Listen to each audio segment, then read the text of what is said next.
the gravy, please. Kickoff hour is live on the Rick and Bubba Show. 8 minutes past the hours. We start a brand new day together, and we thank you for doing so and making us part of your day. I know there's a lot of choices out there for you, and you chose us. We try not to disappoint.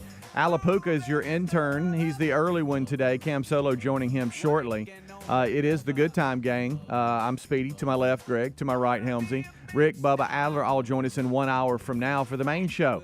And we do just what the kickoff hour is named. We kick things off for the Rick and Bubba Show. Yep. What's up, boys? How are y'all doing today? Man, outstanding. Got my field of greens in. So Okay, Greg good. can make fun of my mix. You know, he'll make me disturbed about what this looks like. He'll say that it. Yeah, it's Yeah. kind of a weird color. Got that back.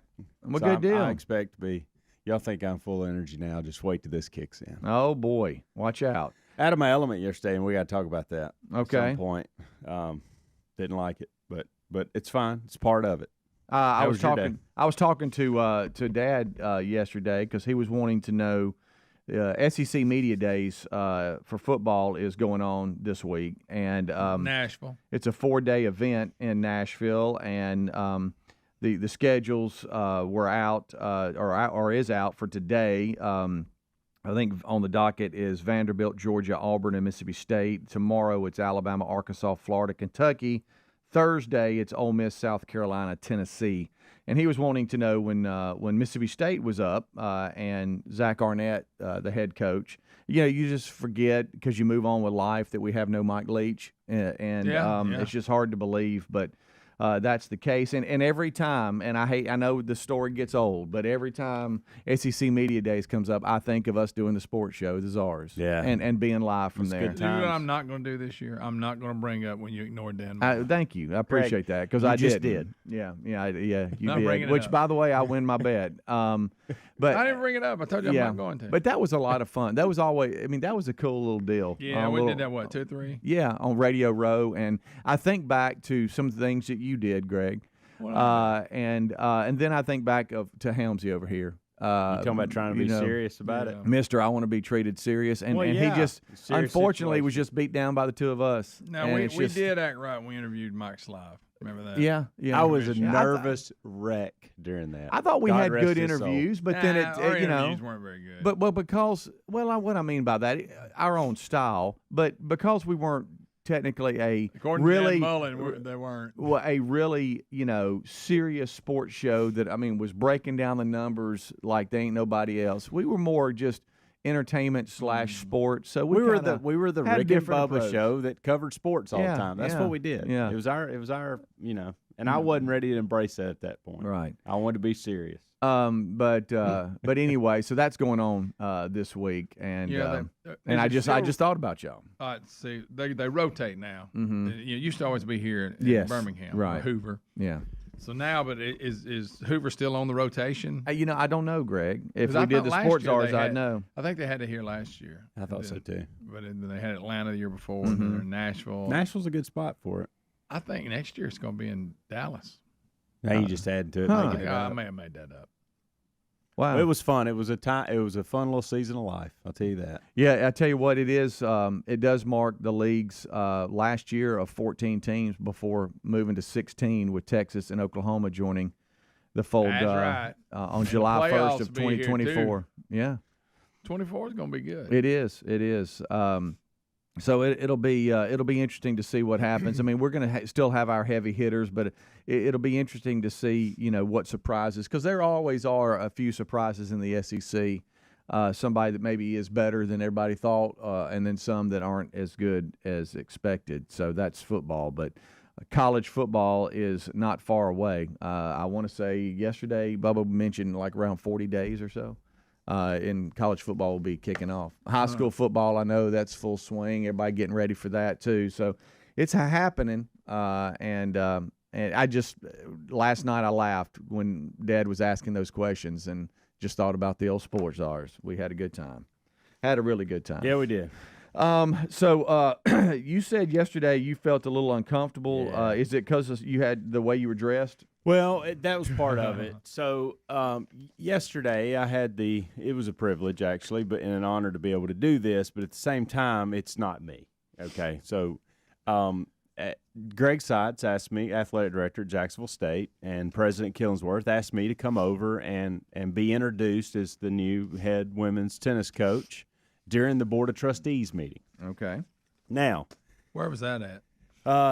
where What like building or something? in Meehan Hall, Oh, okay. right there, the football stadium. Mm-hmm. And so I knew right away that I did. Greg said, "Hey, don't worry about wearing a suit or anything like that. Just come over and introduce you, and so everybody can say hello." And I thought, first of all, if I do that, I'll be the only one not in there in a suit. That was my first thought. Right. So I was prepared. I went ahead and took a suit and changed into it when I got there. They couldn't believe it. They were like, "Goodness gracious, you dressed up." But I was so out. I mean, I'm Did so everybody out else of have their suits on? Oh yeah, Greg. So you Oh, would've yeah. really I stood would out. have really stood out. Yeah. There were a couple people that was just there working, like media and security and stuff like that. That were obviously not having a suit, but if they're going to introduce you, you probably want to, So I went ahead and dollied it up a good bit, and I was miserable in that heat yesterday wearing a suit. Yeah. Don't know why we still do suits, but then, of course, you get thrown wrinkles, all the time. It's just life. And, of course, then they ask me to stand up and speak. For a minute, and then you get questions. Did they say we want to ask Bullet Head to get up? No. They didn't, Speedy. Oh. But I was just out of my element. Like, I couldn't. I just, that's not me. You can't turn your neck real good. I appreciate the opportunity to be there with them and hang out with them, and saw one of my professors, which was interesting. Greg, it was either Greg Bonds or Greg Seitz introduced me. He said, "You know our dean of business, Brent Cunningham, Dr. Brent Cunningham." And I thought, I started kind of grinning, and he looked at me, and I looked at him, and I said, "You were one of my professors." and he goes, "Probably so." Told me I was going to not amount to anything. Said, Look at me now. I've been here since '99, and he said, "I hope it was a great experience." I said, "It actually was." And then I went on to ask him about a couple of other teachers that it wasn't such a good experience, and turns out he was in agreement with me on a few of those. Really? Yeah. Okay. So, but it was great to see him and see what all he's doing, and just again, I'm having conversations. I'm hearing words like provost and president and all this, and I'm just like, I'm so out of my element. Yeah. Oh yeah. But I got that over with and done. Now I can really focus on the other things that are important to what I need to be doing. Yeah. The folks that have to dress up every day and they're in ties, I don't see how they and do it. formal settings. I mean, to them, it's just their day because they're in it. But those of us that do not have to dress up much, when we do, feel like somebody's got me. You and know what I mean? You and I alone would struggle just in the tie choice. Oh yeah, for the day. For some reason, I can't turn my head and look at. I got to turn my whole body. I'm thinking about starting to wear a tie around here. Yeah, I wish you would. Boy, that'd be something. Huh? I may do it. We'll take a break. We'll be right back. 16 minutes past the hour. We are off and running. Rick and Bubba. Our friends at Field of Greens just got one of the best testimonials. Listen to this. I've been taking Field of Greens, and this is my second time my doctor has danced into the room praising my blood results. Credit where credit's due. Thank you, Field of Greens. Field of Greens can't promise your doc will dance into the room, but they can promise your doctor will notice your improved health or your money back. Let's get you started with 15% off. Go to fieldofgreens.com. Use the promo code BUBBA for 15% off, or go to rickandbubba.com under the sponsors. In this economy, we're officially entering a dupe session where we're looking for products that do the same thing at a better price. Our favorite dupe? Raycon wireless earbuds. With Raycon, you don't have to pay an arm and a leg for quality sound and essential smart tech listening features. Raycon also offers buy now, pay later options and an easy and free return guarantee. Right now, get 15% off your order at buyraycon.com/Bubba. That's 15% off at buyraycon.com/Bubba. Once again, buyraycon.com/Bubba. Helix Sleep does it again with an innovative kids mattress made to flip. Why? Well, the firmer side is great for younger kids when they need more spinal support to aid proper development of their growing bodies. You simply flip it over when they're a little older, around 8 to 12 years old, when they want the softer side for sleep. Handcrafted and assembled right here in the USA, Helix is offering 20% off all mattress orders, including the kids mattress. Go to helixsleep.com/Bubba. helixsleep.com/Bubba. They say you are what you eat, so why not be a tomato ricotta flatbread or a chicken cutlet with creamy, cheesy zucchini zucchini, or maybe a vegan curried chickpea lettuce wrap. At the very least, be well and eat well too with wholesome and delicious seasonal recipes delivered to your door from HelloFresh, America's #1 meal kit.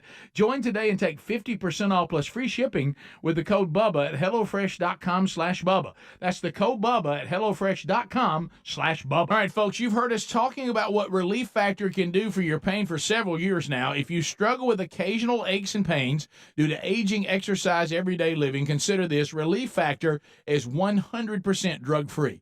It's made up of ingredients that simply help your own body deal with its natural inflammatory response. And we kid you not, Relief Factor is for real. And the majority of people who order the 3-week quick start for just $19.95 go on to order more. Try it at ReliefFactor.com or RickandBubba.com under the sponsors. Our friends at TheraBreath have some good news if you have bad breath. Try TheraBreath Fresh Breath Oral Rinse. TheraBreath is dentist formulated by Dr. Katz himself. TheraBreath doesn't mask bad breath like those burning alcohol mouthwashes that can actually irritate sensitive mouths. It's alcohol-free and free of gluten with no added dyes or colors. Find TheraBreath in all your favorite retail and drug stores. Look for the bright orange cap or online at TheraBreath.com. You can find a direct link at rickandbubba.com under the sponsors. TheraBreath, confidence in every capful. Oh, look, honey, the ants are back.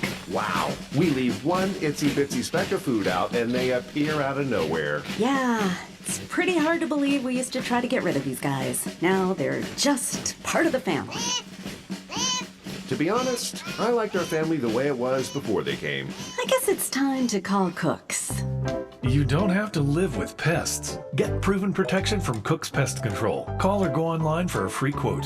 Cook's Pest Control. Looking for peace of mind when it comes to your car's performance? Look no further than our friends at CarShield.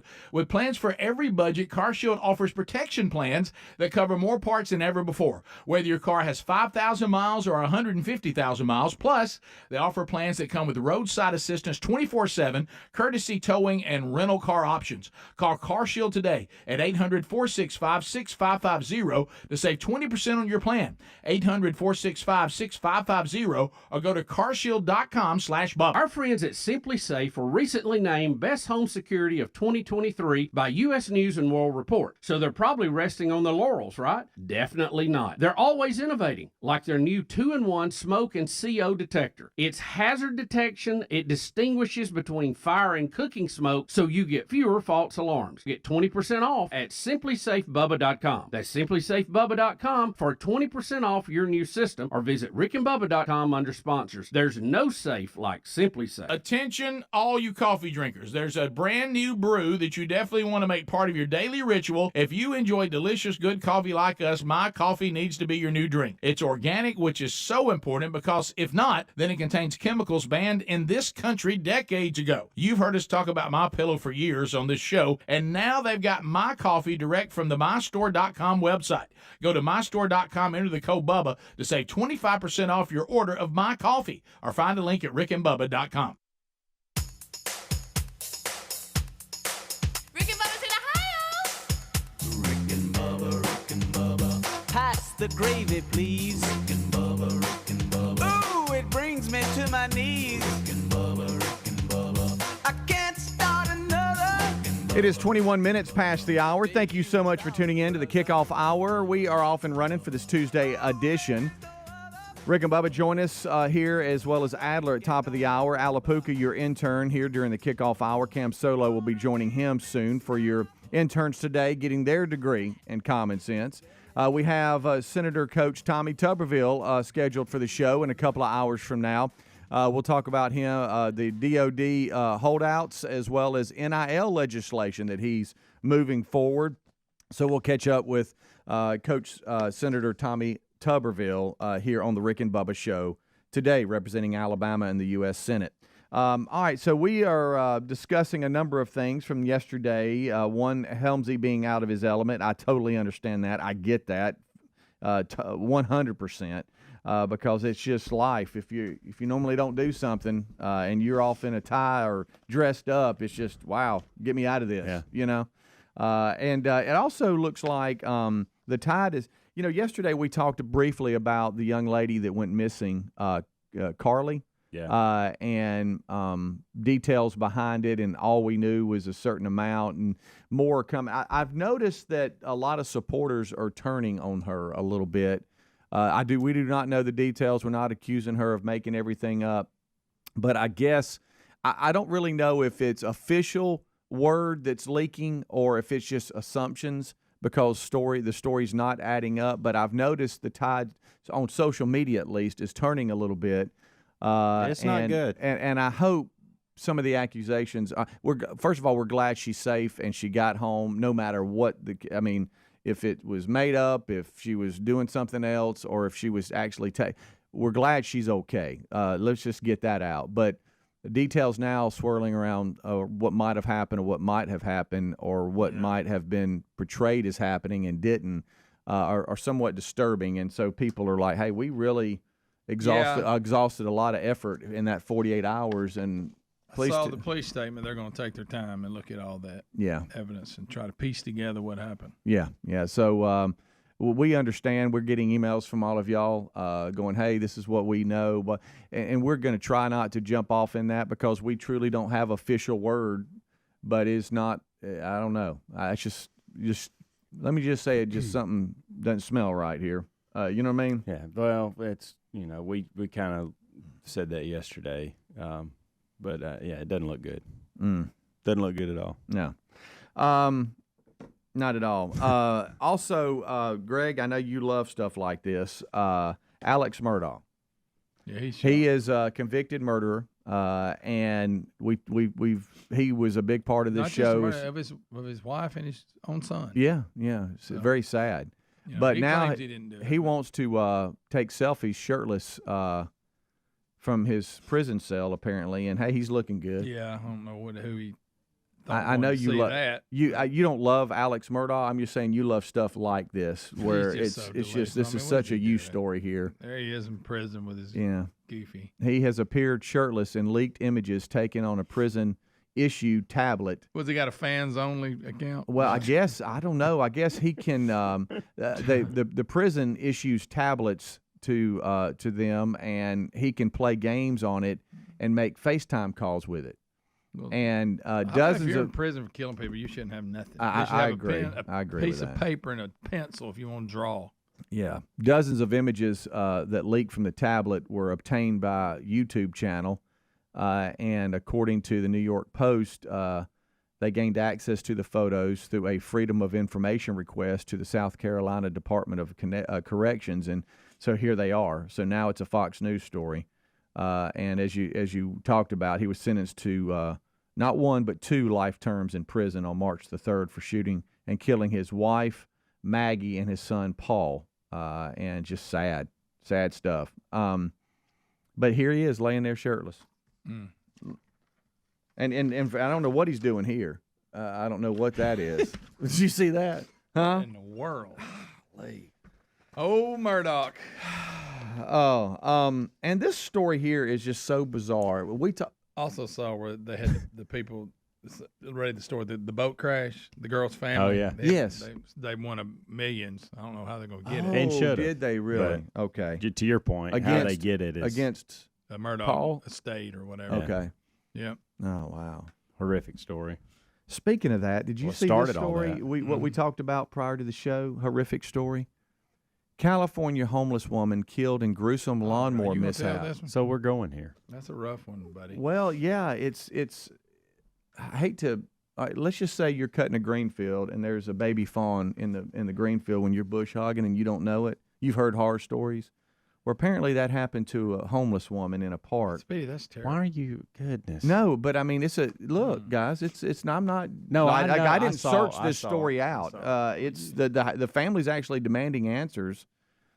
As a landscaper using the tractor with a pull behind mower, Well, apparently could you not hear the tractor coming? He didn't even know that it had happened until afterwards, which is extremely sad. And he found her unresponsive and didn't even know that she was laying there, or was she already dead? They're trying to figure that out, and I don't know how they do that now because it was quite a scene. but it's just awful news. The family lining that up. The family is like, hey, what we got going on here? You know. First of all, somebody let the grass get a little high. That's another thing. You can't see that. I mean, yeah. You know, I don't want to. Probably shouldn't take this conversation in this direction from this story, but I saw a guy mowing yesterday, and I thought he don't have a care in the world. Like he's just having fun. He's got his headphones in, probably Raycons, and probably listening to the show podcast. Yeah, right. And he's just smiling. And it was hot outside, and he was on one of those sure enough good mowers. Yeah, I don't know what. I don't know if it's a zero turn or it wasn't a stand up, but the reason I'm even bringing this up is I feel like I'm missing out on life by not getting on some of these high tech lawnmowers. You're missing out on life. Yes, wow, because they are awesome. Have y'all been on any of them? Lawn cutting business. Have y'all been on any of these things? The zero turns. Those and the ones they stand behind now and they sit. And the stand behinds are. I mean, they say that's a game changer for their business. I'd like to try a few out. Well, I guess a lawn care business. Well, Greg, I don't think I have to start a lawn care business. I think you really do, because you don't have enough grass at the house. I could just call Richter and ask him if I could work for him for an afternoon. And before we moved, I had a zero turn that I spent a lot of hours on it. We didn't need it, so got rid of it during the move. Because I've need it never now. been on one of those sure enough good mowers. Oh yeah, I had a Hustler. You remember that? Oh yeah, that's you hustled on it. Rick and Bubba, Rick and Bubba.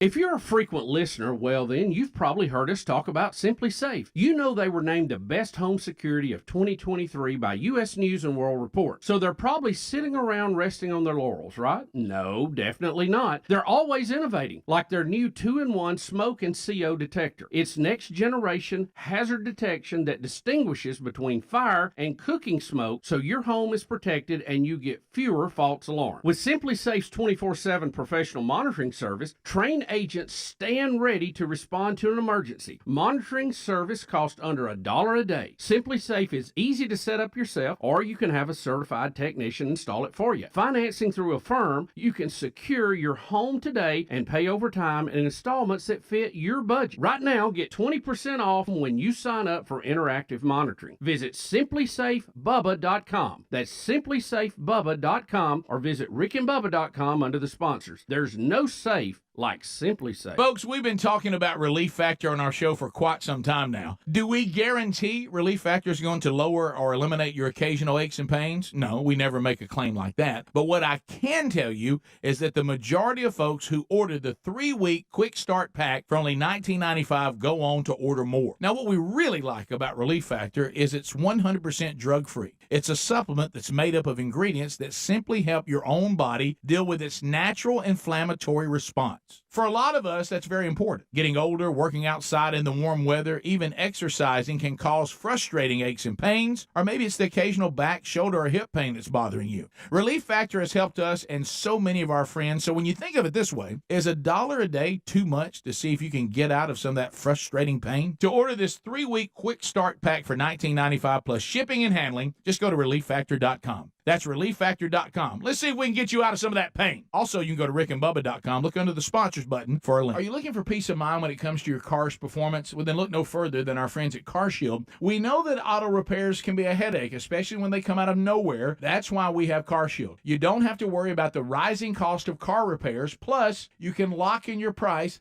and it will never go up. Even if your car is over 3 years old, it's still prone to expensive costs. With plans for every budget, CarShield offers protection plans that cover more parts than ever before. Whether your car has 5,000 miles or 150,000 miles, plus they offer plans that come with roadside assistance, 24/7, courtesy towing, and rental car options to get you back on the road quickly.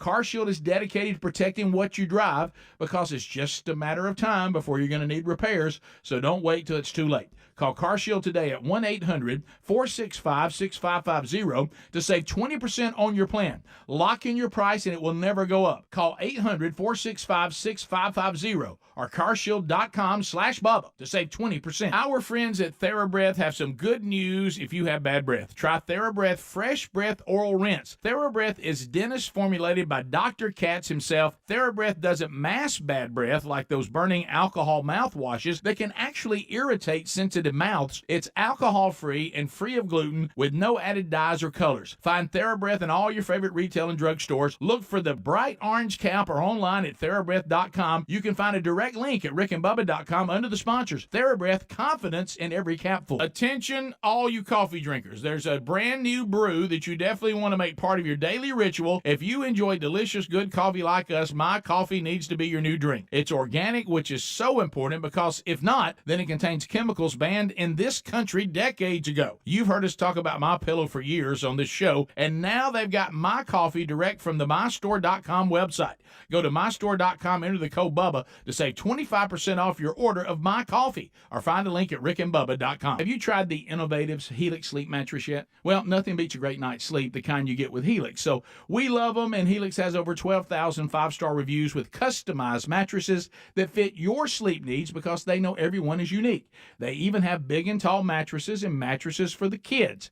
But how do you know which mattress is right for you? Well, Helix has you covered. Just take the Helix Sleep Quiz and find the perfect mattress in under 2 minutes. Place your order and your mattress will be delivered right to the door free of charge. And the best part, Helix knows there's no better way to try a mattress than by sleeping on it in your own home. That's why they offer a 100-night trial for you and a 10 to 15-year warranty. Right now, Helix is offering 20% off all mattress orders at helixsleep.com/Bubba. Best offer yet, by the way, and it won't last long. So if you've been waiting to try a Helix mattress, here it is. Now's the time. Head to helixsleep.com/Bubba for 20% off your mattress order.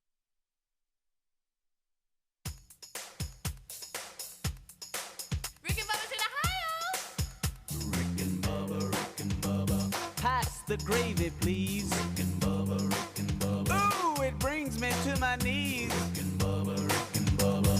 I can't stop. 25 minutes until top of the hour. Thank you so much for taking the time to tune in to the Rick and Bubba Show's kickoff hour.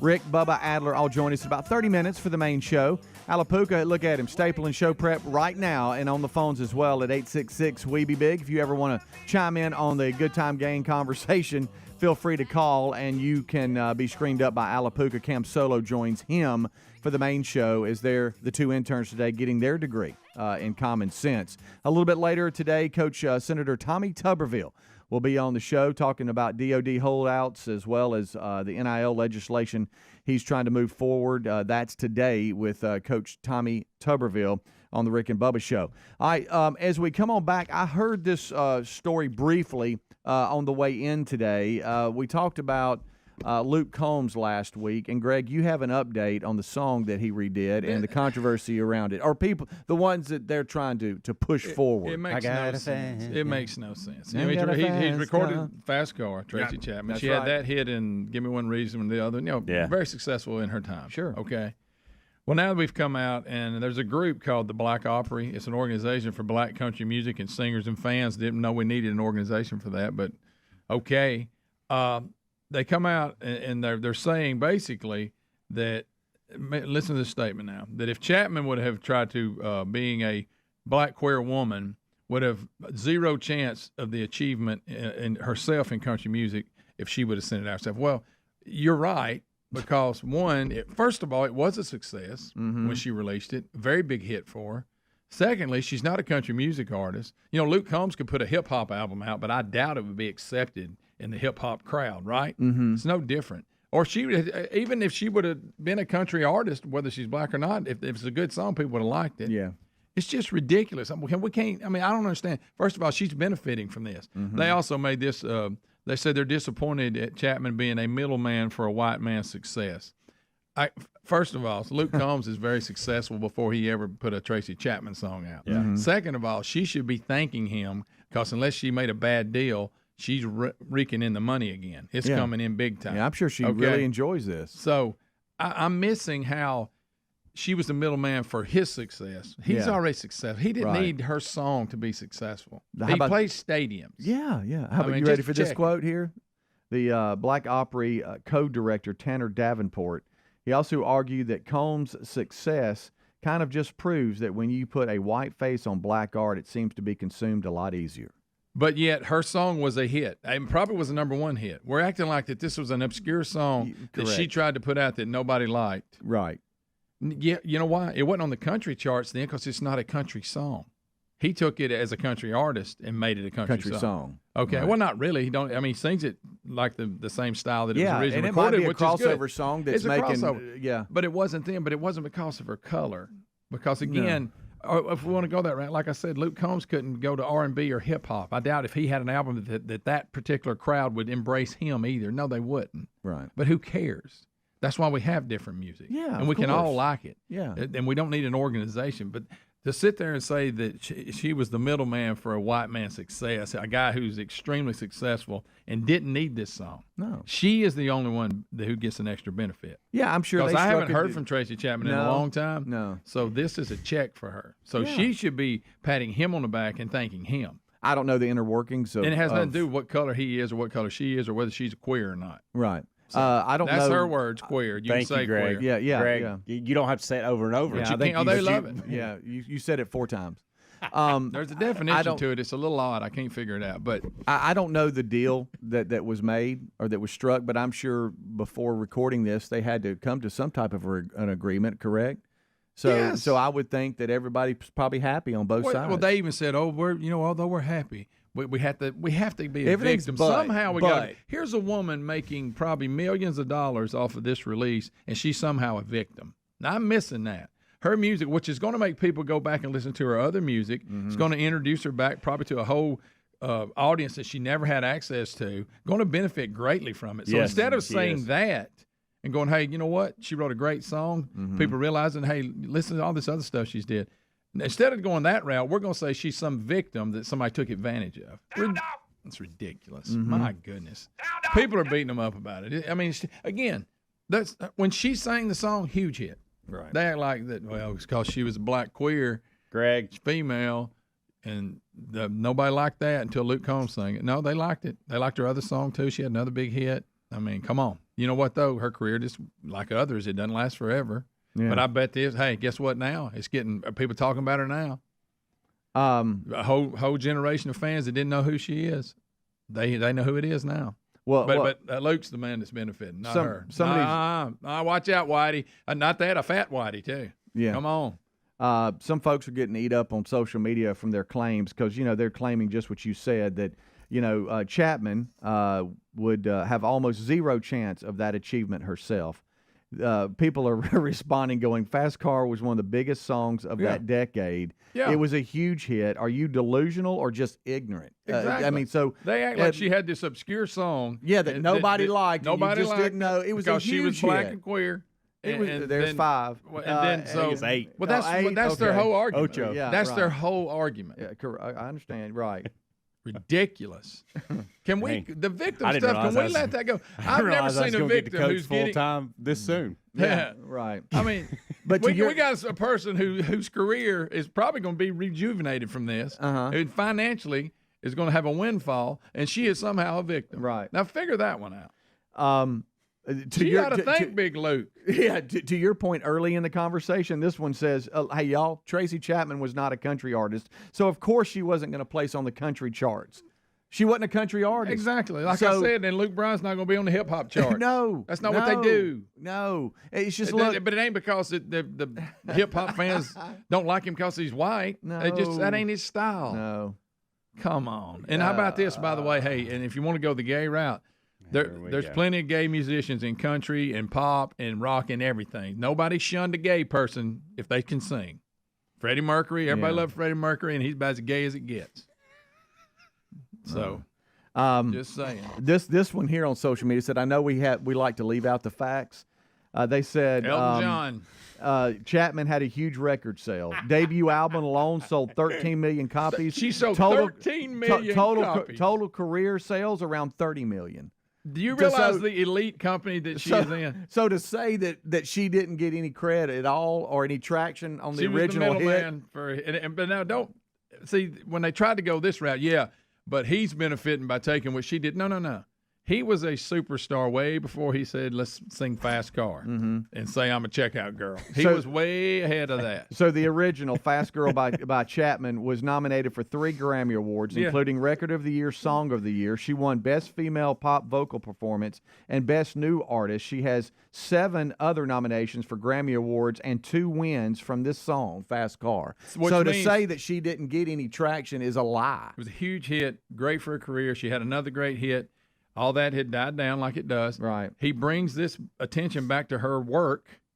What is negative? I'm missing the negative.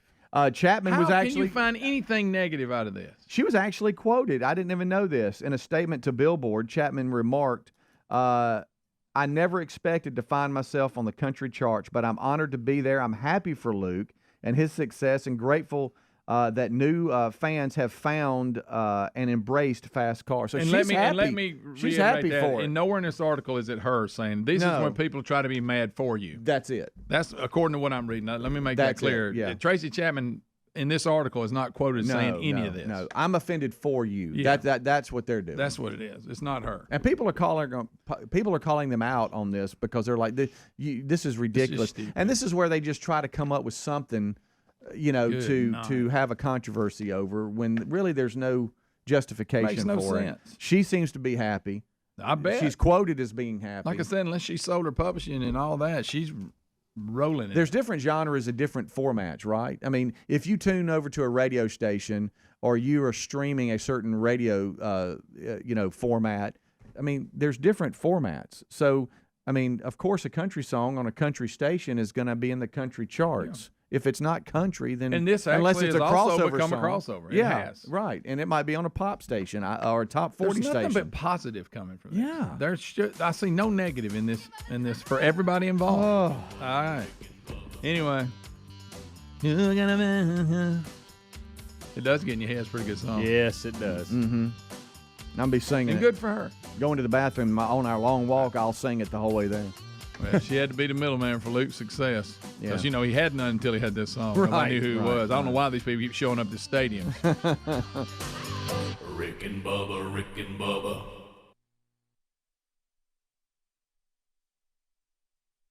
If you're hiring, it can feel like you're trying to find a needle in a haystack. You can hope the right person comes along, or you can just use ZipRecruiter. And now you can try it for free at ZipRecruiter.com/free. In fact, ZipRecruiter has helped a lot of business owners find their needle in a haystack, like Marco, president of operations at Telly Tires and Auto Centers. Because Telly Tires has grown a lot in the last few years, Marco needed to hire everyone from a receptionist to a store manager to a head mechanic. ZipRecruiter helps me find all the right people, even the most difficult jobs to fill. ZipRecruiter helps me keep my business running. Take it from Marco and millions of other businesses who've used ZipRecruiter. ZipRecruiter can help you find the needle in the haystack. See why 4 out of 5 employers who post a job on ZipRecruiter get a quality candidate within the first day. And right now, you can try ZipRecruiter for free. That's right, free. At ZipRecruiter.com/free. That's ZipRecruiter.com/FREE. ZipRecruiter.com/free. ZipRecruiter, the smartest way to hire. For adults with moderate to severe plaque psoriasis who are candidates for systemic or phototherapy, now there's Skyrizi, Risankizumab Riza, a prescription-only 150 milligram injection. With Skyrizi, 3 out of 4 people achieve 90% clear skin at 4 months, and Skyrizi is just 4 doses a year after 2 starter doses. Nothing and me go hand in hand. Nothing on my skin, that's my new play. Don't use if allergic to Skyrizi. Serious allergic reactions and an increased risk of infections or a lower ability to fight them may occur. Before treatment, your doctor should check for infection and tuberculosis. Tell your doctor if you have an infection or symptoms, such as fever, sweats, chills, muscle aches, or cough, or if you plan to or recently received a vaccine. With Skyrizi, you could achieve 90% clearer skin. Ask your doctor about the #1 dermatologist prescribed biologic in psoriasis and visit Skyrizi.com or call 1-866-SKYRIZI to learn more. The $5 Cravings Box is back at Taco Bell, and it's the real thing. We're talking a Chalupa Supreme, a cheesy, beefy 5-layer burrito, a crunchy taco, cinnamon twist, and a medium drink, all for just $5. That's a lot of food for not a lot of dollars. In other words, a wise business deal, like greeting clients with a firm handshake and a delicious 3-course meal. That's only $5. Order your $5 Cravings box on the Taco Bell app today. At limited participating U.S. Taco Bell locations for a limited time only while supplies last. Contact local store for price and participation which vary. Drinks exclude freezes. Price excludes tax. The Dell Technologies Black Friday in July event has arrived with limited quantity deals on top tech to power any passion. Save on select XPS PCs and more powered by the latest Intel Core processors. Plus, get savings on select monitors and accessories, free shipping, and monthly payment options with Dell Preferred Account. Save today by calling 877-ASK-DELL. That's 877-ASK-DELL. Offered to U.S. residents by WebBank, who determines qualifications for and terms of credit. Are you looking for peace of mind when it comes to your car's performance? Well, then look no further than our friends at CarShield. We know that auto repairs can be a headache, especially when they come out of nowhere. That's why we have CarShield. You don't have to worry about the rising cost of car repairs. Plus, you can lock in your price and it will never go up. Even if your car is over 3 years old, it's still prone to expensive costs. With plans for every budget, CarShield offers protection plans that cover more parts than ever before. Whether your car has 5,000 miles or 150,000 miles, plus they offer plans that come with roadside assistance 24/7, courtesy towing, and rental car options to get you back on the road quickly. CarShield is dedicated to protecting what you drive because it's just a matter of time before you're going to need repairs, so don't wait till it's too late. Call CarShield today at 1-800-465-6550 to save 20% on your plan. Lock in your price and it will never go up. Call 800-465-6550 or carshield.com/Bubba to save 20%. Have you tried the innovative Helix sleep mattress yet? Well, nothing beats a great night's sleep, the kind you get with Helix. So we love them, and Helix has over 12,000 five-star reviews with customized mattresses that fit your sleep needs because they know everyone is unique. They even have big and tall mattresses and mattresses for the kids.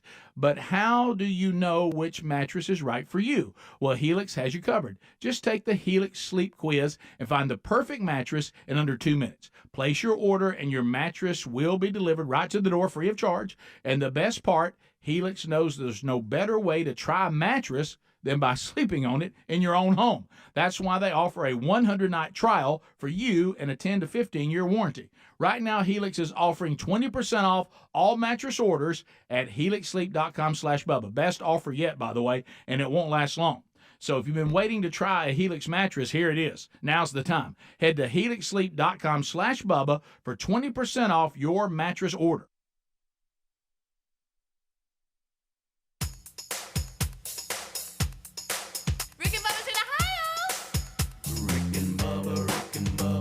Pass the gravy, please. Rick and Bubba. Ooh, it brings me to my knees. It is 10 minutes until top of the hour. Thank you so much for tuning in to the Rick and Bubba Show, the number 866-WE-BE-BIG. As we are rolling along. Speedy, I got an announcement to make. Well, I mean, I am getting texts. I'm going to start a GoFundMe for Tracy Chapman. See if we can help her out a little bit. Yeah. Because I don't know.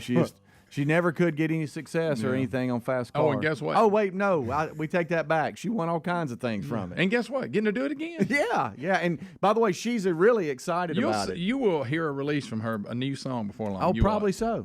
She's all, she's giddy about it, but people have to be offended for her, and we broke that down. Now, we do need to clarify her sexual preference. Well, that was the article. I think Greg didn't really clarify that last segment. But that was the article. Kidding. That's what they said. Text from my buddy. I can promise you It's Slade. He said, "Can Greg please clarify what Tracy Chapman's sexual preference is?" Good night. Well, it's just evidently that has to be our, what we're all about. Over under that he says it again. Oh, it'll happen 3 times before we go to commercial break. Who we are now. I mean, you can't. You got to check everybody and see what they're. I mean, pronouns, dogs, whatever.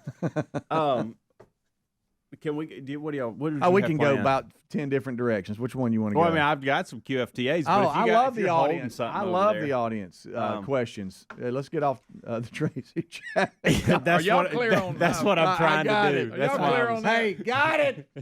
Got it. What? Hanging a fan. I'm gonna listen to that today. Which version? Luke Combs. It bothers me though when he How says dare he you. gets a job as a checkout girl. That part just because I picture Luke with like a wig on, dressed up as a girl. Here we go. More commentary on it. You can imagine what that'd look like. Yeah. What grocery store did your parents go to when you were growing up? It started out. This is from the audience. Started out. Wayne's My Grocery? first memory was IGA in Okay. Oxford. Okay. Loves IGA. The first people that known that was their name. And then I think we moved over the hill a little bit to Food World, which I ended up being I ended up being employed there when I was a teenager. That's right. You worked in the meat department. Yeah, I did. I started out bagging though. Worked my way up. We had a Food World, and that's where we. Yeah, we had in Pascagoula we had a Wayne's. I'll tell you what else. IGA they were one of the first ones to have the little deli in there, and that's the first time I seen hobo potatoes. You get chicken and them hobo potatoes. Yeah, man, that's all they had. They didn't have a big choice. You got chicken and hobo. Did you tell people when you would see them, "Hey, I'm Greg. I work in the meat department"? Oh no, did you say that? Hat on. Okay. Got a disturbing would you rather here. Okay. Would you rather wear the same socks for 1 month, or I do that now, or the same underwear for 1 week? No, I go socks. You're going socks for a month. I can't wear underwear for a week. No, I ain't doing that either. I don't like either of these. I know, I'm going socks. But really, that's my a feet long aren't very time. stinky. Well, mine right, are. Yeah, mine I are agree though. with that. Now, can we wear them to work and everything, and then get home and take them off? Or do I have to have them on all day? It's the same with the underwear. Same. No, I'm talking about when I wear socks, I wear those. But like when I No. get home, I might take my shoes off. Oh or yeah, whatever. I got you. To like take a bath and all that. No, you got to keep the socks. No, that's not what I'm saying. Hey, Greg, I got a fast car. My sexual preference. Go ahead. I don't know if we've ever talked about this, and if we have, I apologize. But I think Speedy has done this. But has anybody in the room rode in a hot air balloon? No, Yeah, I do not number want you to. have. Let me Number tell you of this. times. Have you really? Number of times? Oh, we had a Several. run on the show where I would get up in a hot air balloon, and one of them had to do with your mom in Oxford High School, where Had we to almost land. went into unrestricted airspace, and we really needed to get down. They were going to shoot you down. With the Anniston Army Depot. But anyway, yeah, there's been a couple of if people have been with the show from its beginning, you would remember. You're just getting one, huh? Yeah, I would say maybe Ever nerve-wracking? maybe three or four times. Ever I up don't there and want- go, ooh. That's one thing I will never do, and I'm Yeah, I not don't- scared of stuff like that. Yeah. But I don't think you have control of it. No. You Yeah, can well- go up and you can go down. Well, I'll tell you this: you have your because I would be a part of where we meet according to the wind and the direction and where we wanted to go. We would have to go up at a certain spot, and then you had chasers on the ground that would try to go, and then they would be talking to the hot air balloon on where to land according to the wind and a good spot. And I always felt sorry for the folks chasing chasing the balloon in the cars, trying to figure out where to go. You know, when they have these big events, when Uh-huh. there's several, Oh, it's yeah. pretty awesome to see. Yeah, yeah. We were one time at a Jack State game, and they had let a bunch of them up off in the distance. Well, like we said, you can't control them. No. Here comes one just outside the stadium, and it's too low, and the gondola or whatever it's called gets hung in the trees, and it's dragging it through the trees. Oh, no. Everybody was okay, but I mean, you can't control them things. Hey, when you drop the ropes, you need help. Pull, hang on. Same vein. When's the last time y'all flown a kite? Oh, hell! I used to when I was. Hang on. Oh, Last time. Flying the kite's one of those things that sound great, but I really can't trying to stand do it. it's really hard. Well, how about this? I The don't even success remember. rate is not very high. No. I mean, the majority of times that I tried to fly a kite as a kid, it didn't work. No, it And that didn't. kite's back then. How about when you're trying to run with it and give it some air? They have come a long way. Yeah, the kites back then, you remember it had it was just like a little, like this Uh-huh. with the little old balsa wood stick in it. And then you had to add a tail to it. Ah. You know. Mine would always nosedive right into the ground. I never could get it up. I'm probably a kid. I don't think my kids we ever tried to Yeah, fly no, kites. I don't even know him. I think I did try to fly kites with my kids one time. It didn't work out. Did you get mad? Yeah, I we could all see you did. getting mad. Probably the last time I flew a kite was in probably 3 or 4 years ago. And for some reason, Amanda At the beach? Amanda thinks that when we go to the beach, Yep. the kite must be involved. If I fly she one, will that's where it's buy gonna one be. here when she's getting ready for the trip. Well, yeah. and pack it like that's Your kind of the success thing. rate's higher there. And so I have been forced into that situation a few times, and after doing it so many years, you kind of get the hang of it. But yeah, I've probably last 3 years I have flown a kite, and if we go to the beach in the next You'll do it again, couple months or whatever, I'll do it again. Do you remember the old people, and I can't stand it, by the way. People would use this as like a put down. Oh, you go fly a kite. Oh, You yeah. remember that? I wonder where that came from. I don't know. Yeah, we can get the book of idioms. Where is that book? I tell you what you do. You can just go fly a kite. Yeah. Speaking of the beach, have you ever worn a shark tooth or puka necklace? A puka? That's what they said in this question. I don't bet even know what Is it that is. little white one with shells on it? I think I so. bet you. I actually think I have. did. I think I did. I think I never got one, but I always wanted one. I think I had one of those. Yeah, I think I did. I just can't remember what year. Briefly. Yeah. Last time you've broken down or run out of gas, or have you ever broken down or run out of gas at a red light and stopped traffic? I have at a stop sign, that big hill beside the Baptist church in Jacksonville. Yeah. You know, and How old were you? I was in college. And you know how and cars are just backed up Yeah. because you have to stop at the top, and I ran out right there. You think So everybody? you ran out of gas right Yes, there. right there. I ran out. God I had forbid I go put gas in the car. Sure. But I had you a, gotta I had a understand. string of running out of gas for a few years where I had 'em backed up. because hey, money. I bet. mean, it's sad, but I'm like, I had nothing. Yeah. Okay. And I would run on fumes a lot. And Helmsy, I ran out of gas in so many areas. Oh, really? Oh yeah. Never at a major intersection, but That was the at a only few major stop one I signs. did. I would coast in a second. Oh, yeah. How about that?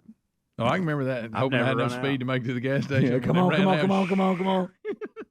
I know we were recently when we were on road trip with the team, Yeah. and I don't know, I think it was when we were in South Carolina at the Wofford Furman. We were going to stop and get gas, and we didn't, and we were on some back road, and we had like, I don't know, 45 miles till empty. Oh, boy. And Cutting it close. And hey, listen, at one point we were 6 miles from empty, and I thought, this is crazy. Now we were in What the if city and we what if were the there. gauge is a little off? I know, that's the thing. I was like, What if it's really not 6 like miles? we're really trusting this thing here. Mm. I know Mercedes builds a nice van, but Right. Come on. we're 6 miles from being stranded. Why'd you wait so long? Well, I didn't want to stop. I didn't know want to why. stop. I just, yeah. Rick and Bubba, Rick and Bubba.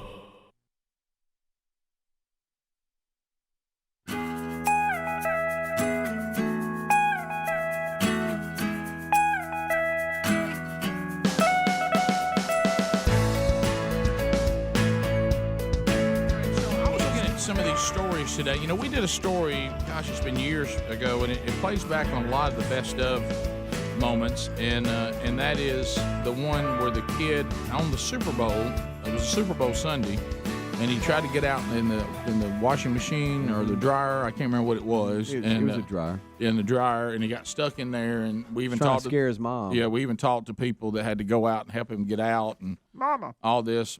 Yeah, mama, boo, mama. Mom. Yeah. Now we have one out of Alabama, actually in the same county where Bubba and I live. And there's a person that's been accused of putting their kid in the dryer on purpose. Well, Is he wet? It's a pretty disturbing story. It really here. is. What didn't happen once or twice, apparently multiple times. Oh, It was this? I mean, it's obviously an And I abusive. tried to see if we had him in the golden ticket seats or anything. I hope not. Not today, but Not just today, yeah, just in general. Just Because in he's a general. local guy. I'm like, hopefully he I hasn't mean, been he in might here. have come to the Well, show. Speedy- That's a legitimate question. Rick. Speedy, people come from all over here. I know. I'm just saying. He is, Does yeah. he look familiar? I don't He know. kind of does. he does. Well, I mean, but there's a lot I of think he people sat that on look the like back row. that. If you lined people up and said, pick the one who put their kid in the dryer, I'd pick him every time. But what I'm talking about, But Greg, he looks like everybody I know. I was about to I was say, gonna in all fairness, Yeah, he's rocking a neck if you beard. leave the northern part of Shelby County and start heading south and staying in Shelby County, I bet he's killed a buck this year. yeah, you're right. You're going to run into that guy several times. You I know, think he was the top row back left. Hey, Rick, crack showing a little bit in the back. Absolutely. He's slightly heavy. No question. Yeah. So, Look, I know Can't him. have nothing T-shirt. I know his truck. I know where he hunts. right, Straight up, that's a very disturbing story. it is very disturbing. Oh, it's ridiculous, but I'm just telling you. Government land never set foot on property. Is the kid, how is the The- kid? I think he's gonna be fine. The kid is okay, for thankfully. Something about static cling, a lot of that on him. But they were saying that he kept putting. But they're not saying did the kid misbehave and he go put him in the Or dryer? did he I mean, like it? No, do you no, he think it was didn't like it. fun? But according to charges in the document, it happened on many occasions here. He would place him in the dryer, and would close it and secure it with a chair so the kid couldn't And open he's the just door. banging around and then in it. sometimes even turn the dryer on. The kid was under at the age of 6. Oh, sometimes he just trapped him in there. Yeah, but No, that's not So good. is this just some sick, I twisted, heard- evil guy? So who's just that's trying his to- form. That's his form of timeout. Yeah, the story here from me Stuff him is in the dryer? saying toddler.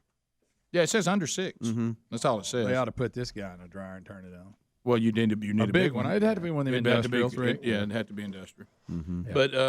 But I Model don't.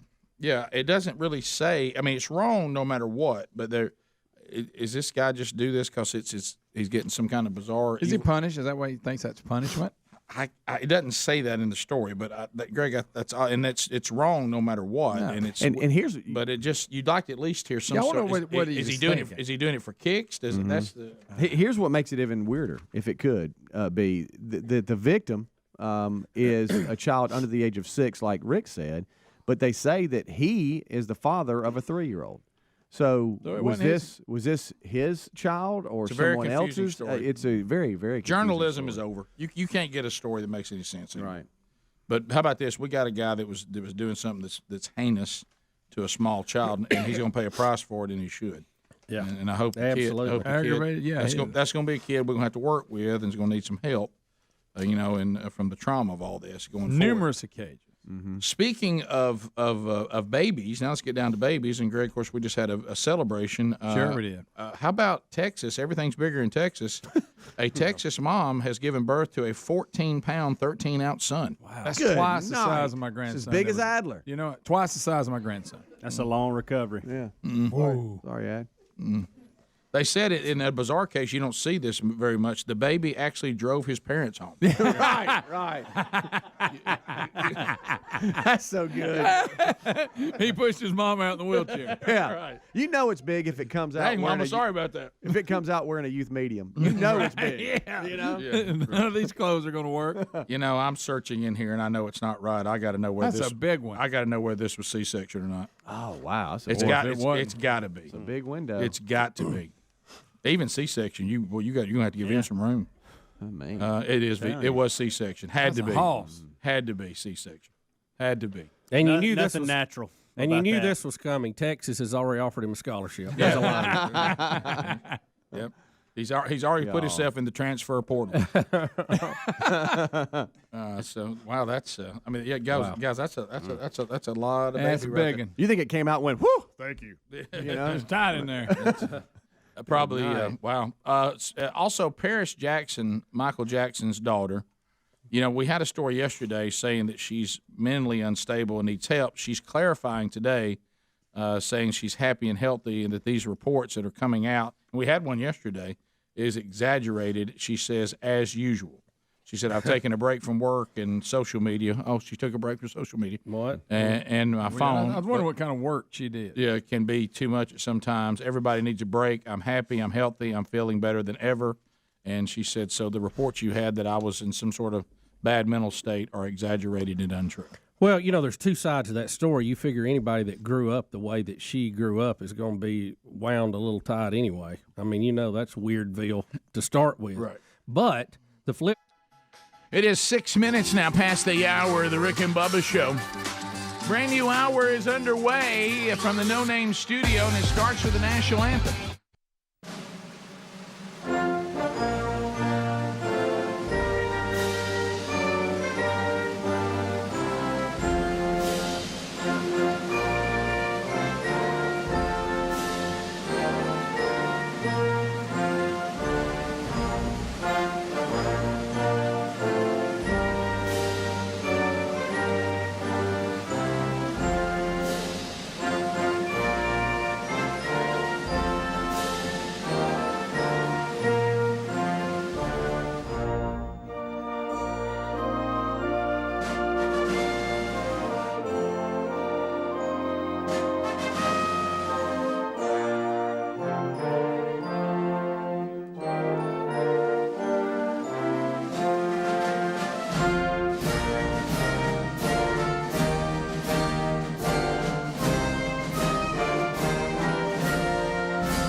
7.5 minutes past the hour. The Rick and Bubba Show. 866-WE-BE-BIG is the number. Thank you for being with us today. We have much to do on the program, and we'll unpack another one. And we would love for you to be part of it at 866-WE-BE-BIG. Alapuca, also Cam Solo, all here today. And they'll take your phone calls at 866-WE-BE-BIG. Helmsy, Speedy, Gregory, they've already given you a kickoff hour. That's available on all of our Rick and Bubba platforms. Eddie Van Adler takes over the YouTube responsibilities now. He's with you. For all the tubers out there, how you doing? Watching the show either live or archived. And we have all kinds of ways for you to get the program either live or archived. There's no reason you should miss even a second of the program if you so desire. We are missing one. There he is, the silver-tongued one, the man with a golden voice, professional lunch eaters man of the year, the inventor of pizza and a cup, Shakespeare's worst nightmare, and the master of the King's English. Ladies and gentlemen, put your hands together for Bill Bubba Bussey!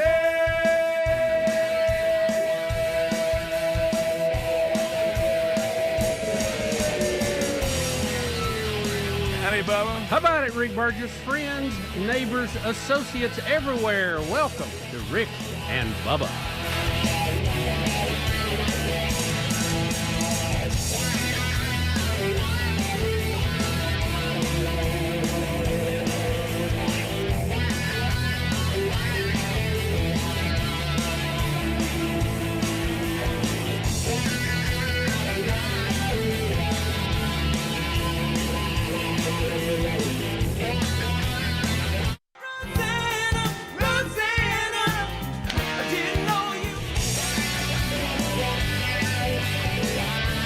Bubba Toto. And that's that right a little bit. And that song was written about who? Golly, Rick. Roseanne. I teach these things. Yeah, Roseanne who? We know it ain't Roseanne Barr. We teach these things, and we teach these things. Is this how it felt to be every teacher I ever had? The only I know who it is. I know you do, Greg. Okay, I'll stay. Greg, calm down. Because, Greg, we usually teach these musical things. Yeah, these facts that nobody cares about. It is, let's see. I knew that at one time. She's semi-famous. Semi-famous. It's somebody's wife, isn't it? Well, I'm sure she is probably now. Yeah. But this time they were working on a relationship. Adler, do you know? It's Roseanne Cash. No. Oh. Good guess, though. Good guess. Good guess. I don't know, but one Roseanne is Roseanne Barr. He won't know who this is. You probably won't know who this is. You're probably too young to know. She never was a big enough star to go across all generations. But was she on a TV show? She had a run where she was known. Was she on a TV show? And her brother actually became more popular than her. TV show? She was not on the TV show. She had another brother that. Yeah, well, yeah, right. But movie? She was in some movies, yes. She was. You'll recognize the name. You will. I'm trying to think. Gosh, I give up. What? Roseanne Arquette. Really? Remember her brother? Yeah. David Arquette. Yeah. That's who that's written to. They were dating. The lead singer and her were dating, and she broke his little heart. Yeah, she was. Really? She was in several movies. Yeah. Speaking of David Arquette, Bubba, just for me, please rent "Ready to Rumble." Ready to rumble, huh? Yes. Ready to rumble. To jot that down. It is right. Oh, that's Rosanna. Ready to That's rumble. Rosanna Arquette. Yeah. There you go. Yeah, Roseanne she's in. Yeah. What was it? Pulp Fiction. She was the. What was the? She had a lot of. She had a moment where she was pretty well known. The movie with Madonna had a song. Right. Yeah, she was in Searching for or something. She was in that movie. Desperately Seeking Susan. Desperately Seeking Susan. Never saw it. That's right. And also, she makes a cameo in The Summer I Was Pretty. And I'll give you this, Hams. Rick, here's one for Hams. She's Kevin Costner's ex-wife in Draft Day. There you go. Okay. Yeah. He shows up with his mom. Remember, he shows up with his mom. Now we found something. I got you. There it is. Yeah, There she is. Now you listen to Roseanne a little different. Do you think that she ever rode down the road and sang the song that was about her and enjoyed it? Of course she did. Would you? If you That'd be weird, wouldn't you? Or she's like a lot of women. Hamsy. Yeah, I think I would. Of course, she's probably like most women. She sits in the car and goes, "He's not remembering this right." Right. Oh yeah. I didn't do that. I noticed he left out the part where he did. Did Casey Kasem ever do a countdown of just proper names of songs? Because there was a lot of them. He probably did. Yeah, that would have been a good one. Some of them are just names that work in the song. Then most of them though are tied to a real person that person knew, whether you knew him or not. Yeah, right. Yeah. Whether they're famous or not. So, but if you're a person and you share that same name, do you like that song or does it get on your nerves? My wife hates it. See, I love the song "Oh Sherry." I think that's a good song. My wife cannot stand Steve Perry's "Oh Sherry," but she was not named. Try being named Betty. Yeah, you're right. Oh yeah.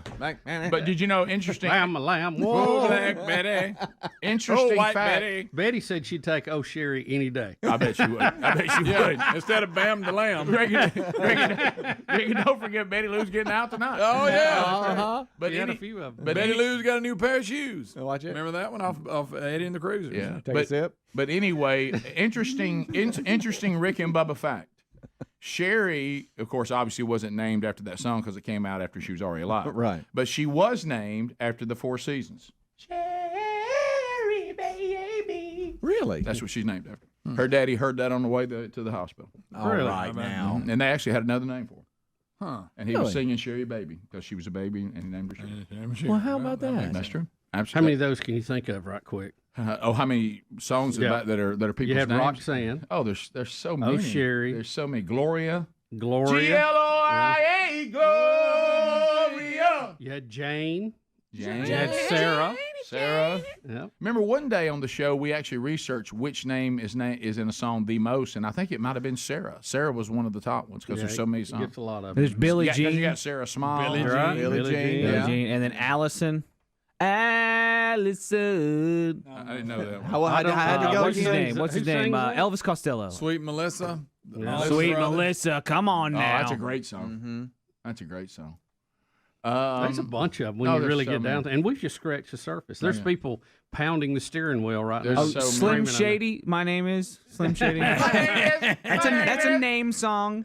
Not really. My name is what? Not really what we're looking for. I missed it. Sorry. Are there female artists with guy names? Susudio. Oh, we found one. Jolene. Yeah, Jolene, we come did this. on. We did this. Couple of research, y'all. We found one. I can't dude remember song. what we found out, but yeah. There's not a lot of women who sing about dudes. No, there's not. And when men sing about dudes, Right. it makes us all feel odd.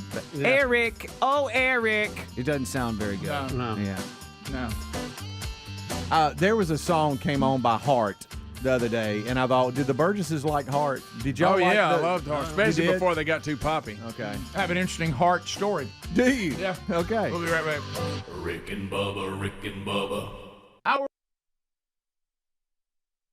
Side of that, she's probably worth a lot of money, and there's probably people who would like to see or at least have her Yeah. declared as Yeah. unstable so they can That makes sense. manage her affairs. Makes sense. Again, I have to go back. As these kids continue to grow up, especially her, we talked about it years ago with this thing that somehow Michael tried to convince us that they were biologically his children. They're his children because he was their dad and he raised them.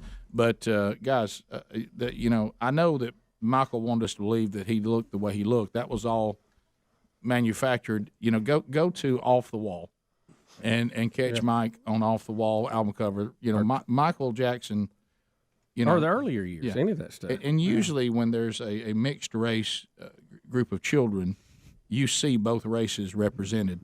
And in these kids, it only appears I see one race represented, and it's not African American. I mean, I'm just straight up. There's certain beautiful features in both races, and we're missing features from one of the races. Yeah, well, Rick, that whole thing was that was so crazy. Who knows? You know, right? And it's where's Blanket at now?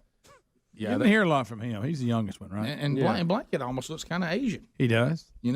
There it is. Well, he does. What's wrong with that? When's the last picture Asian you saw people him? are We my never whole- saw Blanket's mom, though, right? I saw Blanket. Like last time I saw Blanket, he was. No, he wasn't blonde anymore, was he? No, that No. That was That the one was in the between. older That's the one he looked like. That Ricky was the Schroeder. older one. No, that was the one in between. What's the oldest one's name? Prince. Yeah. Prince Michael. Right. Yeah. Prince Michael Prince. That's the or one. something like that. That's the one. The time that Michael was parading him around, saying, "Look at my son. He like Ricky Schroeder." Right. I'm like, Michael. I mean, you just Now is Debbie Rowe his mom? Yeah, the first two, I think. Blanket. We don't know. Don't where, get me started on We that. don't know where Blanket came from. Did we ever He even may have stole Blank. Did we ever even document that mom at all? No, I don't think so. Right. There's Blank. Yeah. See what I mean? So I don't know, but we'll see. Top of the hour. If you leave us, have a good day. You got more Rick and Bubba. We'll be back. Rick and Bubba, Rick and Bubba.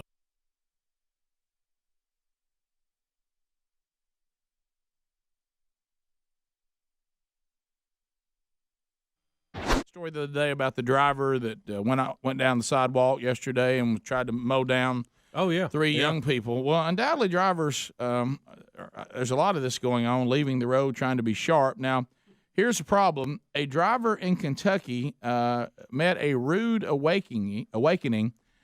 It looks like if you look at the tire marks, you can see it there in the picture you have in the story.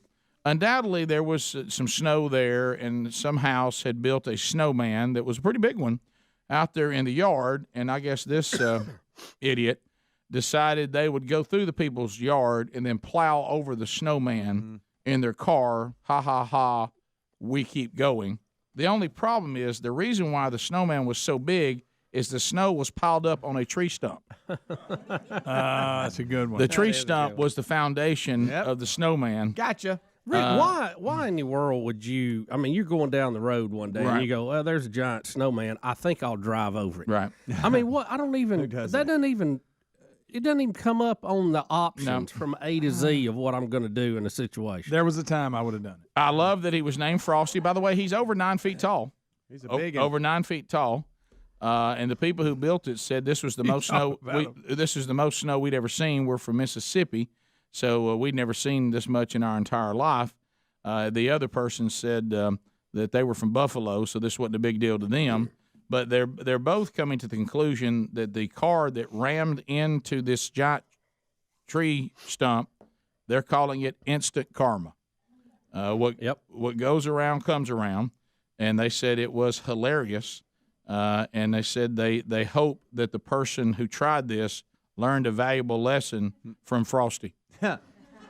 How much damage you think it did? You know, that's what once again, these stories with the airbags. If I hit a stump that big, isn't my car still in the yard? Yeah, I would think so. I think that's an airbag. You got a bumper tore up. You know, some things. I don't know. Maybe the fact that they were going towards the house, they weren't going too fast. You know what I'm talking about? Because if they'd went, maybe they were just going to push it. Oh, I see. Yeah. But you know, we talk about, and Greg mentioned, hey, there was a time he would do it. Oh, absolutely. If he saw we used something to run over all kinds of stuff this big, I know how he is with boxes and try to dive through it. Yeah, you like to dive through them and stuff like that. I have a little destructive element to you. I could see you trying to do I'm not this. comfortable with. I could see it. I would have probably tried to dive through. Yeah. I see it. Yeah, Boy, that'd have really been bad. I'm gonna tell you one of the best things I ever saw Greg do was after an election is when Greg was doing various.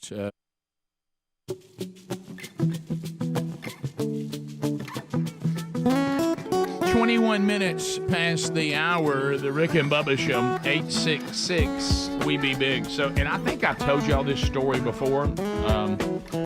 Hart was mentioned going to the break, the group, and they obviously are iconic and have accomplished so much. But so, and these kind of stories that just blow your mind because you always think about sometimes, you know, that line of work when you're touring and all that, and you. My goodness, how many songs have been written about how lonely it can be touring? Okay, yeah. And there's Life on the Road. There have been so many Life on the Road songs, and I enjoy most all of them. Yeah. But anyway, so y'all know you've met on the program, part of Team Man Church, Andy Blanks. Andy Blanks oversees the writing of all the study guides that go along, and he and I have written some resources for men, and good friend. And so he said at one time in his young adult life, he actually worked in the hospitality business. Okay. And so he, and he said being a really young guy, when it came to holidays, guess who works on holidays? It's not the older guys or the guys that have been there a while. It's the new guy. Right. New guy always has. So he said he was at a very nice hotel, kind of the concierge hospitality guy, and it was over Thanksgiving break. And he said he is sitting there. He said the hotel seems kind of empty. It's in Birmingham, and there's not a lot going on. And all of a sudden, he's approached by someone who asked him who he was and what he did. And he said, "Are you real familiar with Birmingham?" And he said, "Of course. That's kind of why I'm here." He said, "Well, there's some people here in the hotel that are bored out of their minds because they're playing Friday night in Birmingham. It's Thanksgiving, and they want to be shown around town and find something to do. Oh. And he was like, okay, well, that's fine. He said, well, do you have a vehicle that you can drive them around? And he said, yeah. And it was Ann and Nancy Hart. Nancy Wilson of Hart. Really? Really? And he said they came down. They were like, hey, we're Ann and Nancy. We are bored out of our minds. Can you show us Birmingham? And he drove them around. He drove them around Birmingham and showed them all the sights and all this kind of stuff. And he said they were very nice. And he said, but the bottom line is they were bored to tears, stuck in the hotel room because they got stuck in Birmingham, Alabama on Thanksgiving Day and weren't playing till the next night. Wow. Went straight to Vulcan. Yeah, and he said they were nothing. But he said he goes, I showed them Vulcan.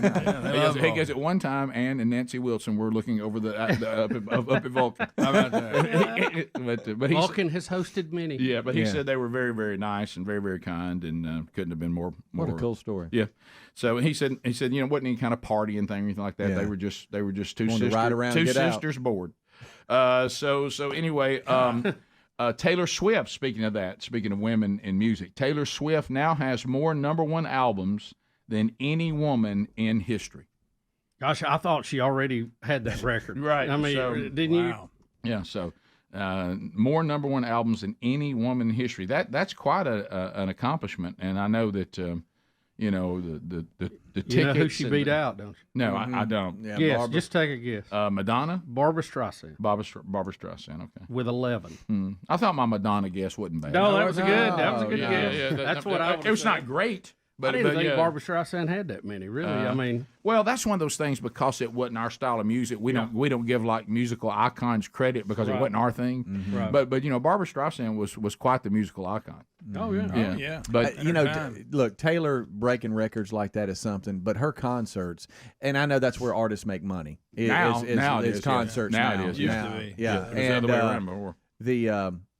The mania that goes around these Taylor Swift concerts. I know Adler's wife has been to some, and we have friends that have daughters that have taken them.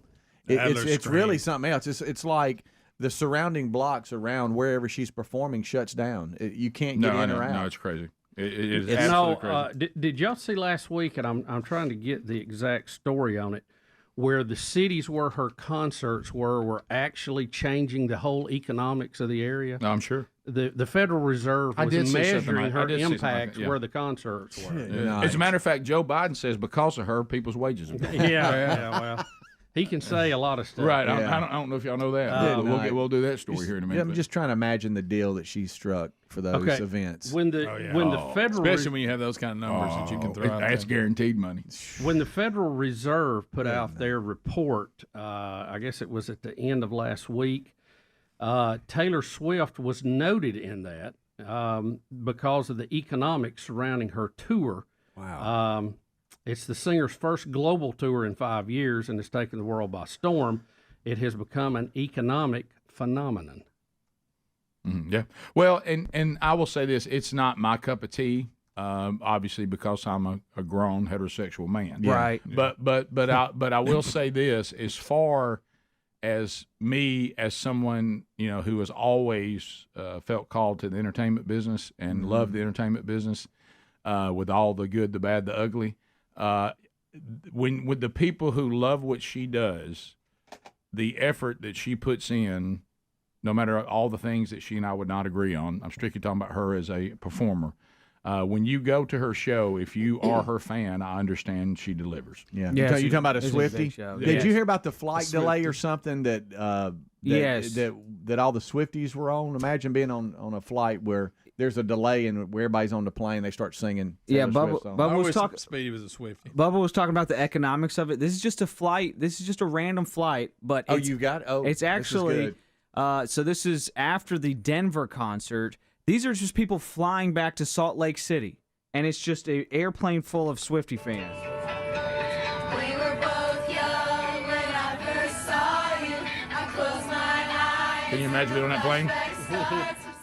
That's. Do you realize that it looks like the ejector seat? It looks like cheerleader camp. It really does. Can I tell you what you got to notice too? The obvious economic impact. that airplane was almost completely filled with Yes. nothing but people going to that concert. It's They filled a commercial airplane. The Federal Reserve is crediting the tour with a $5 billion surge in the U.S. economy.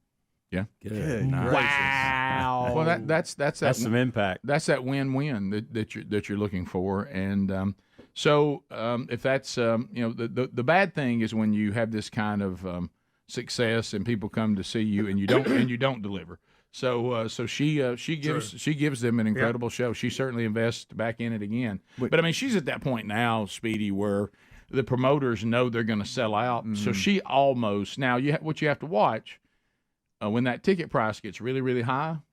That's always tied to the guarantees, and also it doesn't hurt. Some artists have tried. I mean, it doesn't help. Some artists have tried to combat it as best they could. There's also a bunch of add-ons that the ticket brokers put on you and that kind of stuff that they're not responsible for. Mm-hmm. And some of them have tried to minimize that, but that's kind of hard to do. According to Fox Business, the Philadelphia Federal Reserve Office has directly credited Swift's tour for boosting hotel revenues above a certain level for the first time since the coronavirus. Good night. Wow.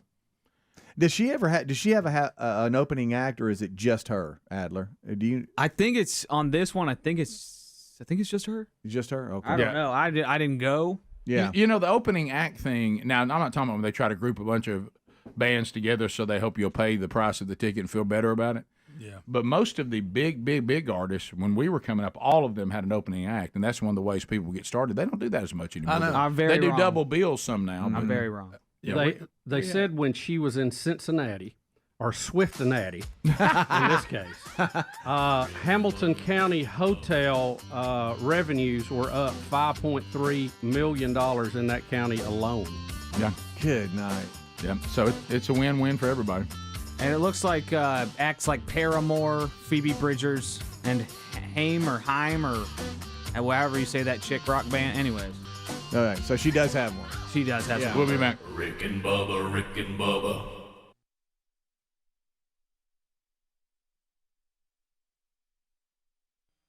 You know, there were some Ford flips. Through election signs. And he would just run an open field wherever there was election signs in somebody's big field or something, and then he would just leave the ground and his body weight would plow right through it. Yeah, I would actually turn a flip and actually smash it. Am I making this up? Was there one that was a little? Yeah, yeah. It was in the ground a little harder. Yeah, I was all skin up. What about when you come out in your yard? You've built the 9-foot Frosty, and you can clearly see the bumper marks and everything into the tree stump, and you see the tire marks. You're like, well, the attempt and what I love is that Frosty's still standing. Yeah. Grinning. You got a smile on his face. Snowman 1, truck 0. Look, do you see what kind of stump that is? Oh, that's a big old stump too. I'm telling you. Yeah, it looks like almost video. 2 stumps in one, where the tree, was kind of a V or something. Boy, Frosty is immovable. Well, good gracious. Maybe we should put him on the board.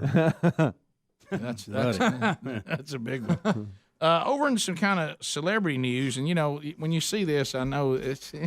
You see this Mariah Carey story? No. This is. Rick, it's crazy. I don't always look at Mariah Carey stories. Yeah, well, when you talk about maybe I should. When you talk about hashtag Me Too movement, most of that's been directed at men. Oh, I have heard this.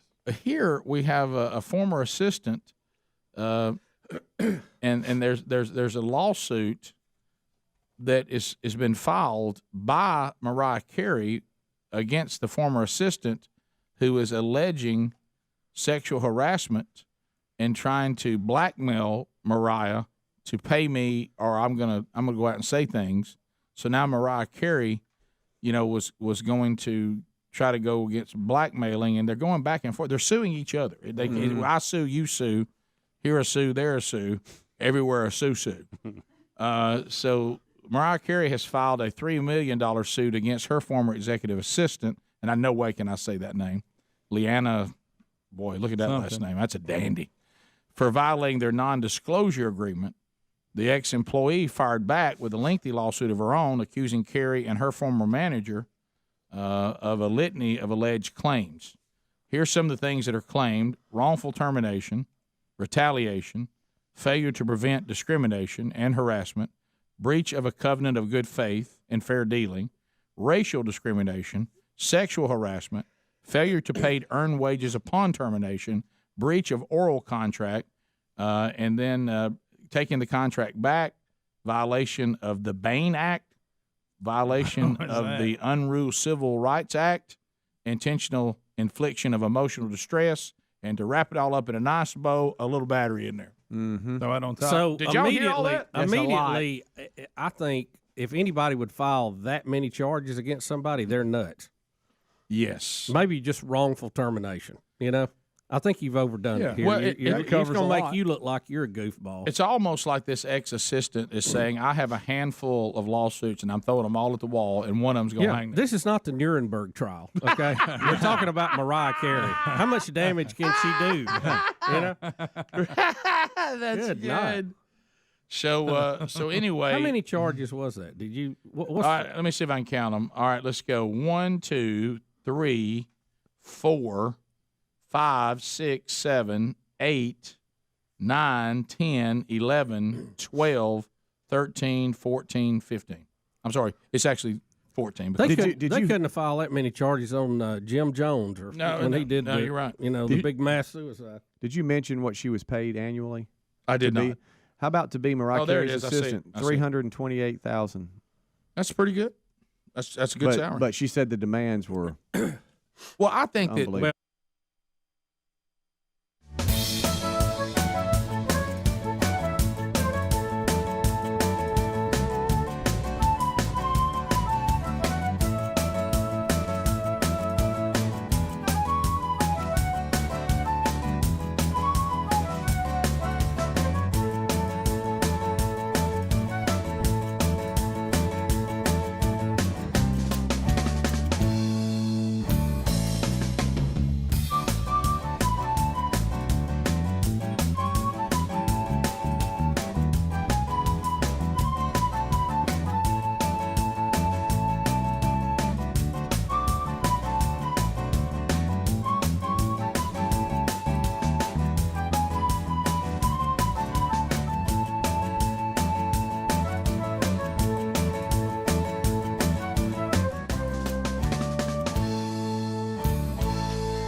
$35 minutes past the hour of the Rick and Bubba Show. 866-WE-BE-BIG is our number. Thanks for being with us today.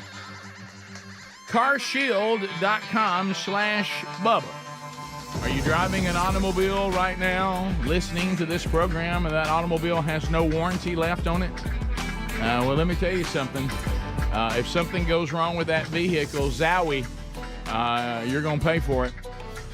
So why don't you look into driving with peace of mind again by simply getting a protection plan from our friends at Carshield.com/Bubba. Go there right now and find a protection plan that works for your situation. They offer 24/7 roadside assistance. They offer courtesy towing, rental car options, so you're never out of an automobile while yours is being repaired, and you choose the ASC certified mechanic. You choose them. And then if it's a covered repair, the folks at carshield.com/Bubba will pay that ASC certified mechanic directly. Also, you'll find if you want to go to the link at rickandbubba.com under the sponsors, you'll find it right there. We're going to get you 20% off your plan. So go to carshield.com/Bubba, 20% off, or you call 1-800-451-7776, mention Bubba, 20% off, or go to rickandbubba.com under the sponsors and use that link, 20% off. There you go. All right, so Bubba, we go to the great state of Texas. You know, Texas has been hamstrung, Rick, by the federal government and their inability to stop the illegal flow of illegal immigrants coming across the border. Mm-hmm. And Texas has taken things in their own hands.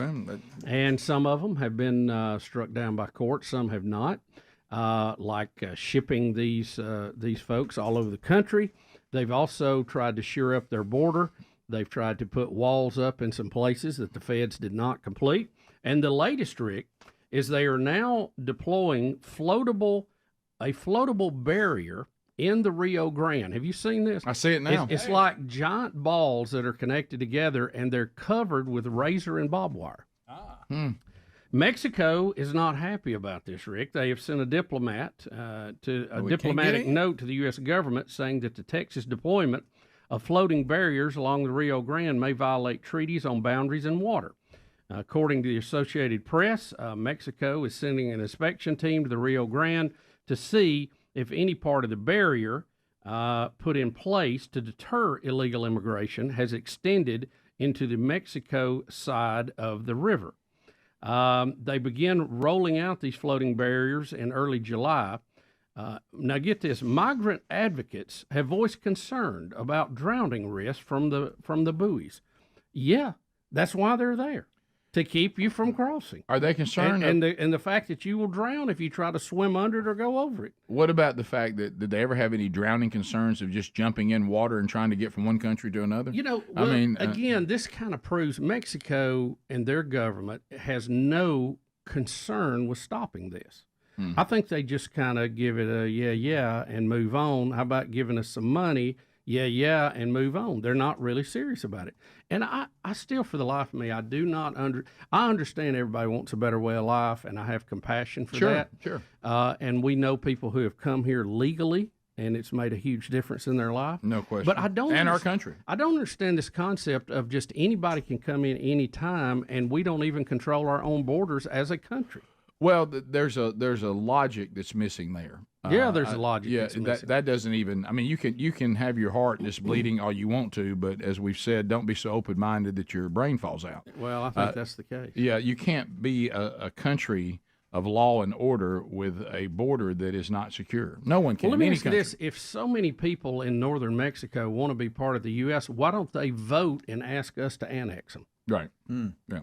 Wouldn't that solve the problem? It would, and we've used this analogy so many times. I bet Mexico wouldn't like that one either. No, our lives are all lived in a certain amount of vetting that goes on. None of us just let anybody, anywhere, anytime have access to our personal lives, and certainly we can all see the logic that, in the real world, not the fake world, but in the real world, a lot of people trying to come through our unsecure border, they're not coming to make the country better. And they're not coming to make their lives better. They have ill intent. Surely we can all figure that out. Does everybody not know that some people are really, really bad people? Yeah, absolutely. And you can't filter out good and bad when everybody's coming in. No. What if we're all coming at you in a mob? Can you just look at the mob and say, well, this bunch over here looks pretty good. This bunch over here could be somewhere in between. This bunch over here is trouble. Don't you have to vet that group out one by one? You do. To figure out what's going on. And if people don't have the proper identification, all that, maybe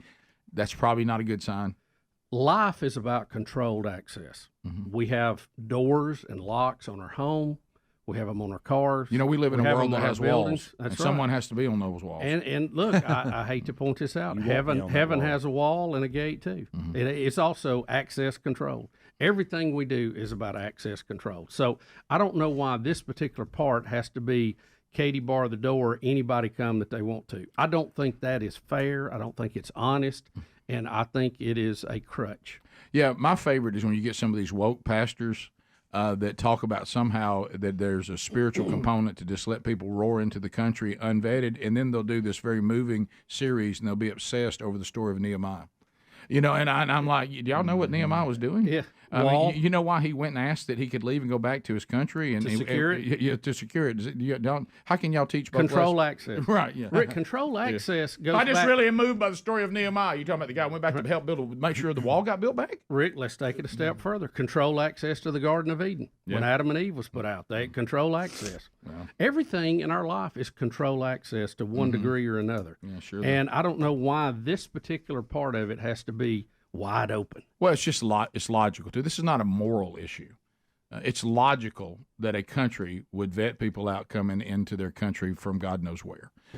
That's just logical. And if you think that's not the way to go about it, that's illogical. If you want to take the vetting process and make it better and more fair and more swift and more efficient, I'm all about that. But Congress decides every year how many immigrants we're going to take from various countries, and that's part of the process of governance. I mean, without that, again, you have anarchy, and I don't get it. I think this is a great move by Texas if it actually works. Well, and I love when states, because this is the only way you're going to make something. My idea was to dig out the Rio Grande and make it like the Panama Canal. Right. Let's make another project. We put a lot of people to work on both sides of the border. But another thing, Make it too big to swim across. You and I all have known this, and I wish that we weren't this way.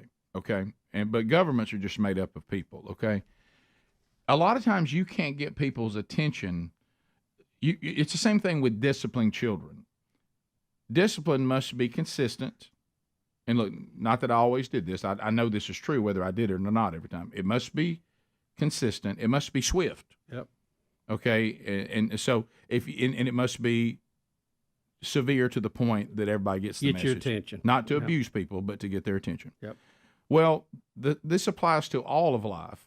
You think, well, it's not good for a child to keep being told if you don't stop doing that, something bad's going to happen, but it never happens. A child figures out that you're a bluff. Well, that happens to governments. That happens to everybody. And when these states say, if y'all won't do it, what it says in the Constitution you're supposed to do for us, it's one of the few things the federal government is supposed to do. If you won't do it, we're going to do it anyway. And when you look and we're floating buoys with barbed wire on them and stuff like that, maybe this will get your attention. We're just not going to sit here. You know, have you ever had I remember one time I had a contractor that wasn't getting the job done. Do you know when he finally got the message? When he showed up one day and his stuff was out in the driveway and a new contractor was there. At that point, he said, well, I guess this family will take action if I just keep on delaying and not doing what I said I would do. Sometimes you have to take action to get everybody's attention. And I think maybe this is another example of that. I hope it is. Yeah. And I hope it works. Right. And I hope it saves lives ultimately. Right. It always gets everybody's attention. You know, if you're coaching a team and somebody keeps breaking the team rules, and all of a sudden one day they come back and they ask where's number 27, and you say he's been thrown off the team because he didn't do what I told him to do. That day everybody goes, wow, the team rules are important. Yeah. I mean, you have to do something that says we will not tolerate this. And Texas and Arizona and some of these other places are saying, if y'all won't defend us, we'll defend ourselves. And I think they have every right to do it. Well, I do too. I think the state has to. Right, yeah. So there you go. 15 minutes to the top of the hour. Tommy Tuberville, Senator, coming up top of the hour. Senator Tuberville's been in the news a lot lately. We'll talk to him about that and this continued DOD situation, and also the NIL. You know, believe it or not, big-time college football is almost here again. I can't believe I'm saying that. 40 days? Yeah, we'll be right back. Rick and Bubba, Rick and Bubba.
I think that Miss Kerry could be a little bit of a handle.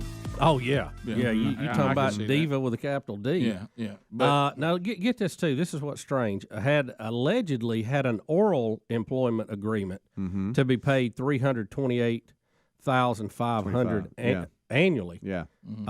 If you're making $328,000 a year, you better have it in writing.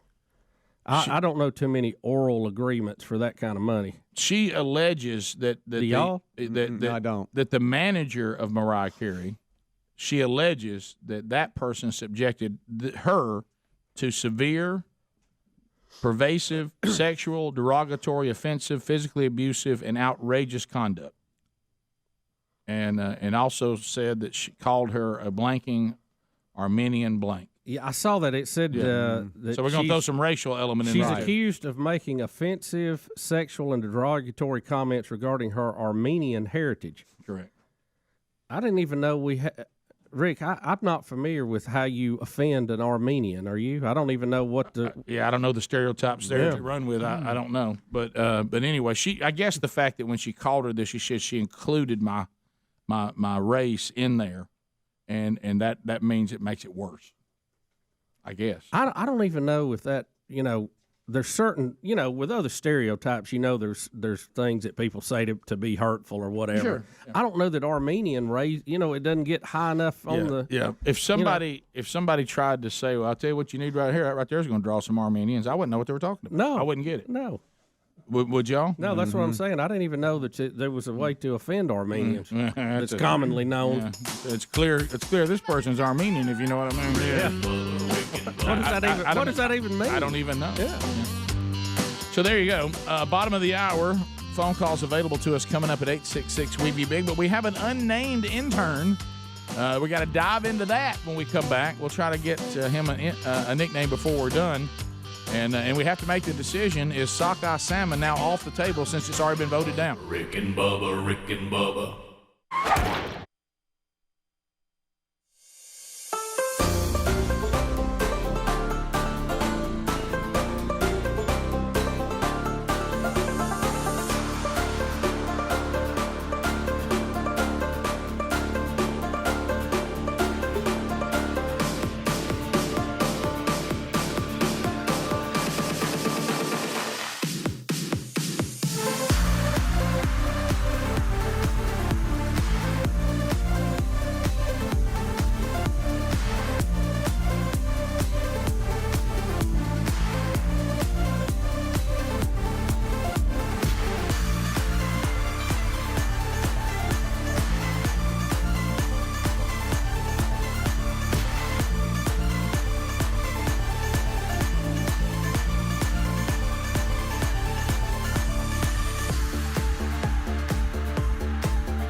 It is 10 minutes to the top of the hour.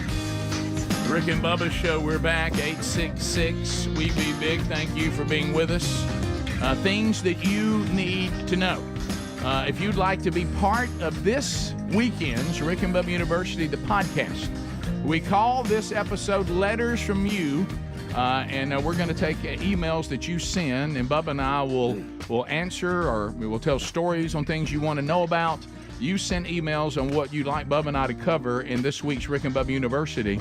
You email those to speedy@rickandbubba.com. He'll print them out. Bubba and I will go through them, and we'll work through as many of them as we can coming up on this Thursday's recording, which will be this weekend's edition of Rick and Bubba University, the podcast. Senator Tommy Tuberville coming up after will be the first segment of next hour. Bubba, we got the Fauci update. Fauci, that's problematic. The booster. This thing with Fauci, our nation's ongoing love-hate relationship with the Faucister is problematic. Anecdotal. Booster.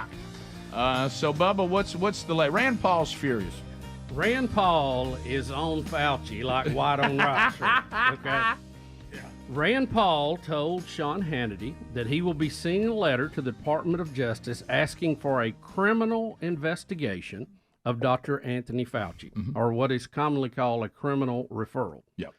I will be sending a letter to the Department of Justice asking for a criminal referral because he has lied to Congress. We have scientists that are lined up by the dozens to say that the research he was funding was gain of function. The Kentucky Republican told Sean Hannity of Fauci on Tuesday evening's Hannity program. He's doing this because he has a self-interest to cover his tracks and to cover his connection with the Wuhan lab, according to Senator Rand Paul. Wow. Also, Rick, it has been discovered that, and Senator Rand Paul has expressed outrage over new revelations that Dr. Anthony Fauci, who is now retired, is privy to taxpayer reimbursed security detail and limousine service. Unbelievable. He's retired. He's basically being guarded and has limousine transportation service we're paying for. Can I say this? See if I have this right. The Fauchster cashed out. He retired and took all the money and ran from Steve Miller Band.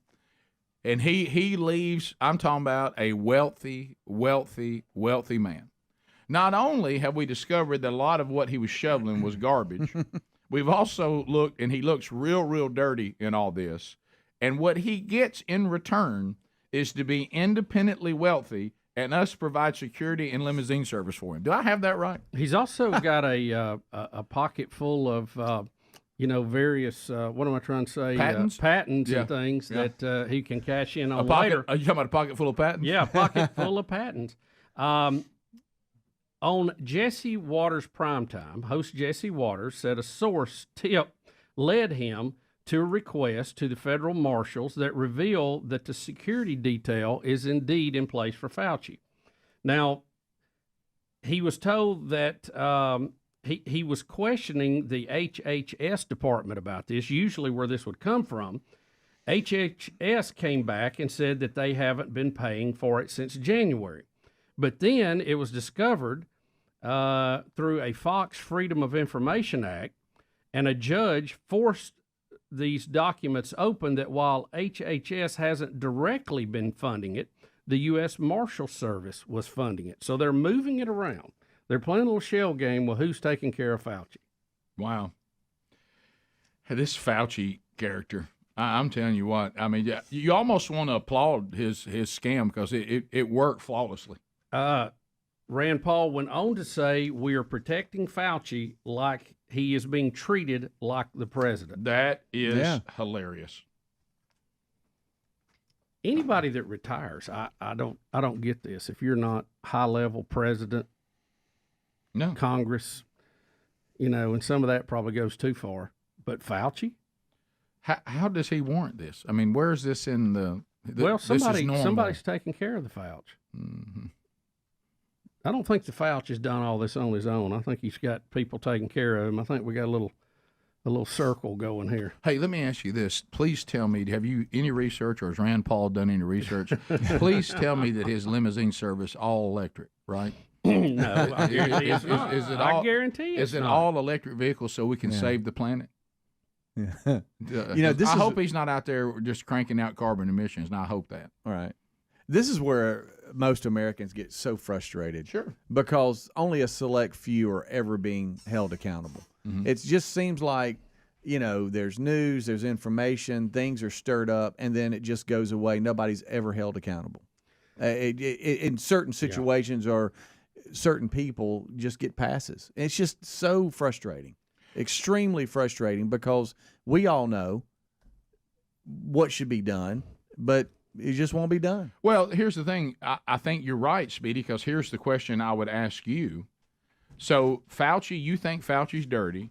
You don't think Fauci should have limousine service. You don't think you should be paying for his security. You think how he handled all this was very deceiving, and it might have even caused people unnecessary duress, and a lot of what he was saying could not scientifically be proven. And he went out to rid any opposing voices by threatening and getting politicians to threaten. And you're mad about it. What are you going to do about it? So, Rick, I mean, look at your day today. What are you going to do about it? I don't know. Fauci. I don't know. I don't know. Senator Rand Paul went on to say, it's a helpless feeling. It's very helpless. He went on to say that Fauci doesn't deserve the blame for the pandemic. And he said there's still some debate about exactly where the virus came from. But he said this is what's not up for debate. Right. He's lying about whether or not he funded gain-of-function research. That's right. At the Wuhan lab. He lied about it to Congress, and he should be punished. See, and I think that's a level-headed statement. You know, you don't want to go too far and blame Fauci for things you probably can't blame him for. And he's not, but he. Yeah, and he said that. Let's look. Like we always say on the show, let's start with the things that are not up for debate. Well, here's the problem. We always had, start there. We had this pandemic that caused untold suffering. Millions of people died. Millions upon billions of dollars has been spent trying to get our world back together since then, and we still do not know how it started. Absolutely. Because the Chinese have made investigating this impossible. And if you don't know where it started and how it started, we're no better off than we were in March of 2020. It could happen again. We also got to hold everybody accountable for knowing that they were making claims about the vaccines and boosters that were not true. Rick, it's like when they knew they weren't. We watch these shows, and I know you love to air disasters on the History Well, I Channel. don't know why I like that show. I should not watch it. I'm going to be on a plane here in a couple weeks. When the National Transportation Safety Board goes in and they say, and they break all this down with facts that they can prove. This is why this happened. This part wore out. This plane sat on the runway too long. This shouldn't have happened. This was designed bad. This needs to be checked different. We have facts. So, you know what? That's why air travel is safer now than ever. Every time we've had a problem, we go in and fix it, and we repair it, and we try to make sure it doesn't repeat itself. We have not done this to the pandemic. Except for overbooking airplanes. We know that's wrong, and we keep doing it. Right. Well, that's operational, not technical. Right. You're right. Two different areas. That's maddening. I still can't figure that out. Anyway, it makes no sense to me. Did y'all see me updating you when I was going to France?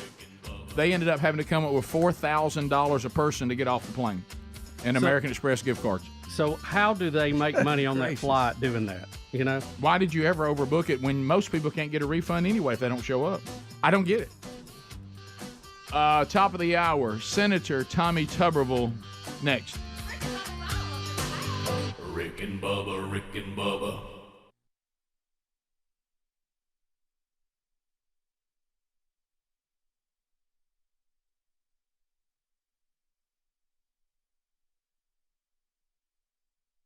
Here's a quote from Sherry Burgess. I actually had someone yesterday, which I thought was hilarious, and I was contacting them about a meeting we have coming up, and they came back and said, I want to be sure I have this right. Now, you are Sherry Burgess's husband, right? And we had a big laugh about it. I said, that's probably the title that that most people know the best. Sherry told me that when we brought home the products from naturallyitsclean.com/RickBubba, because, anytime we're going to talk about a product, we'll use it. She when we got back from France and she was using the products, and she told me, she said, I'll tell you this, these are the best products that you've ever brought home. These are the best I've ever used, especially the stain removers. She loves them. Naturally, It's Clean. They did a lot of scientific research on botanicals and these oils that come from these plants and how they can work really well on lifting the stain. They lift it as opposed to just spreading it around and making it look better and making it smaller. They actually lift it from the fabric. They lift it. So if you'd like to find out more about this, there's a cool essential starter kit. It's going to feature 4 of their most popular products, and they have products for every kind of cleaning you need.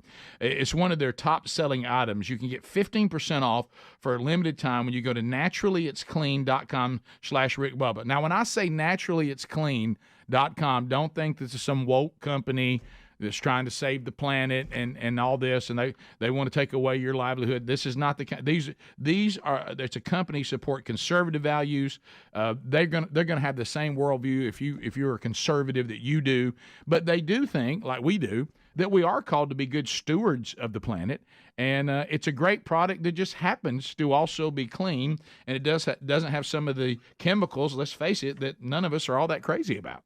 But yet it does the job better. See, that's the best of all worlds. Bob Vila said it is the best he's ever used. That's the carpet stain remover on the market today, and he says it's most eco-friendly product there is. Everything done right here in the United States of America. They offer free 2-day shipping. So right now, why don't you get yours? So go to naturallyitsclean.com/RickBubba. That's naturallyitsclean.com/RickBubba. Get 15% off on the Essential Starter Kit.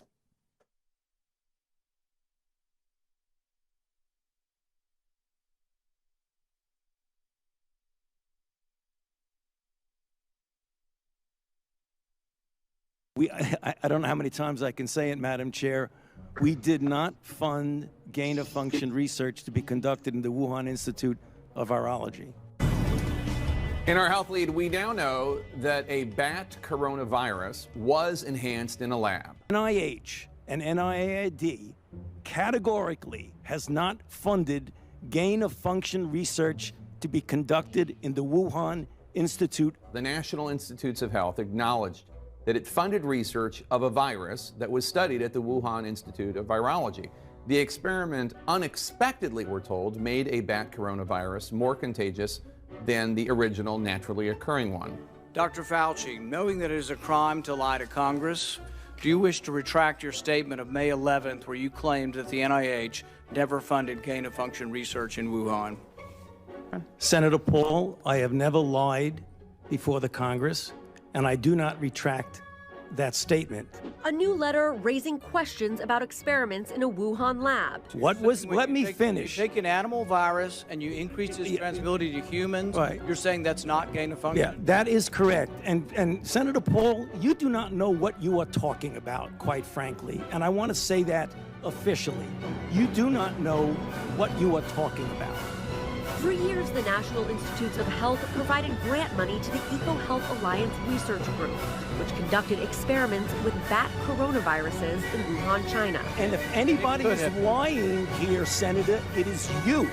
That's where you are getting. Let me finish. We don't know. Well, wait a minute. It did come from the lab, but all the evidence is pointing that it came from the lab, and there will be responsibility for those who funded the lab, including yourself. National Institute of Health admitted this week that it funded controversial gain-of-function research using coronaviruses at a lab in China at the epicenter of the pandemic, contradicting claims from Dr. Anthony Fauci that American tax dollars never paid for that kind of research. I have not lied before Congress. I have never lied. Certainly not before Congress. Case closed.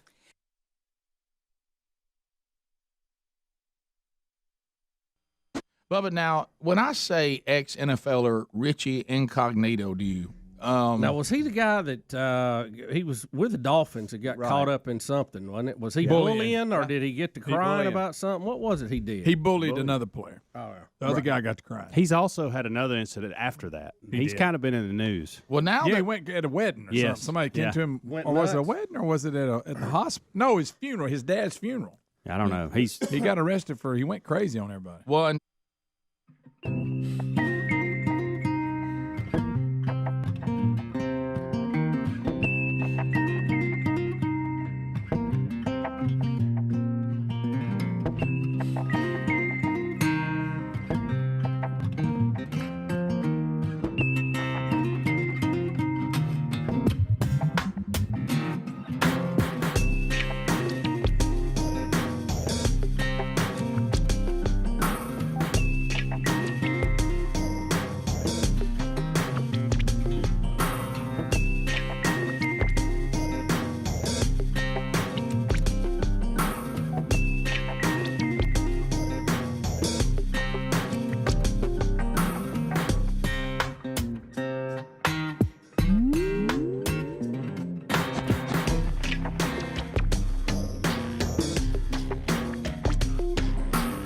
It is 6 minutes past the hour. Rick and Bubba, the gang all here today. Speedy, the real Greg Burgess, Helmsy, Eddie Van Adler, interns, Rick and Bubba University, earning a degree in common sense, that now a superpower. That's Cam Solo, and also Alapuca. Welcome back, Bill Bubba Bussett. Rick, glad to be here, and thank all of you for joining us at the little party we call Rick and Bubba. Senator Tommy Tuberville back on Rick and Bubba. Senator, how are you today? Should be phone. Oh, it's just on the phone. Yeah. Okay, I'm potting up the Zoom. Okay, there we go. Here, try it again. Try that. Hey, Tommy, how you doing, buddy? Good morning, guys. How are y'all? Y'all sounding good today? All we know, Coach, is that that our stance is perfect. I'm watching for the ball to even slightly move, and I'm gonna go nuts.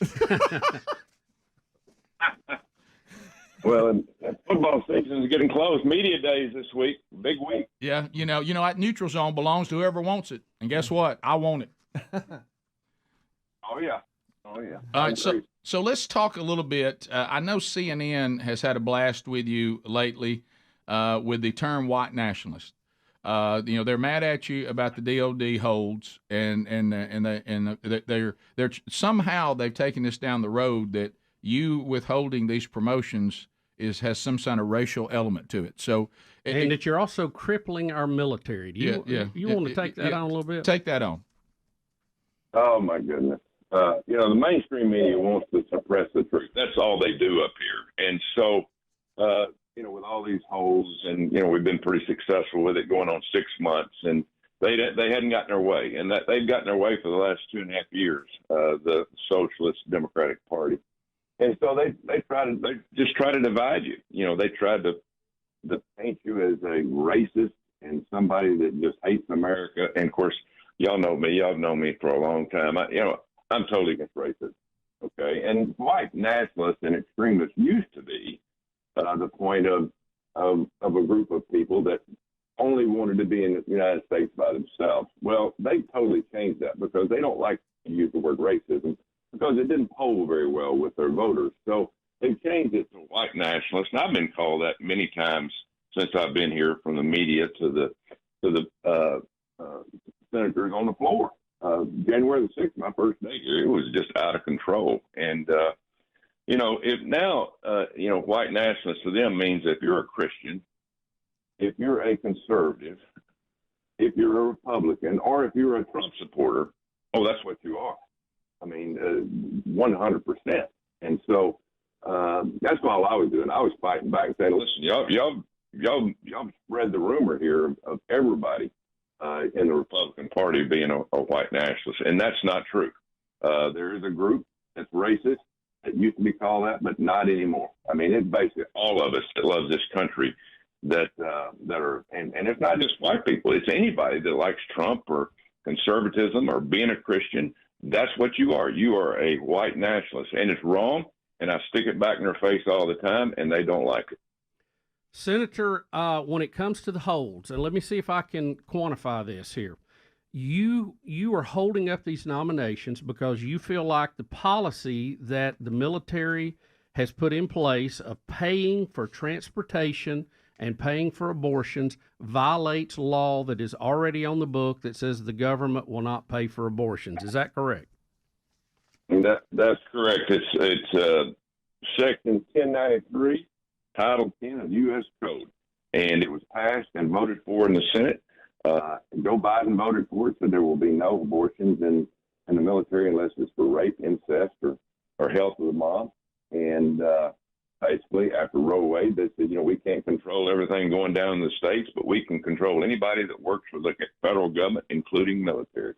And so they just opened it up to abortions at any time, which over the last 40 years, we've had probably, because of the 3 exceptions, I think they said a couple of dozen a year, which is, hey, I'm fine with that. It's worked great.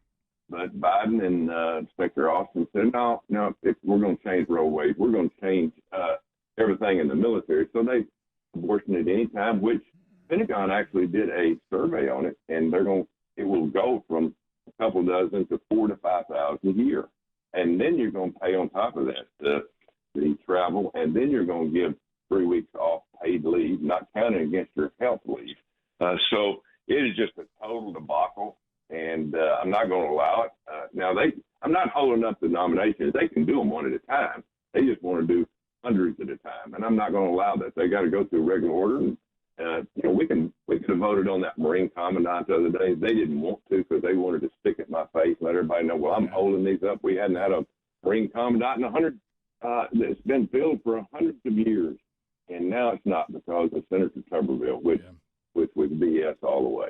So you're saying that if you take these nominees one at a time, the Senate can confirm them over your block, but they just can't do them all at one time in one vote? Exactly. I mean, we can do 15, 20 a week. We could have already done all these if Schumer wanted to work, but all he's been working on is getting all these radical communist judges, these liberal judges, all across the country, which is going to be a detriment to all of us because they don't believe in the United States of America. But they said, well, the coaches, it would take time off the floor. Well, that's much more important to this country than national security. So they're actually putting national security at risk. Not me. They could get these done, and we could do all the top ones probably in the next couple of weeks if they wanted to do it. But they want to prove a point. I know you have met with General Austin. Is there any compromise possible out there on either side on this? Yeah, I talked to him the other day flying back from Helsinki. Because we didn't have a great reception on his phone out of his airplane, but we're going to meet again this week. He's in town this week, and so we're going to meet again. But he knows where I stand. The thing about this is we had a policy that worked. It would work 100%, and nobody ever complained. But it's just administration. They want to push abortion on everybody. They call it health reproduction.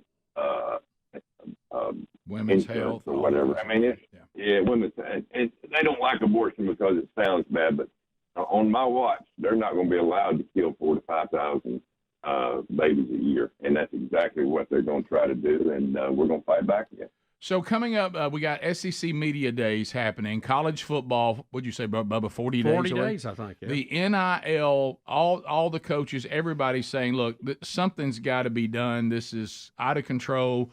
Some think it'll fix itself because of how much money's involved. Give us an update on the NIL legislation or anything that's going on from a government standpoint. And I kind of agree with some coaches saying it will fix itself to some degree. Problem is, it's going to destroy women's sports and Olympic sports because of the funding. There's not going to be any money there, right. And it takes money to run these sports. So tomorrow afternoon, I forget the time, Joe Manchin and I will come to the floor finally, and we'll have a press conference beforehand, and we will present a bill, and it will have to go through the Commerce Committee. And what we want to do is just put 4 or 5 principles together that all 50 states have to do the same thing. Right now, you've got a free-for-all. It's the Wild Wild West. And, for instance, there's a couple of states that can go out and offer a ninth grader $50,000, $100,000 a year for 4 years, and after you commit to us, we'll give you that much money until you come to our university. Now, does that sound fair? Alabama can't do it. Tennessee can't do it. Texas can't do it. But some of these states can do that. And then, of course, you've got California that wants to unionize every player, give all the money that's made to the athletes, and you can't do it. You have to have something to run these sports with, and it's just out of control. We're going to try to put some parameters to it, and we'll see if it works. I don't know whether I can get any Democrats to vote for it, because Joe is not the most popular guy in the Democratic Party as he was this time last year, and because of the things he has voted against, and of course he might be the third party candidate now. So we'll see how that goes. All right, thanks, Senator Tommy Tuberville. Thanks for being with us. Hopefully, you're right, though. There's got to be – everybody's got at least play by the same rules. Yeah, we got to have some kind of framework because it is Wild Wild West right now. Exactly. Yeah, thanks, Senator Tommy Tuberville. We come back, President Biden's mad at Tommy. Do you know that? He's mad at him. Mispronounced his name. Yeah, sure. We'll play that when we come back, when the Rick and Bubba show continues. Rick and Bubba, Rick and Bubba. In this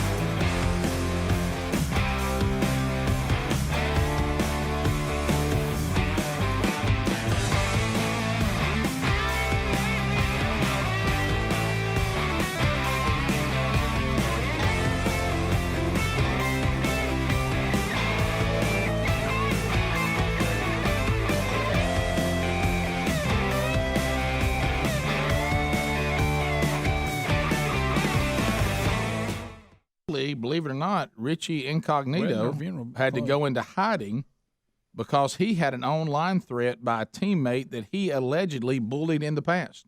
But you remember that, the big guy that Jonathan said, Martin. Yeah, that he was bullied by. Is that the one that cried? Yeah, they. Is that the one that cried when Saban was there? Oh, I don't know about No, that. he's not the guy. Because you remember a guy cried and said Saban was mean. Yeah, I don't remember. But this In the guy, NFL. you know how incognito. I mean, they got like in trouble about it. Yeah, harassment and bullying and all this mess. Here was the caption by Jonathan Martin, and I think he is in trouble about this. Here was the caption he put out for incognito.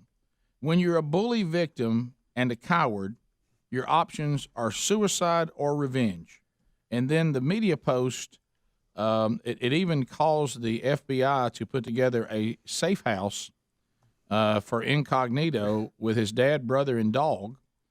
Said that there was a state of panic because the photo tagged their social media handles, both of him and I guess somebody else, and it showed the person that he had bullied with a 12-gauge shotgun and 19 shells on a motel bed. And he took this. This guy was coming to try to kill him. And how I about, don't think the FBI does safe houses for people who've been threatened, Rick. That's usually for witnesses. Yeah. So that's what if they're saying. If they did a safe house for everybody that had been threatened, imagine how big that city would be. I know. So anyway, I was going to say we'd all have safe houses. Yeah. So it says he was scrambling to find one, but as you said, I don't know exactly how that ended. But he, it goes back to everything y'all just said about the locker room and all that. And he's a big handle. Yeah, he is. But it looks like somebody was trying to see if they couldn't punch his ticket. Yeah. And enough to scare him. Sadly, Well, he's always been a bully in the mouth, and now he's worried. Yeah. Is that what I'm getting? Well, I know everybody's tore up about that. They said that in while he was fleeing, he tried to run over a 9-foot Frosty the Snowman and actually ran into a giant stump. So it looks like Cognito's getting the what goes around comes around. Yeah. Not going to get a lot of sympathy, I have a feeling. No, it's hard. It's hard when you're a bully and you treat people terribly, and then someone threatens to kill you over it that you've bullied in their opinion and tried to traumatize. It's hard to get anybody to let you come in their house to hide. Yeah. It's kind of like, good luck to you. Also, it's terrible because there's actually been deaths involved. I have to ask the question, where was Eddie Van Adler? A dispute at an IHOP restaurant in Alabama leads to 2 shooting deaths, unfortunately, and an injury. Rick and Bubba.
21 minutes past the hour, the Rick and Bubba Show. We're back. 866 We Be Big is the number, and we thank you for being with us again today. You want to be part of Rick and Bubba University, the podcast this weekend? Well, get your letter to Speedy. Speedy at rickandbubba.com. Hey, Rick and Bubba, I'd like for y'all to talk about this. Can you answer this question for me? Can you tell me more about this? My letter, will your letter make letters from the audience on this weekend's edition of Rick and Bubba University, the podcast? Get them to Speedy at rickandbubba.com. We'll take a stack of them. We'll roll through them in a 45-minute conversation coming up this weekend on the next edition of Rick and Bubba University, the podcast. So a couple of clarifications. It sounds like, I know the phone wasn't as good as we'd hoped it would be, but we still could understand what Senator Tuberville was saying. So on the white nationalist thing, sounds like a lot of people had the complete wrong narrative. All I kept hearing was, white nationalist, why do you think that's a racist term? I said, well, I've always heard that as a racist term. Well, I mean, and all this stuff and whatever. He never said he didn't know that was a racist term. What he said was, I will not let Democrats call people white nationalists just because they're white and they're Christian, they're white and they're conservative, they're white and they're Republicans, and they try to label, if you don't agree with them, you must somehow be a racist if you're a white person. And if you're a black person, they just say you're not black. So, and he said, I'm not going to let people be labeled as white nationalists. Right. See, the narrative everybody keeps throwing at me is, well, that's not, he didn't understand. And it did sound like, in all fairness, in the interview, it did sound that way, but he clarified that's not what he was saying. And apparently he's texting one of us now. But, I can't find where it's coming but from. what I'm saying is, this is an important clarification because what some of you are arguing that term is not a racist term, and Greg and I have said, well, for as long as we've ever known it was, he never said he didn't know that was not a racist term. He said, I'm not going to let them use that label on people who aren't racist just because people disagree with him from a moral standpoint or a political standpoint. So that was an important clarification because so you need to be sure you get that argument right. And then the next thing now we have a cut one, Adler, is the president apparently now is getting mad at Senator Tuberville, and he's going to attempt to take a shot at him, but he just kind of. Did you? I thought that was eye opening too. What he said, the senator, that they can vote on these people one at a time and pass them. Right. He can't. It's all but political the only games. thing he can block is a block vote. Correct. So what is their beef? Go start voting. Right. You put every one of them in. But that doesn't help them demonize him though. Yeah. So that, but it's all a game, guys. We're all sitting up in the stands watching a game. Yeah. And as Speedy said, and you feel quite helpless. Yeah. All right. So here's the president. He's had enough of Senator. Every Republican member of the Congress voted against the Inflation Reduction Act. Everyone. Every Republican member of the House in this state voted to repeal the clean energy provisions of the Inflation Reduction Act. That attracted all these jobs. And then after that effort failed, Republican Study Committee, which includes over 3/4 of the House Republicans, just released a plan to go at trying to repeal it all again. That hadn't stopped them, though, from claiming credit. Now the billions of dollars and thousands of jobs are coming to the United States. It's not unusual. The distinguished senator from the state of Alabama, former coach of the university, strongly opposed the bipartisan infrastructure law. What? Is now hailing this passage. He said, quote, "Great to see Alabama receive critical funds to boost ongoing broadband efforts." Yeah, it's great. But that's all right, because I'm one of those guys that believe in conversion. Well, what a line. Folks, on a very serious note, when I ran... I can't quit watching that lady in the corner. I know. Goofy I was faces. trying not to focus on You that. got to make those faces. Right. Did he suggest that he was a coach at Alabama and not Auburn? He forgot the couldn't name think of of it. Auburn University. Okay. Yeah. He just said and that- implied, if yeah. you heard that, he was the coach at Alabama. So, good night. I don't. Y'all. I'd like to bring up to the president. I know why y'all named it the Inflation Reduction Act when that wasn't what it was. Yeah. I would say I still got to go back to that name. Have y'all reduced inflation? Nah. Because that's what y'all named it. Yeah. Well, and I know why you named it that way. So, Yeah. yeah. It was a green bill. It was all Sure. about the wacko left climate bunch. Right. So anyway, but he seemed to be a little confused on. Let's face it, he's confused about everything. Yeah, there's a lot of confusion. Rick, can we see Adler? Can you give us 5B? Speaking of the global warming, far left wacko crew. Yeah. On this, this is a map showing temperatures in July of 1936. This is Okay? important. Listen, this is a young decade. People, young people, this is important. Yeah, this is before World War II. This is before we saw our industry ramp up to World War II levels. This is 1936. It was a hellacious summer that year. 1936. Maximum temperatures were observed across 48 states, Rick. What year, Rick? 1936. Widespread 100s and 110 degree temperatures. Look at it. From There's the coast to map. coast. There's the map for yourself. Look where we're at right now. 101. Look out in the West Coast. 117. Does that sound familiar? Yep. Death Valley. 117. Does that sound familiar? As a matter of fact, this was funny. I can't help. I'm addicted to seeing. I'm addicted. I'm addicted to Rick and Bubba. Ha. When the ABC Evening News comes on with David you and Muir, Greg talking about this when it's just the opening line. He'll scare you to The death. opening line is such disaster. It goes back to the comedy movie Millions. Scrooged, where they turned up the promos on of scaring people about the live presentation of Scrooge before. When they found out some lady had died of a heart attack, they doubled the rotation on it. You know, all that. Yeah. They're there to scare you to death, to try to get people to watch. Yep. And right before David Muir comes on and tells you that we are melting, record temperatures, the world is changing, the coral reefs being destroyed, Millions right in before space. that, James Spann is on our local station and says, guess what? It was warm out there today, but we were below our average. Right. It was cooler than normal yesterday. Right. Now, anybody that was in the heat yesterday, yeah, it was hot, would not think it was cooler than normal. Speak that summer. loud and clear. Yeah, But I it can is too on them steps. You know what? Every July, So hot. it's hot as hell. Oh, okay, let's just it get is. this. Okay, Bubba, it every is. summer. It is. And That's stay, why they call it summer. And it's going to stay this way to the end of September. It's going to be hot in August. It's going to be hot in September, and then in October, at some point, it will begin to get milder. And we have that every year. Young people, I'm going to say again, this map we're looking at is from 1936 because it looks like the map of today. Yeah, where we live, it's 101. Yeah, You're talking about record highs? In 1936. So again, you have James Spann that's on. He's giving the weather and says, guess what? We were cooler than normal today by 2 degrees. Immediately, David Muir comes on. The country is melting. The country is on fire. Almost, it's very similar to 1936. That part was left out. Right. And if it was that hot in 1936 and it's been that hot now, it couldn't really have been industry that caused it. No. Rick and Bubba, Rick and Bubba.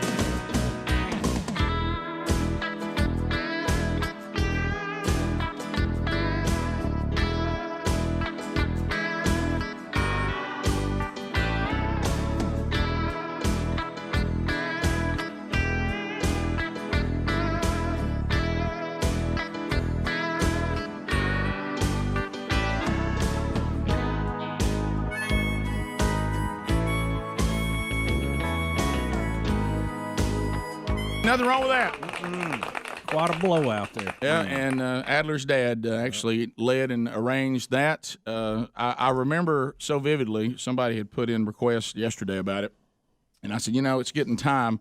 2 things I think about on. Lord,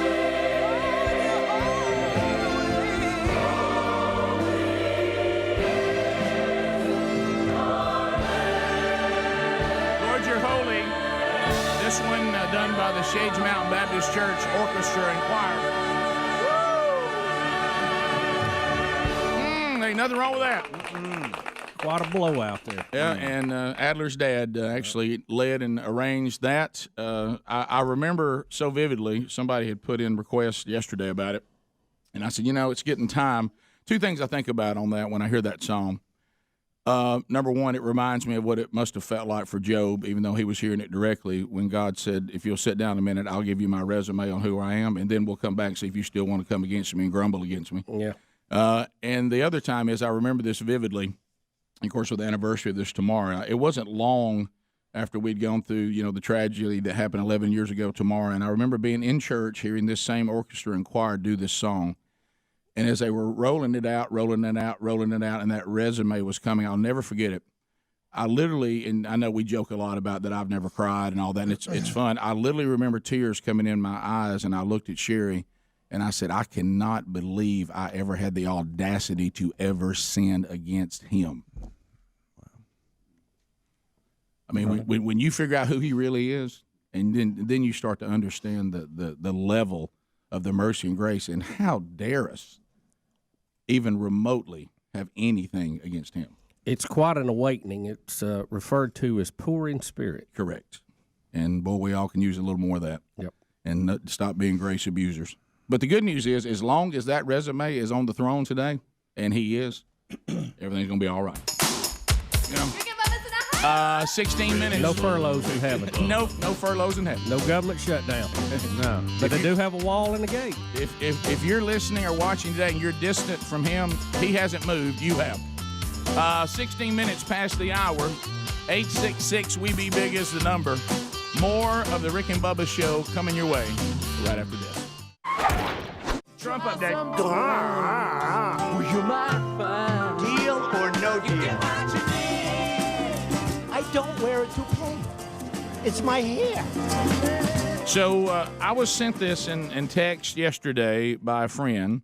And, and we found out, look, guys, there's so much fake news out there. Mm-hmm. I mean, every time I get a story, I have to question it. I mean, even though I love Babylon Bee, I mean, if you put Babylon Bee out there, and all these people and, all these other sites. So when I saw yesterday on the program, because it seemed like the timing was too convenient, this was like a friend who was trying to say, hey, look at this.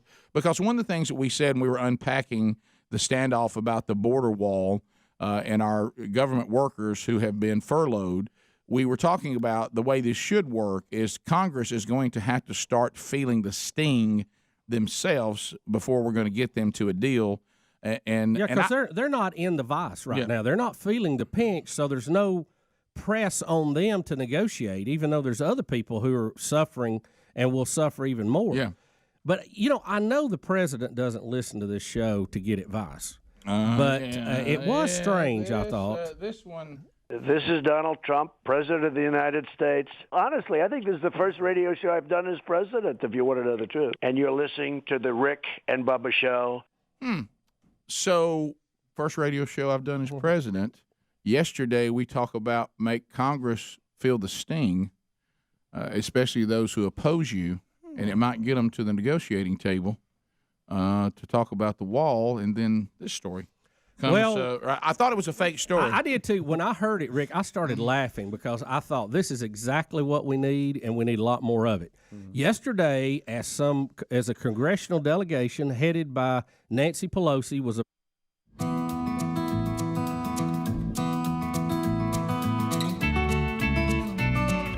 Rick and Bubba Show.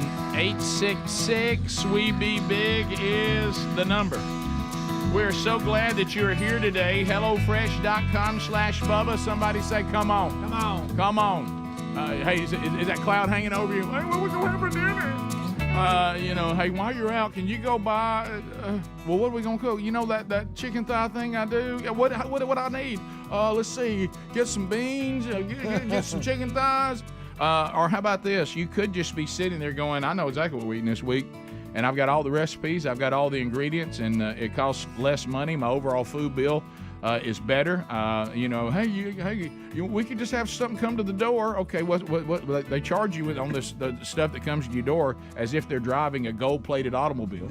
So why don't you go to HelloFresh.com/Bubba right now and go ahead and plan all the meals you need, and all you do is just simply prepare them. They send you the ingredients, they send you the recipes. It is wonderful for any time of year, but really wonderful for summertime. You know what else? You ever had that anxiety? Oh, I'm hosting. Family's coming over. It's Papa's birthday. How about this? HelloFresh.com/Bubba says we got everything you need. Why don't you put together a bratwurst bar? Got that for you. Here's you some key lime pies. Who loves a key lime pie? Get your hand up right here. Boy, I love a key lime pie. Sherry makes a great key lime pie, by the way. So if you need snacks, some sides. They got all that too. It's America's #1 meal kit, and we're going to give you ready for this number? This is speedy kind of savings here. 50% off. Let's go. Plus free shipping with the code Bubba when you go to HelloFresh.com/Bubba. Now, but make sure this is not just sending you a shopping list and some recipes. They send you the ingredients as well. All straight from the farmers to you. HelloFresh.com/Bubba, or find that link too at rickandbubba.com right there under the sponsors button. Well, it happened to me yesterday. Uh-oh. One of those things in life that you just now, let me be clear, I'm not a person who's allergic, praise God for that, so I'm not any sort of danger, but it's not pleasant. I don't care whether you're allergic or not, it is not pleasant what happened to me yesterday, and I've done a pretty good job. I put together a pretty good record of not being stung by anything. I had a pretty good record going. This one was a total ambush. It came out of nowhere. I know. One of them red hornets. I know how to avoid being stung, even when I'm taking out, nest and all this kind of stuff with all the thing. Because I'll knock wasp off a nest in a second with some of those kill shots, which I actually enjoy. And I'm pretty good about not agitating, knowing how to not get stung. I don't like to get stung. Anybody like to get stung? No. I mean, getting stung is a 0. Getting high, I was thinking about it. And then to be stung in the situation I was stung is even worse. So Sherry and I, we have some friends that were kind enough to invite us to dinner last night, and they prepared a wonderful, wonderful dinner. And so the way their house is set up, they've got this really cool outdoor pavilion set up that's really cool. Now, we weren't eating there, and honestly, and all kidding aside, I was thankful for that because I'm not a big eat outside guy. Yeah, okay. Especially this time. Not in the summer.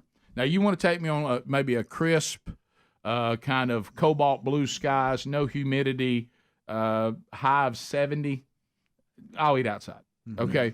But humid, wet, buggy. Bugs. Boo. I don't really, something about sweating and eating takes away the appetite for some reason. I don't. And then this, getting flies off you, everything. And look, we're eating outside. Yes, it's a blast. Great. Yeah. Look inside. Where's the fly swatter? That inside looks really nice. So it was inside, and so they, you ever go to people's houses where if you're an acquaintance or a stranger, you go to the front door. If they're your friends, really, their life is going to around the back and coming in their back door. That's where their real life is. Come on in the kitchen, from that way. So there's steps that go up to a deck and then into their back door. Y'all with me? I am. So we're just, I'm with the prettiest girl in town, and we're all excited, and we're getting out, and Sherry's moving up the steps ahead of me, and I'm going up the steps, and then I'm talking about out of nowhere. Out of absolute nowhere. I never saw them. Seeked you out. I didn't know they were around. A big old red wasp, nailed me right below the calf. He probably avoided the calf because he knew I wouldn't have felt the sting. He hit me on that little point. See my little red spot? There I see it. Got him. He hit me right below the calf. And you don't know what's happening at first? It was as if somebody had taken an arrow and shot me. He dug in, and Sherry probably got tickled because wasp got me. Look, and somebody help Daddy. Roll over. And so, because it's real. Get him off of me. And your first reaction to get him off of you. You don't have time to stop and go the proper way to remove a stinging insect. So he doesn't slap it. So he doesn't leave the stinger in you. Get him off of me. So at one time, all you want to do is get that stinging SOB off of you. Yes. You know what I mean? Get some olive oil. He's bowed up. I need lavender. And so tobacco. Yeah, and I did. Nobody smokes anymore, and nobody chews tobacco anymore. And I thought I need it because where's Gary when you need him? Yeah, for real. If you get stung, here, just come here. No, so Sherry starts laughing. But what was so bad about it, the timing of this evil creature stinging me, literally the next few steps, I'm now getting, hey guys, how you doing? And I'm like, I don't have time to really take in what's happening. Because now I've got to give a proper greeting. Look, this is me. I said, hey man, thank y'all for having it. And then the bad part about it, it's one of my guy friends, Varvudas, who he's in that area where you kind of like Wingo, you can't show weakness. Yeah. And I said, hey man, you got wasp under the deck out there. He goes, God, I've been looking for those. Matter of fact, they stung They stung Layla. That's his wife. I said, he said, I went out there and looked for him. I can't find him. I said, you didn't give me a wasp warning? And he goes, well, I didn't know you were going to come around to the back and come up the steps. You're sweating. Yeah, like that. And then what hits, while Still he's hurt, by the way. While he's talking to me. You think, is it still in there? When you get stung, remember there's the initial sting, and that does hurt, but the next thing hurts the most. And I can't even describe it. I don't know if it's the poison, whatever they have. All of a sudden, you get chills. It's like your leg's on fire, and it runs fire up your leg. And so he's talking to me. So you all right? I said, yeah, I'm fine. Yeah. And then I'm like, he goes, yeah, he said, you sweating? I said, a little hot out there. It's a little bit hot. Yeah, you just walk from the car to the. Yeah, it's hot. Sweat makes so that hot sting out there. hurt worse. Mm-hmm. He goes, are you gonna let this bother you? You're just gonna ruin the rest of the night? And I said, oh no, man, I'm fine. I feel good. I feel fine. Leg on fire. And inside, I was little Rick, and I'll never forget it. It was one of those cruel things that ever happened to me in my life, and every time this happens, it brings back the trauma. It was such a cruel thing. I was out in the wooded area behind our house because all of us grew up around woods, thank goodness. And I don't know what happened, but I got into a bunch of yellow jackets, and for some reason, they usually come up and hit you on the lower end. For some reason, they hit my ear. And they were just stinging me all in the ear. And I remember just thinking to myself as a little boy, how can life, how can it be this bad? You know, so I'm trying to get them off of it. That's where you went back in your mind? No, listen, I went back in my mind. It reminded me back when he used to talk to us, Paul Thorne, when he talked about that time he got his heart broke and he went there and buried himself into his bed. And then what was it, Star Wars sheets or whatever. Well, I had the NFL, the setup in the bedroom. Our beds, Greg and I had two little twin beds, and we had all the NFL teams were on our spread and our NFL pillow cover and all that. And so I remember coming in and telling Mom, "Bees got me," and then I went in. And she's like, "You okay?" And I can still remember it so vividly. I went in on the side where I'd been stung, and I just laid my head down on my little NFL pillow. And I just remember my body shaking and crying, thinking to myself, I can't believe that life can be this bad. And for a moment, when that wasp stung me, I was that kid. And I wanted somebody to hug me, and I wanted somebody to tell me it was okay, but I couldn't because I was talking to a grown man. Who even has a beard. Right. And I was like, no, I'm good. I said, man, I'm fine. It wasn't that bad. I said, I'm not allergic to anything like that. rubbing it. And then finally, it's funny, we sit down to eat because they've got the food ready. I love people that invite you and have the food ready when you get there. That's good. Don't like these people that invite you and you get there and the food's not ready. No. But anyway. Don't even start it. Stand out there and cook. Well, when you're on our schedule, when you walk through the door, it's time to eat. Hey, let's have food ready. All right, so, and they did, to credit to them. And so we're sitting down, and I can tell that Varvutis is locked on me to see if I'll rub it. And he's just staring at me. And I'm sitting, I said, man, this is good. This is a really good meal. And he'd look away, and I go, and I put my hand down there. And then finally he goes, you still worried about that sting? And I said, well, I'd like to know if there's a stinger in me. You know what I mean? And he goes, I want anybody to help me. And he was like, look at it. You don't want me to. I said, it's got a big whelp on it. I want to say, you ain't got no tweezers, do you? And I mean, a magnifying glass. Because the only thing you start thinking about is if I still got a stinger in me. You know, and so I kept rubbing. And he said, I got to know how many times you're gonna rub it. And I said, well, if you'll just talk to the women, I'd like to investigate it a little bit and quit looking at me. And here's the problem, Rick. You can't see it. You have to have help. No. And so but what happened every time I would touch it, that sting would go again back through my leg. And but it's okay now. But in that moment, getting stung by a stinging insect is just terrible. I just absolutely hate it. And it's one of the reasons why I can never be a beekeeper. I just can't Rick, be stung. I don't see you keeping bees. I can't be. Do you like what if that became Rick's new hobby at the farm? How about I'm a beekeeper. Yeah, come catch. Let me tell you, if we start making honey, you ain't gonna see me making it. No, I'll eat it, but I ain't making it. Wasp, I know big old red wasp too. He was a big one. He was a big one. Rick, he bows up on you. He looked big enough he could pick up one of them smart cars. We'll be back. Rick and Bubba, Rick and Bubba.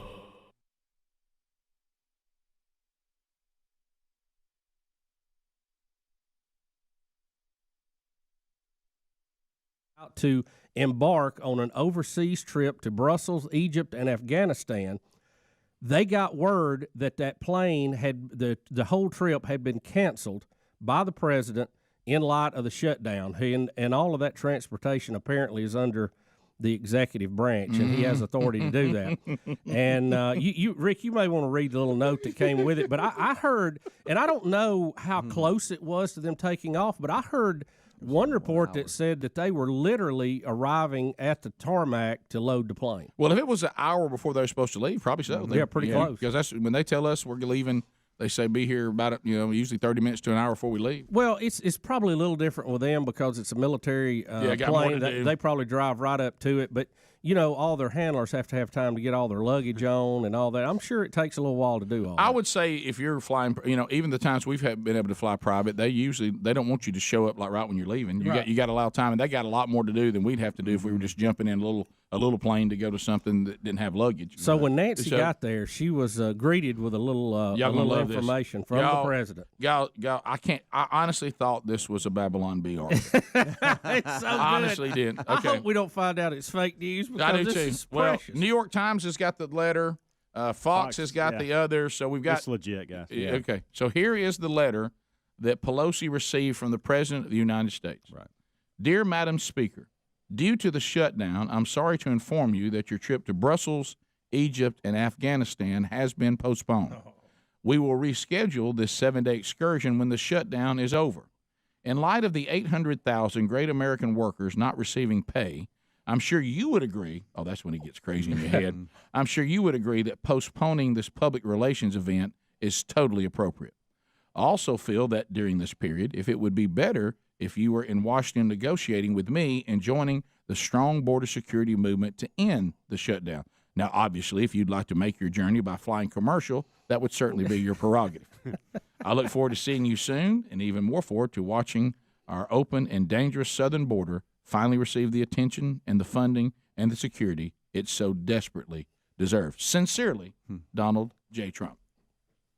Now we got skin in the game. Now it's getting a little better. I love it. Now, if you want to just go and keep this schedule and go commercial, that's totally up to you. That's totally up to you. The only thing I wish that they could stop their pay they're getting. I wish he could cut the power off to the Capitol building and make them all leave, just for beginners, because we've already been told by Nancy it's probably not safe to have the State of the Union address. Right. So with those security concerns, I believe I'd order the Capitol shut. Right. They ain't doing nothing. The government shut down. There's only one vote I want them to have, and that is to approve what's on the table. Right. We talked and about... And they can do that down at the gym downtown somewhere. YMCA. We talked about this yesterday. If you want these government shutdowns to be resolved quicker, let Congress be the first people that stop getting paid. Yeah, the people who are deciding on it, and the president. I don't consider them critical. The president and the Congress should be the first people whose money is cut off, not the people working down the line. Well, and that would get these things done a whole lot more. Just like the health care debate, Congress was exempt from Obamacare, so they had plenty of time to tell you how great it was. As a matter of fact, I will say that great leadership should involve that the top sacrifices first, not last. I thought Trump did over the holidays. Yeah, he sit at the White House by himself almost some of the time. Yeah. And look, if they can tell the IRS workers you got to come back and work and not get paid, they can keep working and not get paid. That's right. What's the difference? Yeah, they can still say, well, we got TSA people, we got IRS people that they're saying we need you to work, even though Coast Guard, you're not getting paid, but you're going to have to work anyway. And this is the thing, great to your point, and Bubba and I have talked about this for years, and Bubba was the first one that gave me the look on his face that I then joined. Is when you look at the real letter. This is written in the New York Times article. I saw the real letter that people are putting out. Yeah. The Honorable Nancy Pelosi. Oh yeah. Okay, so they consider themselves to be some kind of royalty when they're the ruling elite. What they're supposed to be is public servants under the Constitution. They're supposed to be serving the people, not ruling over the people. Right. Yeah. And so what I would say on that note, to your point, Greg, and to your point, Bubba, you're not getting paid, but because you're serving the country, you still work it. Exactly. Okay, Yep. and I don't know why we allow anything less than that to happen. So well, in I this can case, tell you how it's allowed. The people making the decision are the Congress, and they voted it that way. And I want you to listen to me. This is where you almost have to get pitchforks and torches to get something done. And I know there's not a lot of you that listen to this show for this kind of stuff, so you may have dialed away. If you're a Democrat, okay, and you think that our political views could not be further off the mark, I want you to listen closely to me right now, because this is an important moment for you and your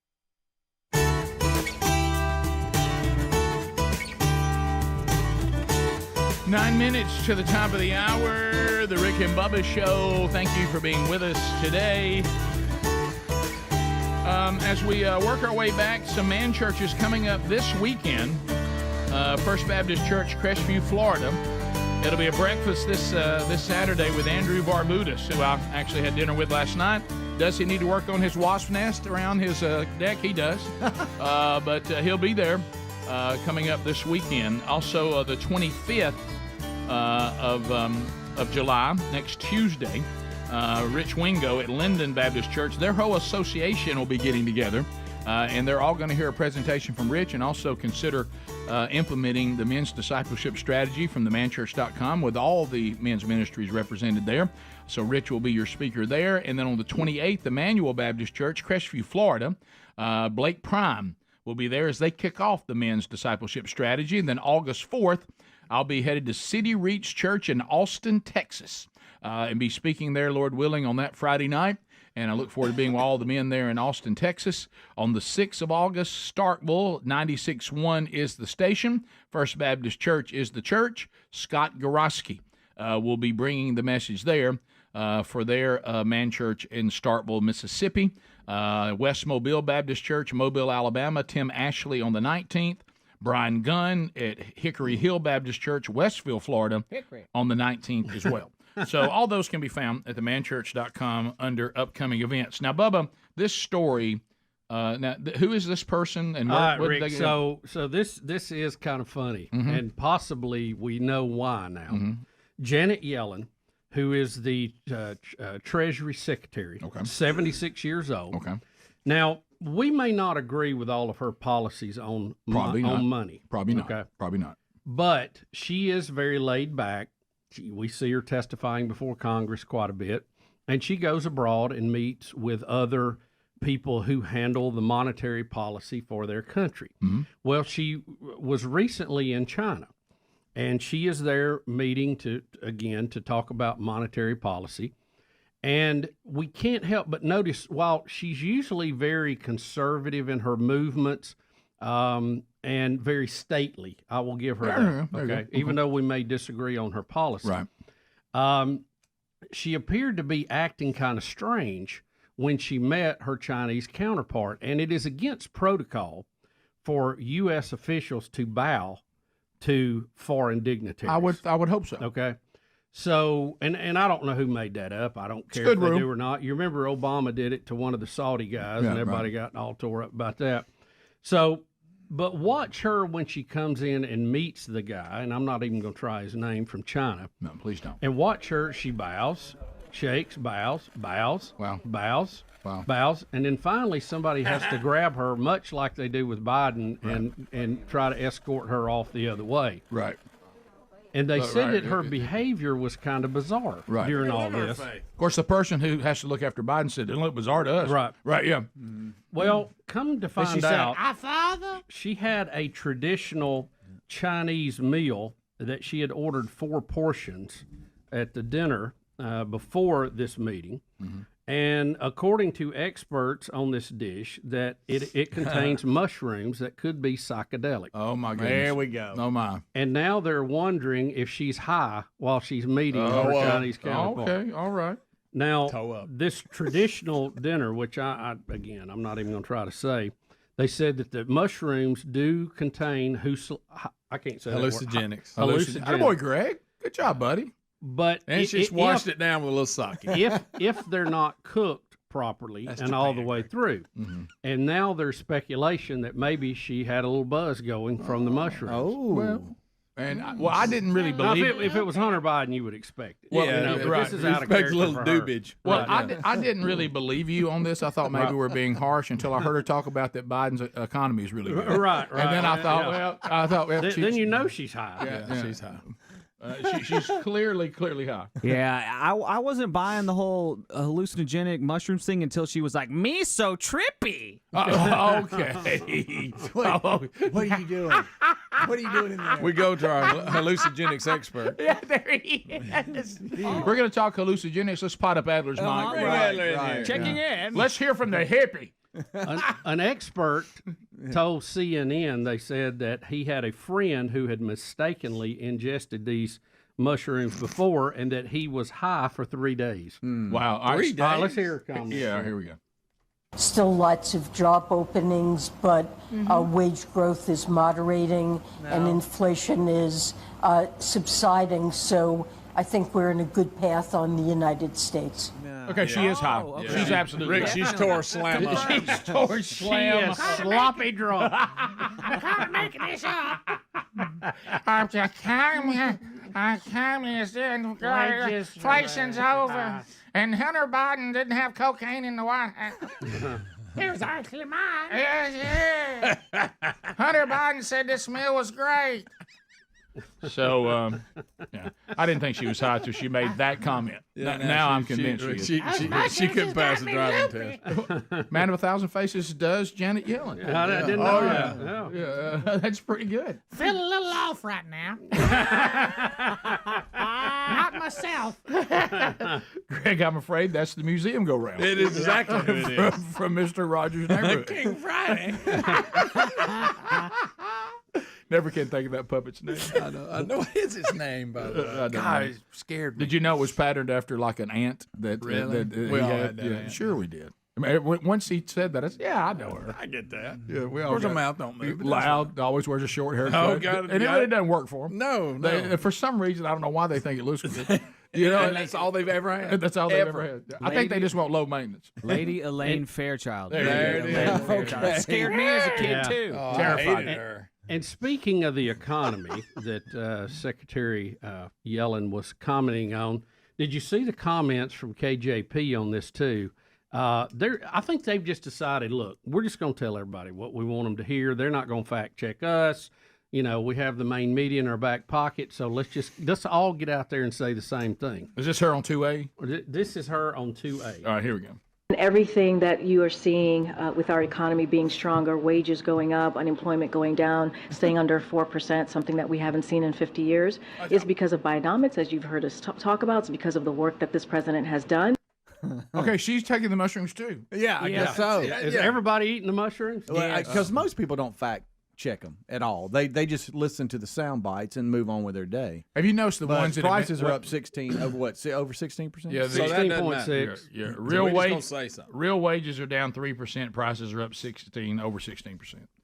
So that's just not a true statement. I guess they're hoping everybody else is eating the mushroom dish. You're right, right. Have a mushroom and enjoy Bidenomics. Yeah, have you noticed whoever came up with that word and handed it out? I guess they never tried to say it like in press gatherings or speeches. It doesn't really flow. Bidenomics No, it is doesn't. kind of hard. It doesn't really come out of there. Well, it doesn't jump out. The opponents of Biden actually, I think, started that, Yep. and now they're trying to embracing it. take it and spin it and make it a good thing. When we 'Cause come they know back, they're going to get it hung around their neck at election time. first phone segment of the day. We haven't chatted with you, America, but we want to. Alapuca, Cam Solo are standing by. 9 lines are available. One's already engaged. 866 We Be Big. Whatever you want to talk about, we'll start next hour by talking to you. Rick and Bubba, Rick and Bubba.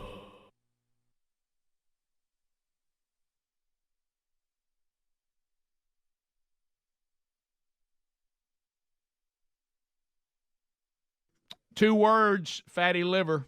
Fatty liver. I hate to talk about it. It's not a fun topic.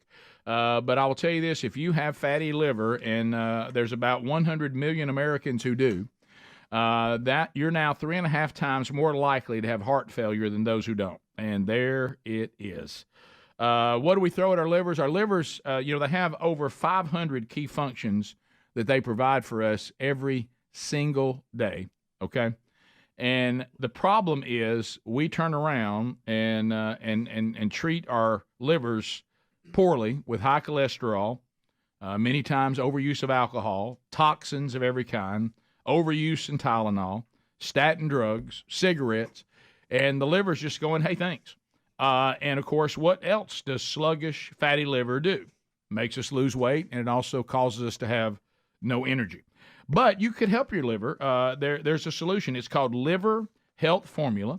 It's an all-natural supplement. It's got 12 clinically proven botanicals that help recharge and protect your liver. And it's made right here in the United States of America and approved by American doctors. Now, here's the deal we got for you. If you want to try the Liver Health Formula, we'll give you a free bottle of another great product they have, blood sugar formula to reduce sugar cravings when you order today. All you got to do is go to getliverhelp.com/Bubba. Be sure you get that right. Getliverhelp.com/Bubba. And you do that, you'll get your Liver Help formula and claim your free bottle of the blood sugar formula right now. Getliverhelp.com/Bubba.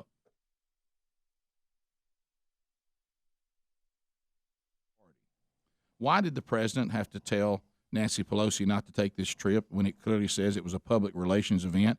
It's not critical. Why didn't she, of her own free will, say, I'm not taking this trip? This is not appropriate. Why didn't she do it? Because she doesn't care. Exactly. She doesn't care. I just want because there's no debate of that. That's not you have your point of view, I have mine. Right.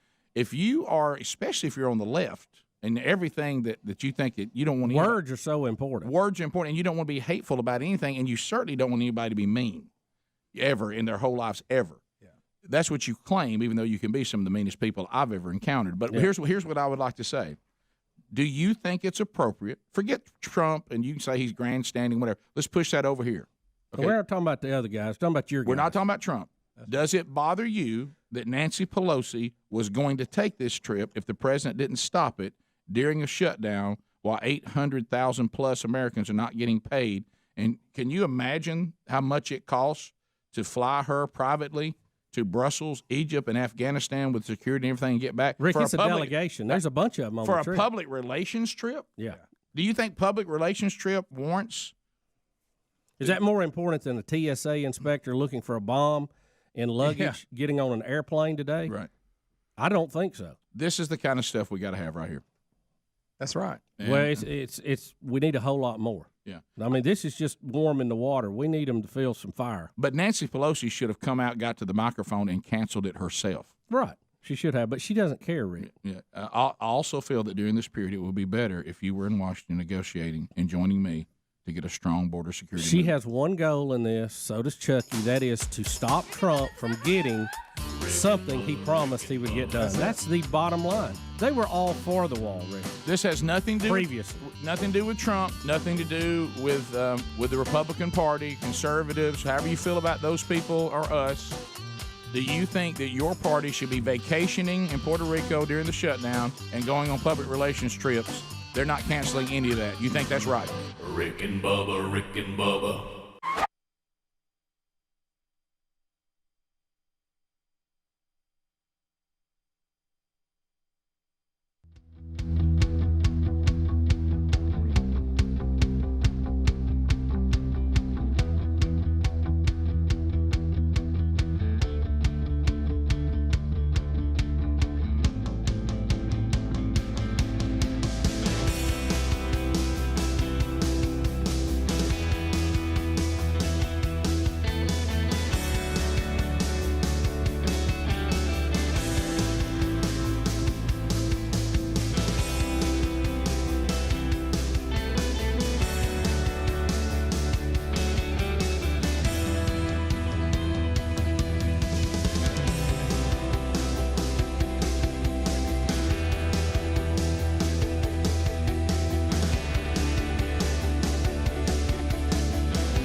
6 minutes past the hour. Let's go. Phone calls at 866-WE-BE-BIG. Speedy, Greg, Helmsy, Adler, all here. Alapuca, Cam Solo. There's the Rick and Bubba University students taking your phone calls. And lines are available. You can join us right now. I be Rick, and there be Bubba. Glad to be here, Rick, and thank all of you for being part of the Rick and Bubba experience. We will start with Cindy out of Tennessee. Cindy, welcome to Rick and Bubba. Go right ahead. Hi, first-time caller. Thank you, Cindy. I can't believe I got in. I'm talking about when you said you got stung. Well, I was mowing one day, and I ran over a yellow jacket in the ground. It was a whole nest. I got stuck so many times. I was screaming bloody murder in the yard, crying. I ran to the house and just laid down and cried because it hurt so bad. I've had to leave the lawnmower running in the yard many times when I was a kid. Doesn't it break? Well, it's a push mower, so I just let it go and ran. That's what I'm talking about. And it just breaks your little heart. I mean, you just can't believe that these evil insects would treat you that way. I mean, it just hurts I know, so it was bad. terrible. I never mowed any after that. I was done. No, and yellow jackets coming out of the ground, that's almost like a foul. Yeah. You know, and of course I had that, I've told that story many times. I was push mowing as well when I was, at the time of my life, it was a possibility, unfortunately, and I thought I'd been shot. And I didn't know what was happening. I dove on the ground, and I rolled behind cover, and it was like... it does take your brain a second to process. Yeah, I didn't know what's happening. Because all that noise, you got, and all that going on, all you're like,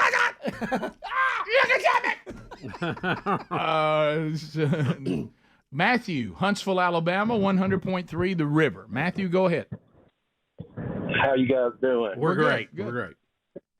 I don't want to get Bubba back off in the Skinwalker Ranch too much because it hurts his health. But what do you guys think about all this disclosure stuff that's coming up? Especially, I think the House Oversight Committee announced, I think it might be July 26th, they're having hearings on it.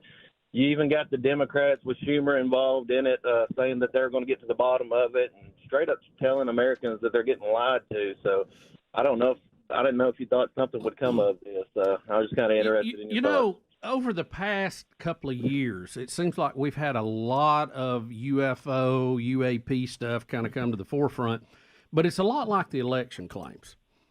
Everybody feels like something's going on. Everybody's talking about it. Everybody kind of generally agrees something ain't right, but no one is producing prosecutable evidence. Correct. Even this latest whistleblower, he says he knows people who have seen it or knows people who have done this or have heard this. Right. He hasn't seen it firsthand. Mm-hmm. So I don't know. Somebody said. Somebody said. Even Kirby, the Pentagon spokesperson the other day, he said the topic had come up, and he said that the military is even changing their training based on UAPs now and their protocol of how they train and where they train and things they're preparing for. So we have a lot of talk, but we just don't have a lot of meat on the table. This thing, like all this y'all talking about, it feels like I'm watching. Show me the money. It feels like I'm watching one of the many, and Greg, you've commented on this a lot, and you're 100% right. Every single Bigfoot show I've ever watched, they never find Bigfoot. Right. But we talk a heck of a lot about how Bigfoot is absolutely a fact, and then we start giving characteristics and behavior to an animal no one's ever even proved existed. Well, this is what they do. How do we know that? We never even found one. Liam, he's marking this his is how they make their territory. den. This is one of their dens. And I'm like, can we see a creature? Please. Never. So I'm like this on this UA, whatever we're calling UAP. Them. Somebody give me an alien. Somebody give me a ship. Okay. Yeah. We need to see actual metal from the ship. Right. We need to have alien. I mean, not some of this gray stuff you can tell somebody's made up. Right. And I'm tired of this. Somebody said. Yeah, I am too. I mean, if we have alien ships, somebody's guarding them. They know where they are. Right. And I can't believe anybody's quiet about anything. No. You can't keep a secret out there. We had an article the other week. It was, I believe it was some politician that they showed them all the. I mean, we've seen the video of the Tic Tac and all this different stuff, and he was saying they basically said if these are aliens and they were hostile, we're in trouble because we got nothing. Yeah, well, Rubio has said that too. I mean, He he's said on we the- can't touch it. He said, and if it is aliens, evidently they aren't hostile, or they would have done something. Well, it's not a new thought, and I know others share this thought. I've even had people send me videos before going, "What do you think about this?" I'm like, "Well, this is the same thing that the show's been saying for years," and I'm completely dropping my hammer on it. And if I'm proven wrong, I'll admit I'm wrong. All this is spiritual. It's not extraterrestrial. It's spiritual. It's all spiritual. I don't believe any of it is beings from another planet. It's spiritual. It's because the supernatural world I know exists, and so I always start with the things that I know, and I know that chaos and confusion, and I can even see the end game of doing it. All that makes sense to me. These things are spiritual. I think that is highly possible. I'm not ruling out physical world presence yet. Yeah. Well, again, if you show me that, then I'll change my mind. But if it stays like this, and you ask my opinion, it's spiritual. It's not extraterrestrial.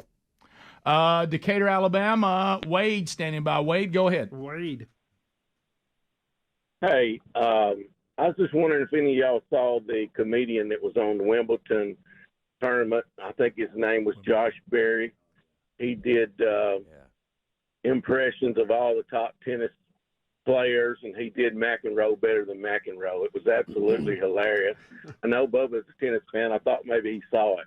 I did not see that. I did watch a lot of the tournament though last week and the championship game. I know Bubba is the only one that really knows the different voices in tennis. The guy absolutely slayed it, and the McEnroe thing was fantastic. So where was he? How would you see him? Do we have a clip of it? Chris Fowler did an interview with him, acting as if he was interviewing these different players. Got it. And maybe Adler can find it. It's really his name? really worth. I don't even know the guy's name. He's a comedian, but evidently he's been working on these for like 8-10 years, and it is.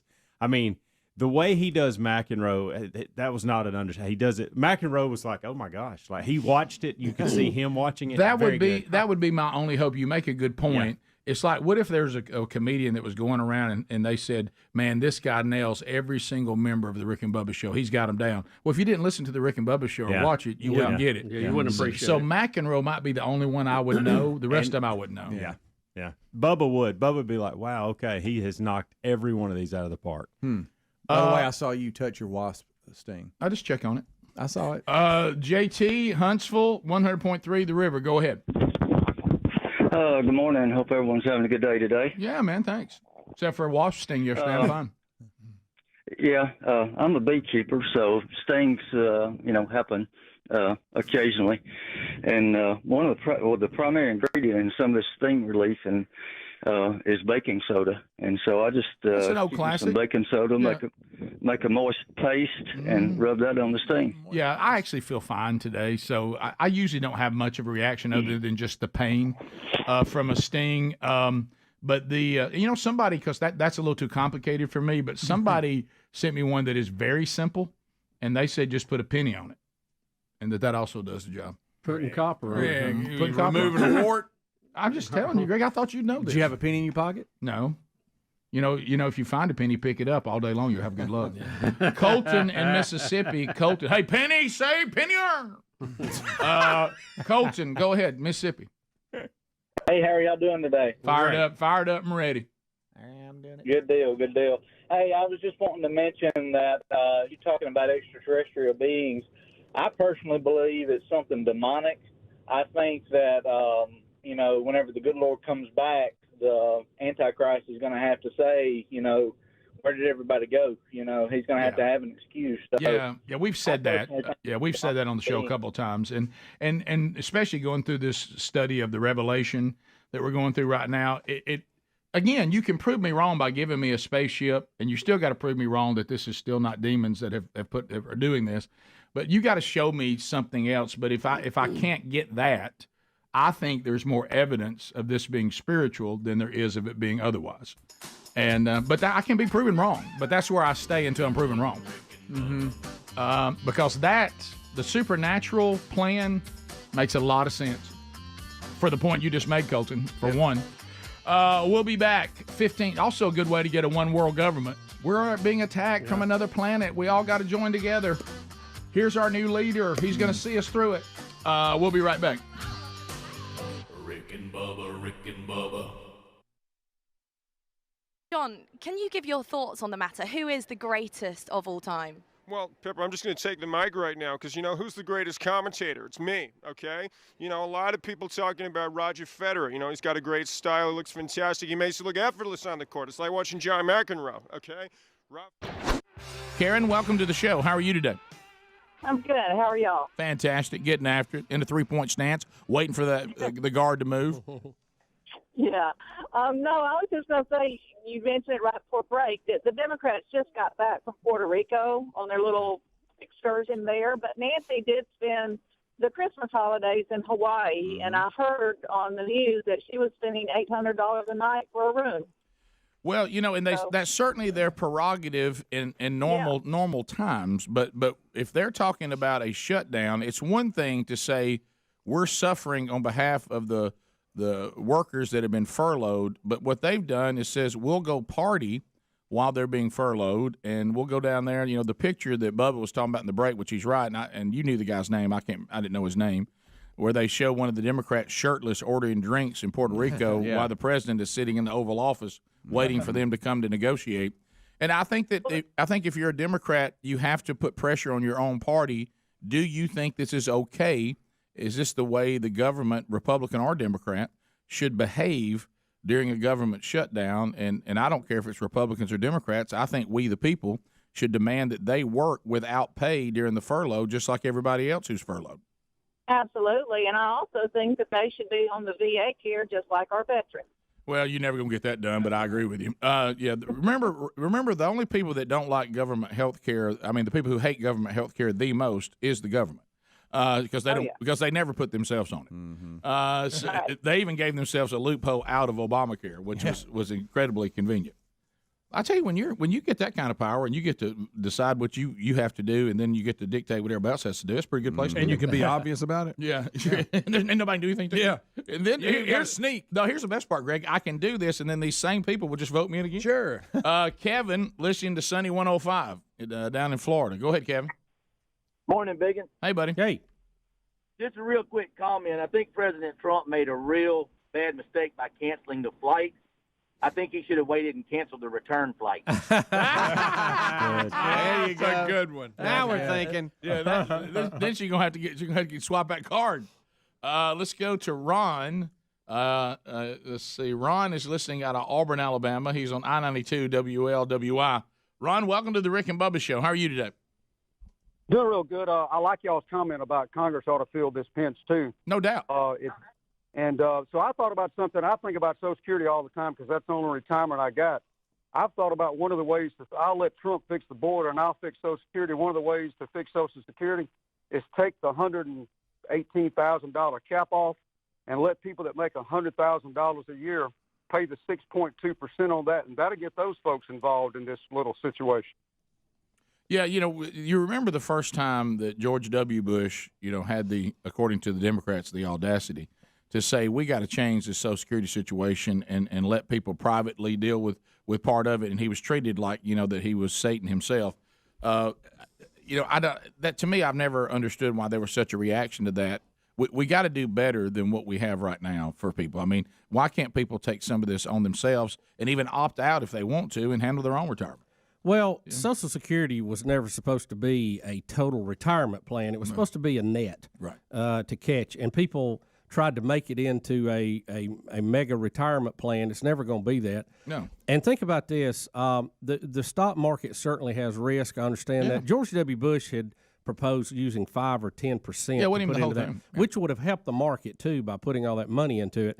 But people say, well, it could go down, it could whatever. But think about how we're getting basically no return on that investment now, and what they do with that money is they loan it out to the federal government. That's why the debt thing we've got. And I hear people say, well, let's just not pay the Chinese back. Well, the Chinese only holding about 25, 28% of our debt. Or really less than that. 28% is foreign owned. So only a part of that is Chinese. The people who borrow that money is our own country, our own. So if we default on that, we're defaulting on our own payments to ourselves. It doesn't work that way. And that's what's so sad about it. Y'all realize we put people like Bernie Madoff in jail for running a Ponzi scheme. This is a double-blind Ponzi scheme. Okay, it's a Ponzi scheme on top of a Ponzi scheme.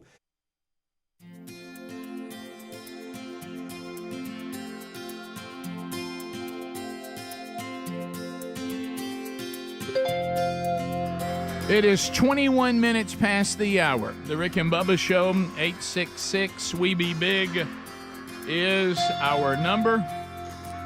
So, Bubba, I know one of your all-time favorites is in the news again today. I know you're a huge fan of John Kerry. Well, Rick, he's such a public servant. Yes, he is. And And to Bubba, that and widow billionaires all over the planet. yeah, let me tell you this. You need to be thankful for John Kerry because you don't understand that the things he does are so important, and he's more important than you are. Just in case you're wondering. Oh, I know, and that's fine. I'm good with that. Yeah, and the way you travel, and if you get on an airplane or you do anything, you're destroying the earth. He has to do it because what he's doing is more important than you. His carbon stinks like everybody else's carbon. Well, he thinks his carbon doesn't stink. Yeah, he does. And one of the things that continues to be brought up is the fact that he flies around on a private plane telling others they shouldn't.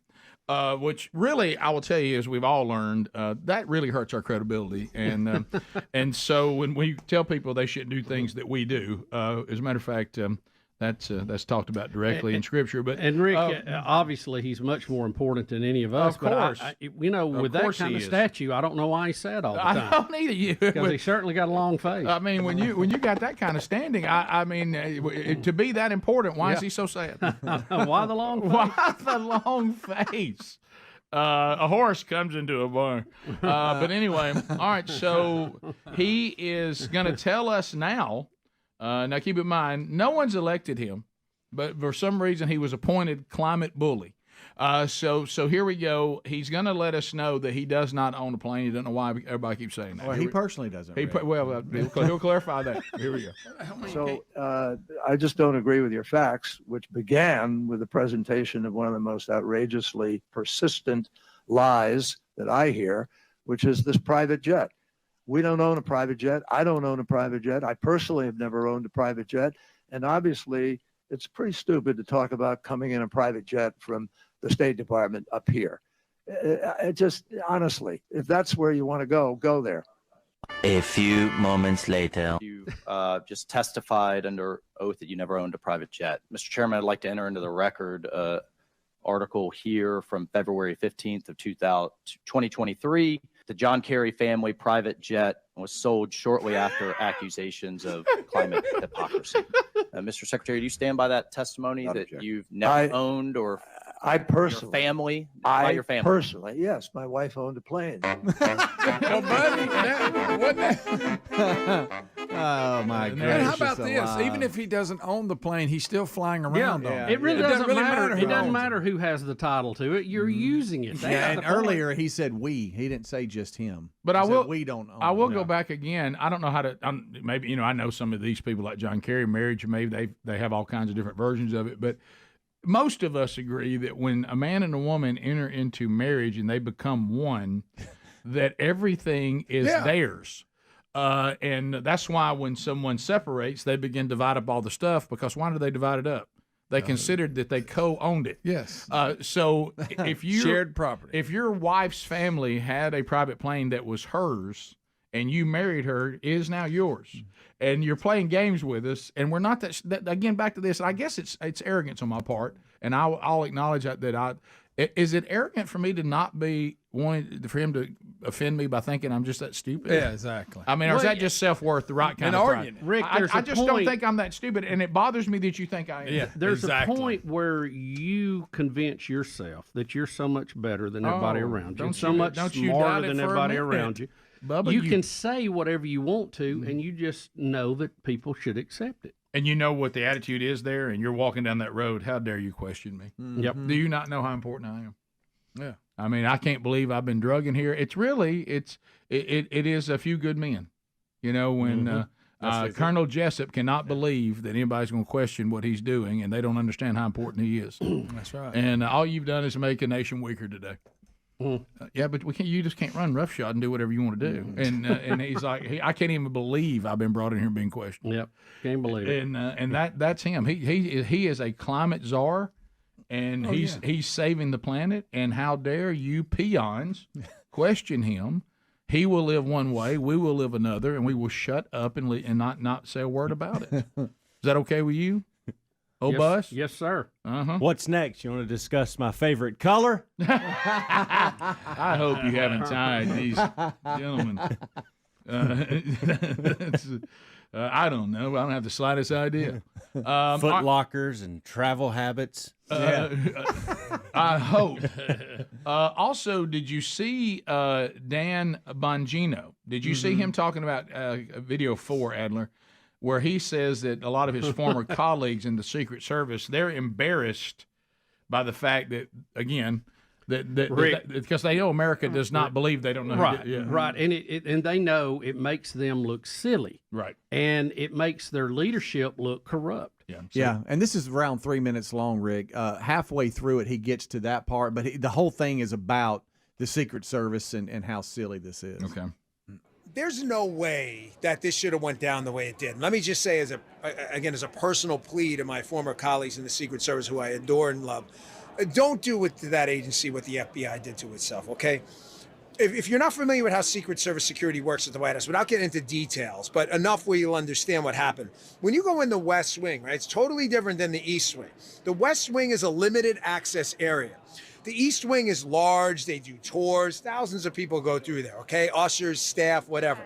The West Wing is limited access, even more limited access on the weekend. And not that many people can get tours. It's really hard. People used to come to me for tours of the West Wing all the time. And I was like, I can't do anything for you. They're limited access. So there's probably less than 200 people who could have left this cocaine, by the way, in a bag, which is plastic, which is non-porous, meaning it's probably not that hard to pull a latent print. They got to know who did it. The question is, who's pressuring them to find out, to not find out who did it, and it's got to be coming from this White House. This is terrible. Just don't destroy this agency like you did the FBI. It's really unbecoming. And one more thing. A lot of my former colleagues in the Secret Service who retired, they are absolutely furious about this. Really? Oh, yeah. I tell you, I got 50 emails, communications, texts from people. This is embarrassing, humiliating. These are good guys, man. Guys who've worked for Obama and Bush, you know, the nonpartisan guys. Most of them aren't even political. This is embarrassing. They know exactly who it was. Wow. He's saying that, look, and we all know that. We all know. And he's just saying what we were saying. The West Wing. The West Wing's not a place where tourists just come and go. Well, there was one person who we've seen photographs of him on cocaine binges. Yeah. And that person was present, and that person was having a fit and very nervous and agitated and aggravated and doing everything like he was, one, on drugs, and two, had lost some of them. Yeah. So, but I don't know who it could be. That is strictly circumstantial. Sure. Well, as he's saying clearly, and the Secret Service knows we're not chumps. They know exactly who it was, and they're not allowed to go after that person. And we all know why. Nope, I mean, that's bipartisan. None of y'all really believe that they don't know. I mean, this is the White House, and it's in the West Wing. That's not a very limited amount of people in there. That's not a hard investigation.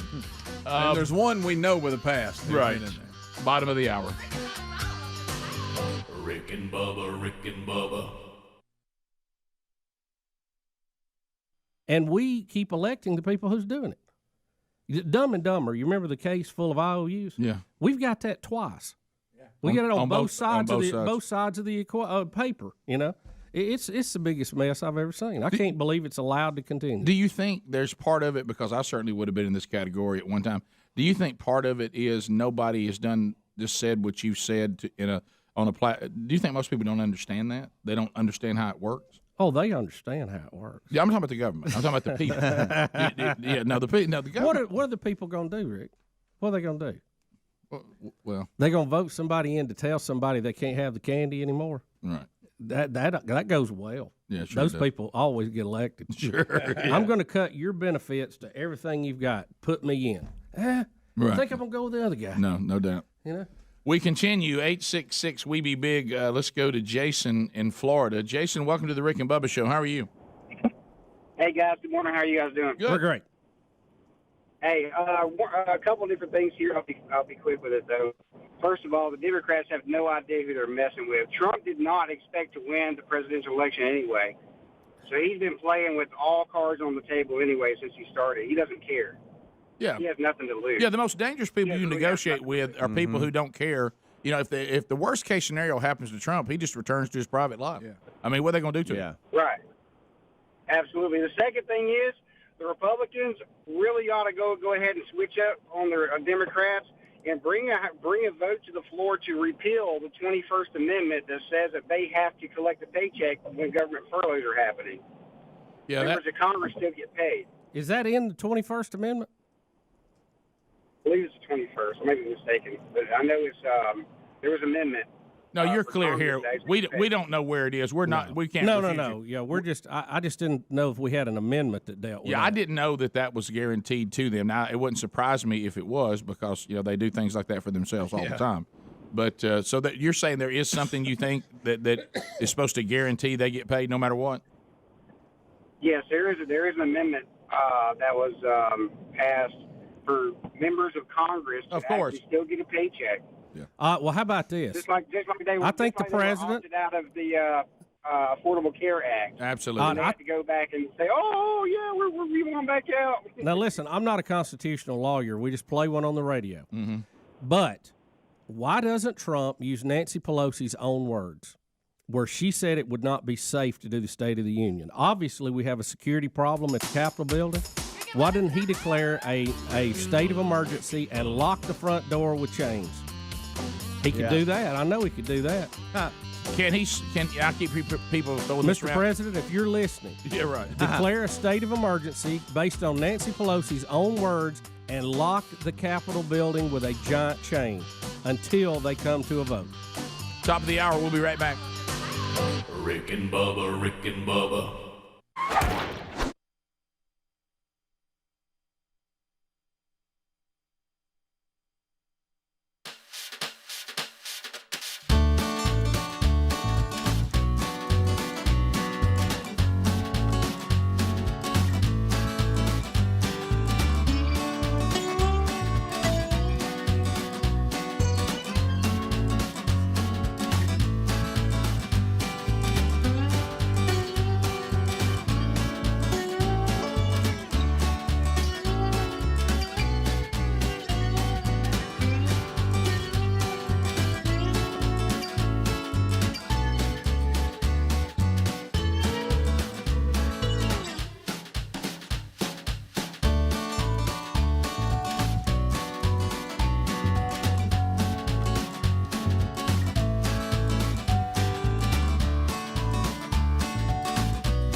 35 minutes now past the hour. Rick and Bubba, Rick and Bubba, Rick and Bubba. Thank you for being with us today.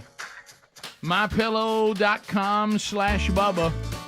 Go there and you can get some outstanding deals right now. I'm talking about if you go to MyPillow.com/Bubba right now, you can get their delicious My Coffee for 50% off, and they'll even send you a Go Anywhere My Pillow for free. This is the travel version. So you get that for free, and you get 50% off the coffee. There's 6-piece luxury towel sets, all sorts of colors. are just $29.88. All season slippers, $25. Giza bed sheets, the same level of comfort and quality you'd expect at a luxury hotel. They're $29.98. Summer beach blankets and beach towels, 60% off. And a 4-pack that features the all-new MyPillow 2.0 is just $99.98. Get 4 of them. So make the move now. Great savings everywhere on these incredible products at mypillow.com/Bubba. That's mypillow.com/Bubba, or just go to rickandbubba.com and find it under the sponsors. Starting to get emails about this, Bubba. You mentioned it. The story today, China has been editing the Bible. Rick, according to this story, and this particular opinion is written by Mike Gallagher, says that the Chinese Communist Party had embarked on a 10-year project to rewrite the Bible and other world religious texts. Now, why are they doing that? They're rewriting it to make it look like that the Chinese Communist Party should be worshipped as opposed to God. Yes. Remember that this has been brought up by many, many great theologians and teachers. Don't get in your mind that the followers of Jesus were martyred because they were followers of Jesus. That's what the Jewish people wanted. But the government, the Roman government, they killed them because they ultimately discovered that they were not really worshiping the state. They were worshiping God. Caesar. Yeah, or Caesar. So they considered the one and only living God to be the only God. All the Roman gods were false. Caesar was not God. And that's ultimately why they were killed. And so when you start thinking about governments, you know, and if you're people of faith and followers of Jesus, ultimately what gets us in trouble is when a government says they should be worshiped. Hello, see America 2023. When a central government starts saying, we realize you're not loyal to us. And this is kind of the underlying thing, isn't it, Bubba, on this? Yeah, and he goes in and tells the story in John where Jesus famously confronts the accusers of a woman caught committing adultery, saying, let the one among you who is guiltless be the first to throw a stone at her. And I don't know what version he's quoting from in this. The accusers slink away, and Jesus says to the woman, has no one condemned you? No one, sir, she replied. Neither do I condemn you, says Jesus. Go away from this moment, sin no more. Which is repentance. Right, which meaning it was a sin, Correct. but he had the power to forgive it. Part often left out. A beautiful story of forgiveness and mercy. But if you're in the Communist Chinese Party, the story may look a little bit different. Now, while they don't have a copy of the New Bible yet, they said a glimpse into what it may look like appeared in a Chinese university textbook back in 2020. They do have a copy of that, and it has a rewritten Gospel of John, and they tell the same story, but it does not end with mercy, but with Jesus stoning the adulterous woman himself. Right. So a little change in there. Right. Wow. They said across China, the Chinese Communist Party officials forced Protestant churches, now they have to license them to begin with, but they forced those churches to replace the Ten Commandments with Xi Jinping quotes. And like one of them where it should say, thou shalt not have no other gods before me. This is key. They have to show resolutely guard against infiltration of Western ideology. Yeah. There you go. The 10-year project includes the Bible, the Quran, and other sacred texts as part of Xi Jinping's quest to make the faithful serve the party rather than God. Now, think about this. You're talking about communist China. Yep. And so we're all saying, you realize, and this was what, how many years ago? When the Houston mayor wanted all the pastors to just a couple of years they ago. could not preach against homosexuality. They had to turn their sermon notes into her, and she would edit them. Now, that didn't stand because our Constitution was in favor of the church there. We have a case in Canada right now, though. There you go. Where the pastor is facing a 10-year prison sentence. Mm-hmm. Yep. So what quote unquote hate speech. So what's the communists are doing? They are literally rewriting the Bible, and of course, it was taking a long time. But now that we have AI, now they can get it finished. They move on a little quicker. Yeah, they can move on a little quicker. But what we do is figuratively rewrite it. We may not literally do it, Yeah. But just like we take what Scripture says and we say, well, no, that's just not true. Or you can't trust that. That's not really God's word. God's evolved, all this kind of, it's the same thing. It's just not literally rewriting it. It's just figuratively rewriting it. But it's all rewriting it. There were some questions about why the Vatican is not speaking out against this stronger than they are. He raises issues in the story. Pretty interesting read. Remember, I'm studying the Revelation right now. Yeah. So I'll just keep my mouth shut because it's not worth the email today. Well, I mean, it's a fair question. It's Why a isn't he fair speaking out? question. You think that if this was going on, he'd be out there today? You would think. Mm-hmm. I'm just asking a question that Mike Gallagher raises in this story. I don't know. That's all I know. But what do I hear off in the distance? Oh, I hear birth pains. I don't know when the baby's coming, but you can certainly see the baby. You can watch the labor, can't you? Mm-hmm. Tis the season. So yeah. This story is not surprising, but we need to take a note of it. And I will tell you this: it doesn't have to be a giant central government that rewrites Bibles. All you got to do is become some real popular spiritual figure and release your new version of the Bible, which, by the way, that is going on. And just be real careful out there. While the Christians of the world some will complain, they won't have a lot of influence on what's actually being done. Right. The Muslims of the world probably will not take as kindly to them. You can ask Salman Rushdie on that. Right. Yeah. So it'll be interesting to see how they respond to this also. Yeah, for us, this is straight out there. What I would caution all of us on, and this is throughout Scripture, be real leery of these new revelation people. I had a revelation. Jesus visited me. That should be in your book, not a Bible you're rewriting. Right, yeah. And then we'll let it stand on its own. Be real careful on that. We have a revelation. It's called the Revelation. I used to put an S on it because I didn't know any better, but it's the Revelation. There's no S on the end. So these be leery of all that. But does this really surprise you? Because we know I've visited, spent time with missionaries and Christians who were Chinese, and they say what happens is they give them a little bit of freedom, but if the church starts getting a little too big or picking up a little too much influence, they show it with the bulldozers, but bulldoze it all down, and now they're going to go as far as say, here's the official Bible. Yeah, well, they say we revoke your license, right, and then they get the bulldozer out. Right. So anyway, but they're some of the most devout followers of Christ you'll ever meet because it actually costs them something. It does. It does. And all of a sudden, I guess we can come back because we're almost up against a break. Did you see? Speaking of a fallen creation, have you seen what the Powerball is right now? Yeah, it's up there. It's over $1 billion. Is that right? I even had a guy email me a minute ago say, I'm like you guys. I'm not a lottery guy, but wow, $1 billion.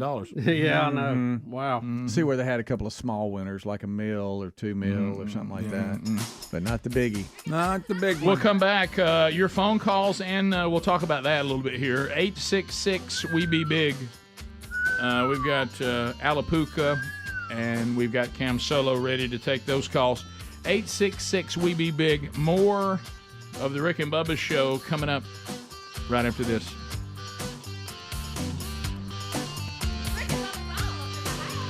Rick and Bubba, Rick and Bubba. Well, I know. Look, hey, there's Adler.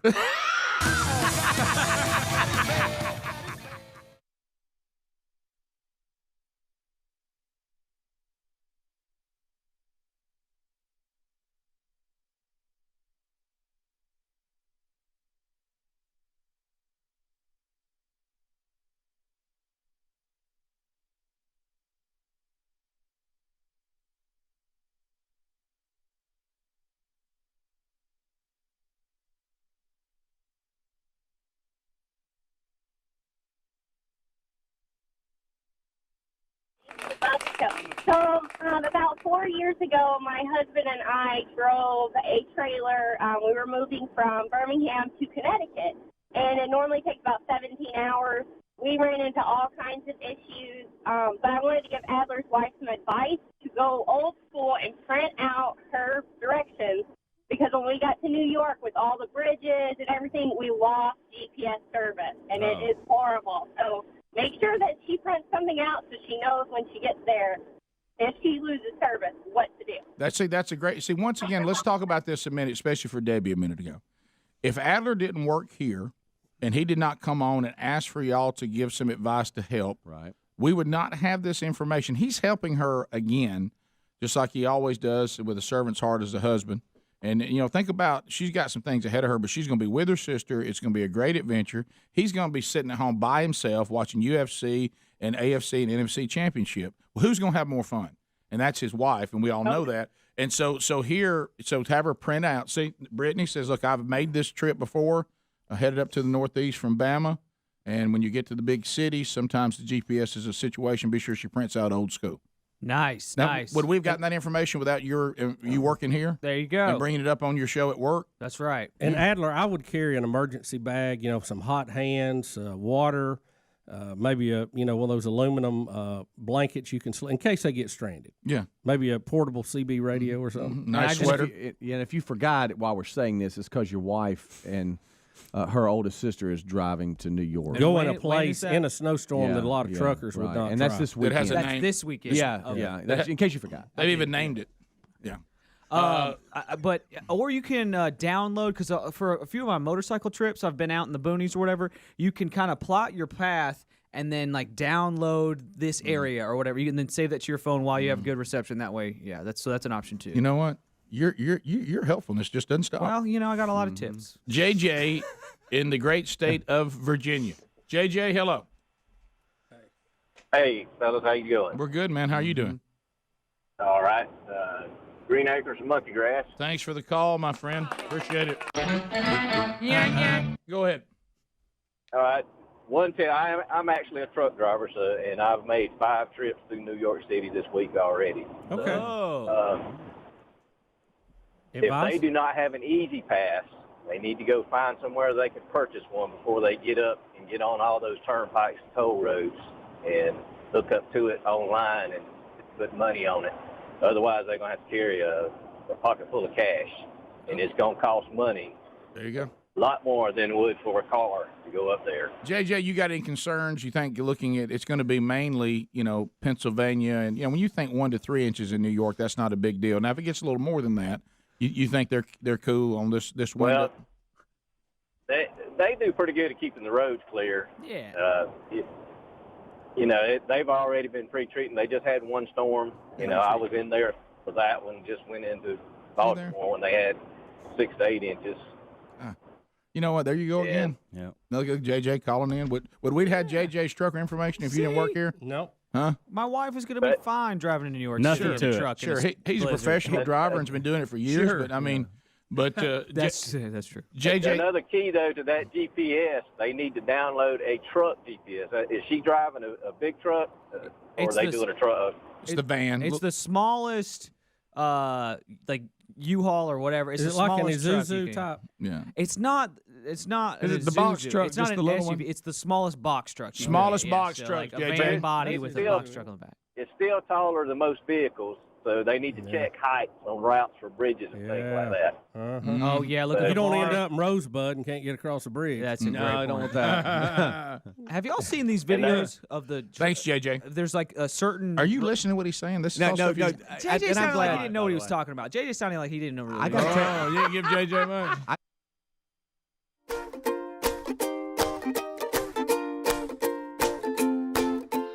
It is 9 minutes to the top of the hour. Here we go. What's losing, man? So phone calls coming in. 10 minutes to the top of the hour. The Rick and Bubba show, as we mentioned, and Justin's going to hit on this. So the Powerball is now up to $1 billion. And like I say, I don't know. I don't know this world, so I don't even know what that means. Is that a national jackpot? Is that what it is? there are All a over bunch of states tied in. Justin in Georgia. Justin, go ahead. Welcome to Rick and Bubba. Green Acres, fella. Thank you for the call. What's on your mind? Oh, not much. The Powerball consists of 6 numbers, and since there's 6 of y'all guys, I was going to see if y'all would each give me a number, and I'll put the ticket in, and I want Greg to be the Powerball number. Okay. All right. Now, do we get a commission? Yeah. Are you gonna? Do we get a commission? I will. If I were to win it, I will make a substantial donation. We got to be more specific. Substantial donation to you may not be to us. 20-30 million. Okay. I'm done. That's the deal. All right. So has everybody got a number? Adler, what number you want to give him? I was born on the 8th, so we could go 8. 8. Speedy? I'm feeling 17. 17. Helmsy? 1. Bubba? 12. 75. I don't think it goes that high. It doesn't? No. Well, what's it my goes to 69, I think. Yeah. Then I'll go 44. And Greg, the Powerball goes up to 29, I believe. Powerball will be 5. Will be 5. All righty. Well, I'll put the ticket in and let y'all know Thursday morning. Thank you, buddy. Appreciate that. Your own record, 30 million to the show. He said 20 to 30. That means How we 30. gonna find him? That means 30 to us. Somebody write some numbers. Even though it's the devil's money, he's had it long enough. He's had it long enough. You know? That's what I love. That's one of my favorite stories. All right, let's continue. Brandon in Coleman, 104.7 WZZK. Brandon, go ahead. How we doing, guys? We're good. I may be behind times, but I just found out yesterday that the Euphrates River went dry. What do you guys think about that on biblical proportions regarding the sixth seal? You know, I've seen that. I've seen those things on the internet floating around. I have no idea if it's even true or not. Do you? No, I don't. I mean, you're right. The Euphrates is a big player in Scripture, all the way through Scripture. And, of course, as you mentioned, in the Revelation. As a matter of fact, we have some demons that are actually held captive underneath the Euphrates, and they're released as part of the seal you're speaking of. You know, I don't think that really has much to do with that, because these things are going to start rolling out whenever they start, and there's not going to be any. Now there will be attempts to explain it away, as we've said, but for those of us that especially some people that try to claim we're in the tribulation already, I'm like, the tribulation, even though I know the Great Tribulation is much worse than the first 3.5 years, but the first 3.5 are not pleasant. It's not a mild change of things. So what that means on timing on the sixth seal and all that, I wouldn't say very much. It's just anytime you hear anything weird happening with the Euphrates River, it gets your attention, and I understand that. Lines are available, 866-WE-BE-BIG, Hattiesburg. Lee standing by. Lee, go ahead. Hey, Biggins, good morning. Hey, buddy. I just got a comment about Biden and his disastrous presidency. Yep. You know, I'm astonished that Democrats think that Biden is the best and the brightest that they have to offer. Don't you think that secretly the Democrats are not happy with him running again? Oh, I don't think it's a secret. Yeah. No question. If you see any of the polling, they're horrified. No question, because remember this, and I'm having to say this a lot. When some of this stuff doesn't make sense to you, remember this is ideology. These are people who see the country differently than you and I and us see it, and they're voting against our ideology. It's not so much a vote for this babbling, rambling, government trough eating man who's lost his cognitive skills. It's not a vote for him. It's a vote against us and the way that we see the world. These are ideologies that are battling. And as Bubba mentioned yesterday, and he's mentioned many times and correctly, there's a small percentage of people that haven't already decided that. Right. And they're the ones that the candidates now become a little more important. Yeah. The candidates are not important to those who've already decided their ideology because they're so different now. You're not going to vote for anybody that represents the ideology that opposes yours. You're right. And you're going to vote for the one that has the right label or her on them that you think represents your ideology, no matter what big a buffoon they must be. But your bigger question was, do you think the Democrats want Biden to run again? And the answer is no. But, like I said, it's not even a secret, really. Yeah, I think they're I think they're staying up late at night trying to figure out how they can replace him and not lose face doing it. James in Birmingham, 104.7 WZZK. James, go ahead. Hey, good morning, guys. Thanks for letting me call in here. Had two things I wanted to ask you all about. First, you were talking about extraterrestrials earlier. My daughter and son just went to a camp in Lafayette, Alabama. That's number 2, by the way. I really want the group's opinion on how you pronounce that town. Okay, we can help you with that. Do you want that first or second? Yeah, go ahead. Lafayette if you're in Louisiana, Lafayette if you're in Alabama. Well, I just heard very recently, coming from a local, that it might be Lafitte. Have you ever heard that one? Never heard that. That's incorrect. No, that's somebody messing with you. Yeah, that's some Gen Xer trying to hip it up. That's somebody messing with you. They're laughing. They're laughing that they told you that. Lafitte. Well, I didn't buy it. Okay, but good. Good to hear. So, Lafayette. Yeah. Well, there's a great camp in Lafayette, Camp Marinook, and that's where the kids went. And they just came back. And my daughter swears it was probably Wednesday or Thursday night while they were out on the evening Bible lesson. Under the night sky, they saw 5 or 6 solid little green lights in a perfect line up in the sky.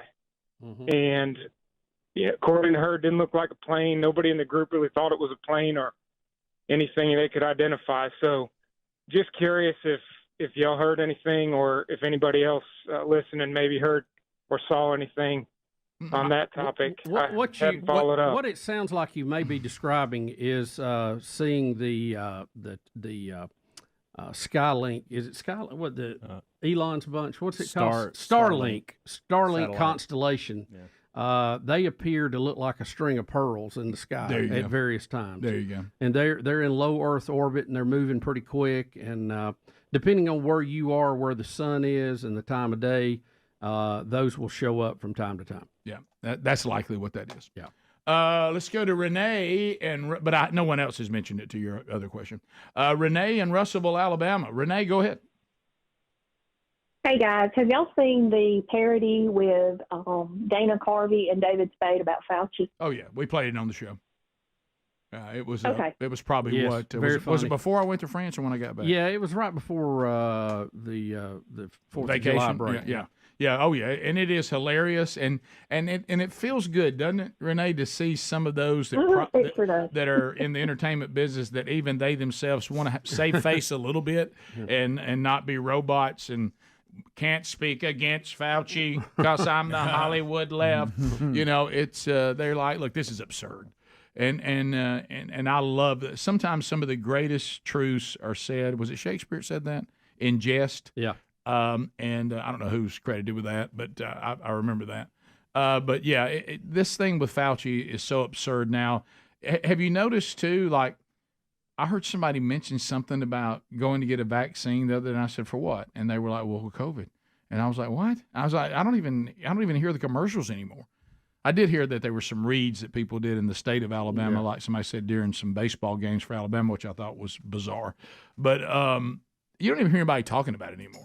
It's like the people who I know who have come down with it recently, they were just told to go home, go to bed for a few days. Yeah, same. Same thing. Top of the hour. If you're leaving us, have a great day. If you got more Rick and Bubba, we have more to discuss on today's program. If you're going to miss that because of how it rolls out for you or your schedule, remember you can always get the podcast archives and the YouTube archives every single day. Rick and Bubba, Rick and Bubba.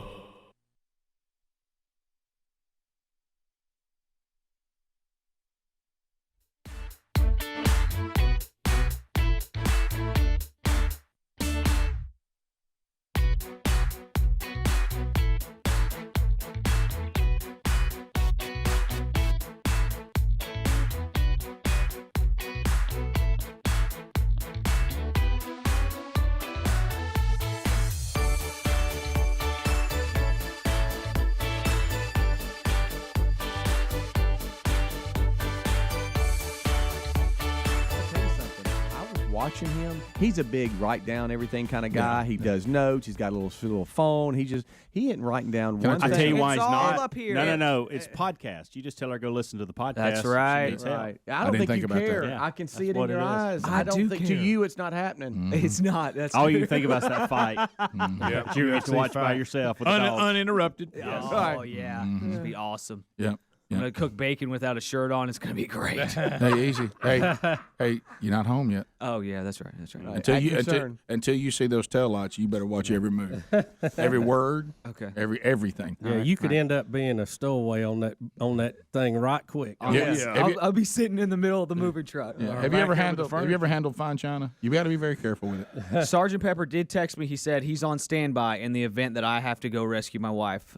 So, like a man, if in case I have to do that. Robert, like a man would do. After the caller a minute ago about BuzzBox Coffee, you should have seen the reaction in our golden ticket seats from all the males reaching for their card that gets them a pound of BuzzBox. Robert, hello. Hey, I'm still here. Oh my goodness. I'm sorry? I'm still here. I'm just trying to figure out how to get some BuzzBox Coffee. I bet. I don't have a $500-600 telephone to email somebody with. I wish you could see this radio I'm listening to y'all on. I got it taped up with some of that right tape. Is this Dan? Stay with it, Rick. Don't you dare hang up on him. What was the question? I lost it. He wants to know how to get BuzzBox Coffee. Yeah, I'm about to say something that I feel like it's going to be wasted breath. Do you have a computer? No, sir, I don't have nothing like that. Right. Okay, take the marbles out of your mouth. Okay, Adler.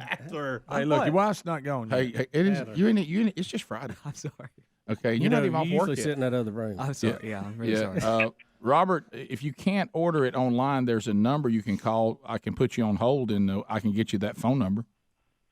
Okay. How about that?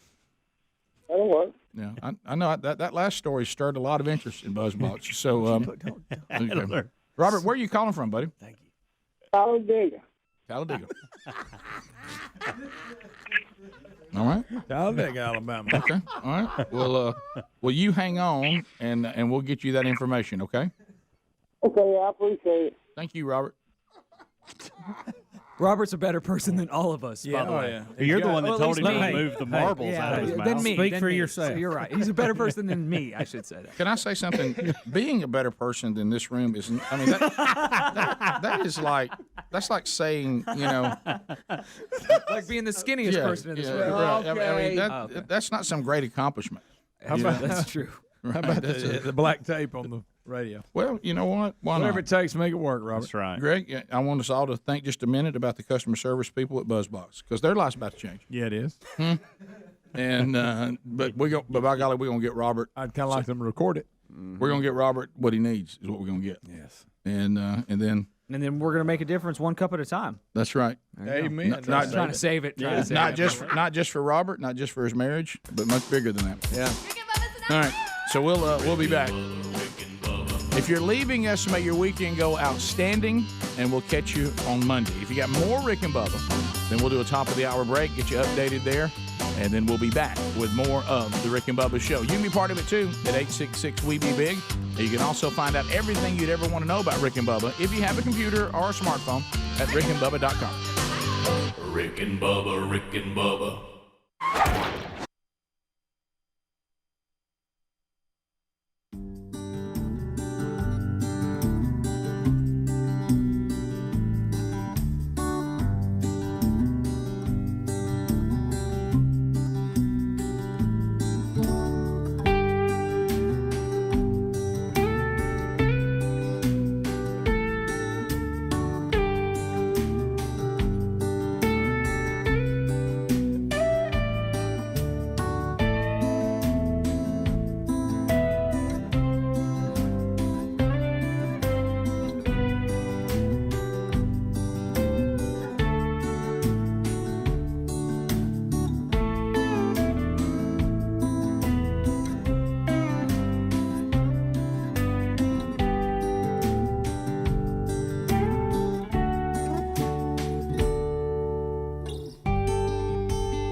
6 minutes past.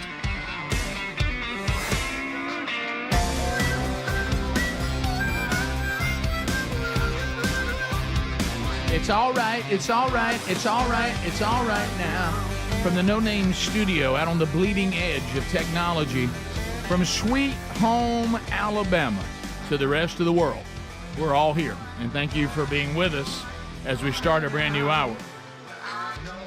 Get the Rick and Bubba Show live or on your own time. Find out how at rickandbubba.com. I made enough to make a young gun proud. Money and fame. So, Bubba, as we start the hour, a little celebrity news.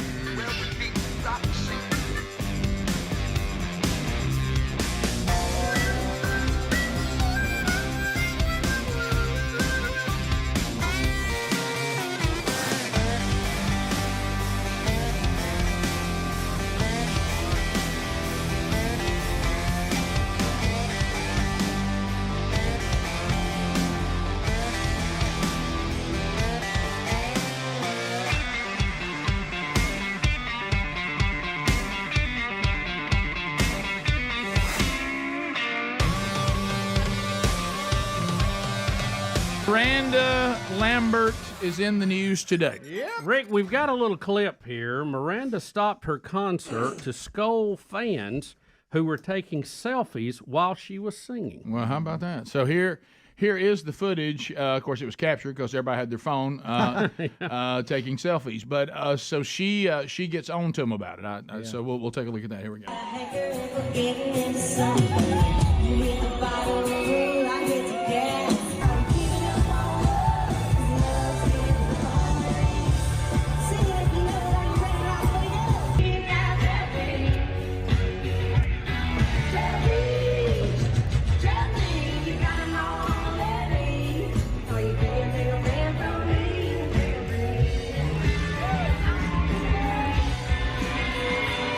So this is the lady that was taking the selfie, or is it somebody else? Yeah, it looks like they're all doing selfies. Wow, I guess the show's going on. That's pretty normal, isn't it? Right. Yeah. When did she get mad? There's footage of her Well, standing on. It's not during this. This is not the footage that I sent you. It's from that article. I found it on Twitter as well. Let me go to that. That's a different clip. I was about to say. Or I guess that's sent the people I she's sent talking to. I will say this. Maybe There I it is, sent right you here. the wrong link. That's Yeah, it. Well, this is it. The good news is now we see what Miranda Lambert's mad about. Yeah, right. Okay, Something bound to fall apart.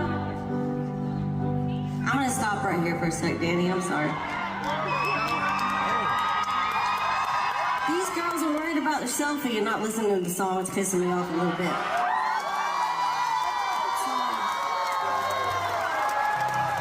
I don't like it at all. We're here to hear some country music tonight. I'm singing some country damn music. They paid a lot of money to be in there, Miranda. Yeah. I mean, they can do whatever they want to. Yeah. Morgan Wallen would have grabbed the phone and took a picture with them. Yeah. Yeah, always goes back to him, doesn't it, buddy? Well, I mean, you know, it's my boy. Well, it's we hang. Yeah, once a month. I understand. I understand both sides of it. I understand the hey, I paid the money, I'll do whatever I want, and as long as I'm not endangering anyone, Or just but I also, ruining somebody else's experience. Yeah, but I also understand that it's this problem that we have in our society. But again, it's everybody's right to do it. Not arguing that you're not experiencing anything because you're worried too much about taking a selfie of yourself, and you're missing the whole experience of where you are. Yeah, it's I mean, and during a slow song and a quiet time like that, it probably is much more obvious to the talent that's on stage. Yeah, I understand both sides right, of it. yeah. You got a song that you're pouring your heart out in that you wrote. It means a lot to you, and all you can see in front of you are people taking selfies of themselves. I can see how that would get on your nerves, but I also understand as a fan of the show, you can do what you want. I see both sides of it. Yep. Well, I would look at it like this. If I'm her, I say encourage it, because guess what they're going to do with those selfies? They're going to tag her in it. They're going to get her music out. They're going to just pub the crap out of it, Right. and then all of a sudden it's it's viral. See, some people get that, and evidently she don't. Yeah. Well, I see both sides of it. I could see how that would get And on. their experience I don't know those girls, but maybe they just wanted to be with each other. They may not really even care anything about Miranda Lambert. Which is probably why it upset her. Did y'all know that she is, and we've discussed it before, I'll like her music. Will you? I do too. And it's I not do something too. I like her voice. I think she does a good job, and I find myself listening to some of her I do music. as well, Speedy. Okay. She does a good job. Very interesting. She does a good I know, job. and I hope I don't lose my man car with y'all. Yeah. But, Now, if I want to take a selfie during the concert, I'm going to do that. And she's Sure. going to like it. Of course, based on some of her songs, she may shoot you. at least somebody didn't actually throw their phone at her. Scared of her. Yeah, there's some She is artists. terrifying. There's Yeah. some artists I wouldn't be fearful of. She's not one of them. Right, yeah. I'm fearful of Miranda Lambert that she'd burn my house down. Right. Yes. Yeah. Look, people can do, like you guys said, whatever they want during the concert to an extent. If in her defense, I'm just playing devil's advocate here. That was during the song Tin Man, which is like a really sad ballad. So it wasn't during like a big hit dancey song. Yeah. If that helps. No, there is a difference. I agree. I understand. I'd that like helps. to talk to Blake Shelton at some point. Yeah, it's like I know that probably because of the divorce agreement, we didn't get the whole story. I'd like to know what went on there. Yeah. Because I was pulling for that couple. And, I was too. and it just didn't happen. You know, going back to their relationship, you may remember Blake was on the show with us when he officially announced Yes, they were dating. that is He true. did. And it had been kind of rumored, but no one had confirmed it. Broke the story. Yeah, sure Yeah, he did. did. Right How about here. that? When He did. Blake Shelton was kind of a relatively unknown. Yeah. I mean, he wasn't. I mean, he was big, but he wasn't like he is now. Right. So, and then y'all talked about it in the kickoff hour, and this thing with Luke Combs and don't Fast do this, Car. Rick. I'm not gonna get. We don't have to revisit the whole thing. Turn Greg's mic. I will Good turn it. night. No, but I understand. But some of the statements. I are just want to make ludicrous. the obvious statement. When I think about Luke Combs and the song Fast Car, I really thought that in country music, the only controversy would be what we talked about, is that in order for him to be able to cover the song, he had to agree to call himself a girl. Okay, I thought in one line. I thought, well, in country music, that's probably a funny story. Yeah. And that's what, when I saw this headline, I thought, well, that's what this is about, that Luke caved in and called himself a girl, and some country music fans don't like that or whatever. But that's not it. No. That's not it.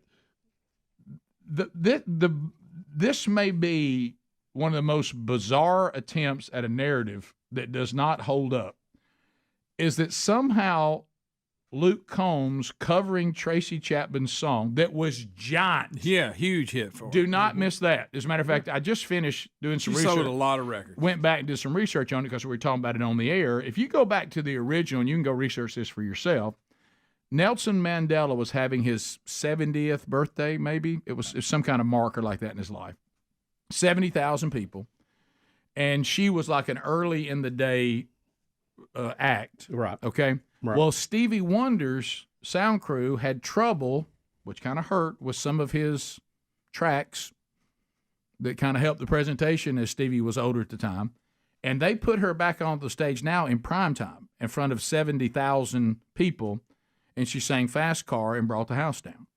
So then her career skyrocketed. Oh, yeah. Right. And she had another huge hit. Yeah, and give me, what is it? Give me one reason. Give me one reason. But anyway, so Tracy Chapman on her Huge own has been highly successful. And that was in the days when selling records, you made money. Yeah, highly successful. And to the point that y'all made in the kickoff hour, but y'all may have missed it, that's been a long time ago, Tracy Chapman is getting checks with the rise to the top of the charts of Luke Combs' version. Mm-hmm. She's getting more checks than he is, as far as music sales. Now, he's making his money, you hearing him sing it live. Sure. But she's making the most money right now. Yeah. And the fact that somehow there is some organization, the members of the Black Opry, an organization for black country music singers and fans. Didn't know we have an organization for that. I didn't know that. I didn't know we had that. They're Now, disappointed. Rick, don't they go by the name Broccoli? That's funny right there. That's good, by the way. That's funny Bubba, right there. you can leave a little early, you're but go good. ahead. like it.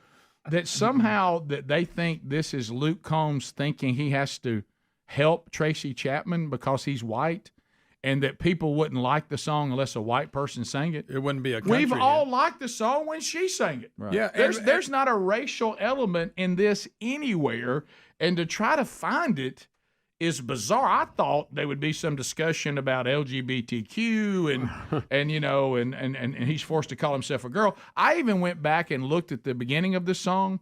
Tracy Chapman never even cites her sexual orientation. Matter of fact, she said her private life is not something she even talks about. And she at the time was even saying the song was not written as two females. It was written as a male and a female, and the females had to take care of her drunk daddy because her mama left him because she couldn't take it anymore, and she hopes that her life will be of value somehow if she can just get out of this town and start a new life with this person she's in love with. And so the song's been turned into something it never was. But this organization, Tracy Chapman's been turned into something she never was trying to be. Yeah, she doesn't complain about any of this. This is all from this group again, they're mad because they said that couldn't have happened on the country charts if she would have sang it. Well, she wasn't a country artist. And just like Luke Combs couldn't have a hip-hop hit if he tried to sing it. If Tracy that's not what he does. Words. Yeah. If Tracy Chapman came on the market today as a country singer with this song, it would be a huge hit. Yeah. Do you guys want to hear a quick clip from the Luke Combs song? If you guys have, for the people that haven't heard it, here it is. You got me turned up, Rick? Oh, okay. It was just the checkout girl line. It does. Cruising, entertain ourselves. Still ain't got a job. So I work in the market as a checkout girl. Yeah, that does sound weird. That sounds odd because this racial thing they're doing is the most. And they act like that this put Luke Combs on top. Hey, Luke was fine before you ever recorded this song. How about this? Luke Combs and Tracy Chapman both were highly successful without each other. Yeah. Right. This is a country music star that this song and his daddy, they used to listen to it in his truck, and he wanted to cover it. Yeah, nothing more. Anything else is just bizarre. We'll be right back. Rick and Bubba, Rick and Bubba. All right, folks, you've heard us talking.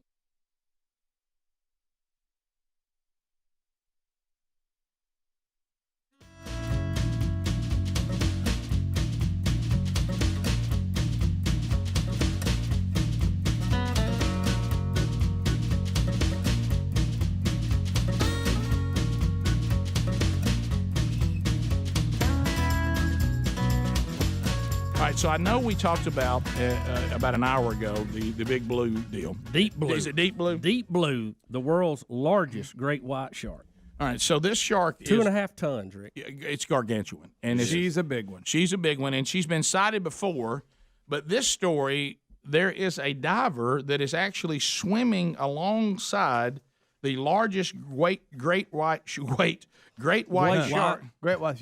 One story said they could tell by the markings on it. Now I read another story that said they identified it by a radio transmitter that it had on it, that it was tagged when it was in Mexico. But the other story says nothing about that, so I don't know. But anyway, they think it's it. The scarier part is if it's not the same shark, there's two of them.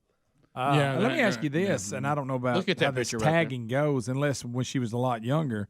It'd be tough to tag that baby, wouldn't it? I've seen them, they grab them and tie them to the boat and tag them. I don't know if you can grab them. I think they shoot like arrows in the fins now. Really? That's how they do it. I could be wrong, but I've seen them do that. Maybe they do. That's a big one. Yeah. It was, and one story says it was seen in Mexico 2 decades ago. One says July of 18. Yeah, I saw that too. So I don't know what they're talking about here, Rick. The stories are all over the road. I mean, the fake news is now even into the shark world. But they do believe it is Deep Blue, whoever that is. Yeah, well, I'll tell you, Greg, I'll tell you who it is. It's the largest ever documented great white ever seen. Yeah. Now, these divers were in the water petting it. Yeah, they didn't even have a cage, like you see. I want, and it seemed very docile for the most part. They made the statement she was so gentle and all this stuff. Well, she was full. Is it so? Yeah. Was it full, or is it just so big it can't move That's that quick? a good point too. Well, I think it may be a combination, but you would think she would at least be attempting to eat something, even if she couldn't pull it off, being that large. But she wasn't even attempting, and they think it's more likely she had been feasting on a whale, and that she just wasn't hungry. Yeah, because every attack, that's pretty much what they're doing. They're just hungry. Yeah, she's rolling along next to it like it's a whale. That you don't have to worry about. Big shark. Swimming with it like a giant dolphin. Rick, the size of this thing's unbelievable. Do you see that? Unbelievable. They've got this little drawing on the story we have, and they're showing you that Shaq doesn't even get to her fin.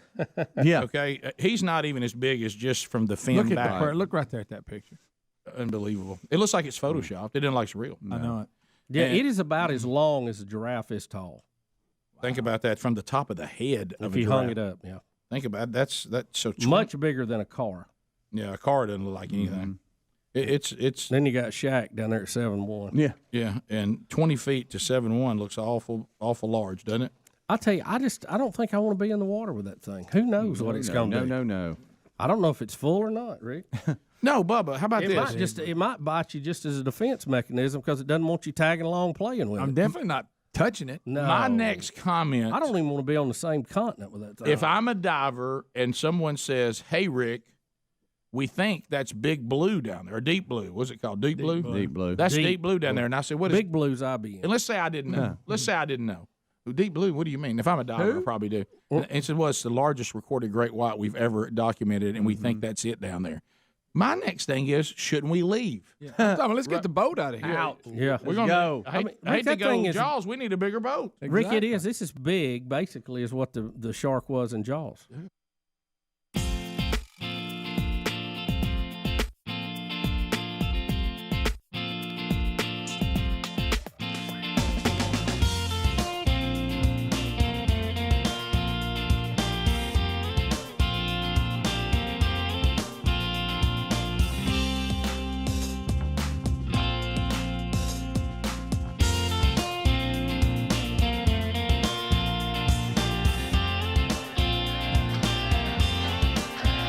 Twenty-three minutes past the hour. Rick and Bubba Show. Thank you for being with us today. Bubba, breaking news. Rick, some bizarre news today. Breaking news from North Korea.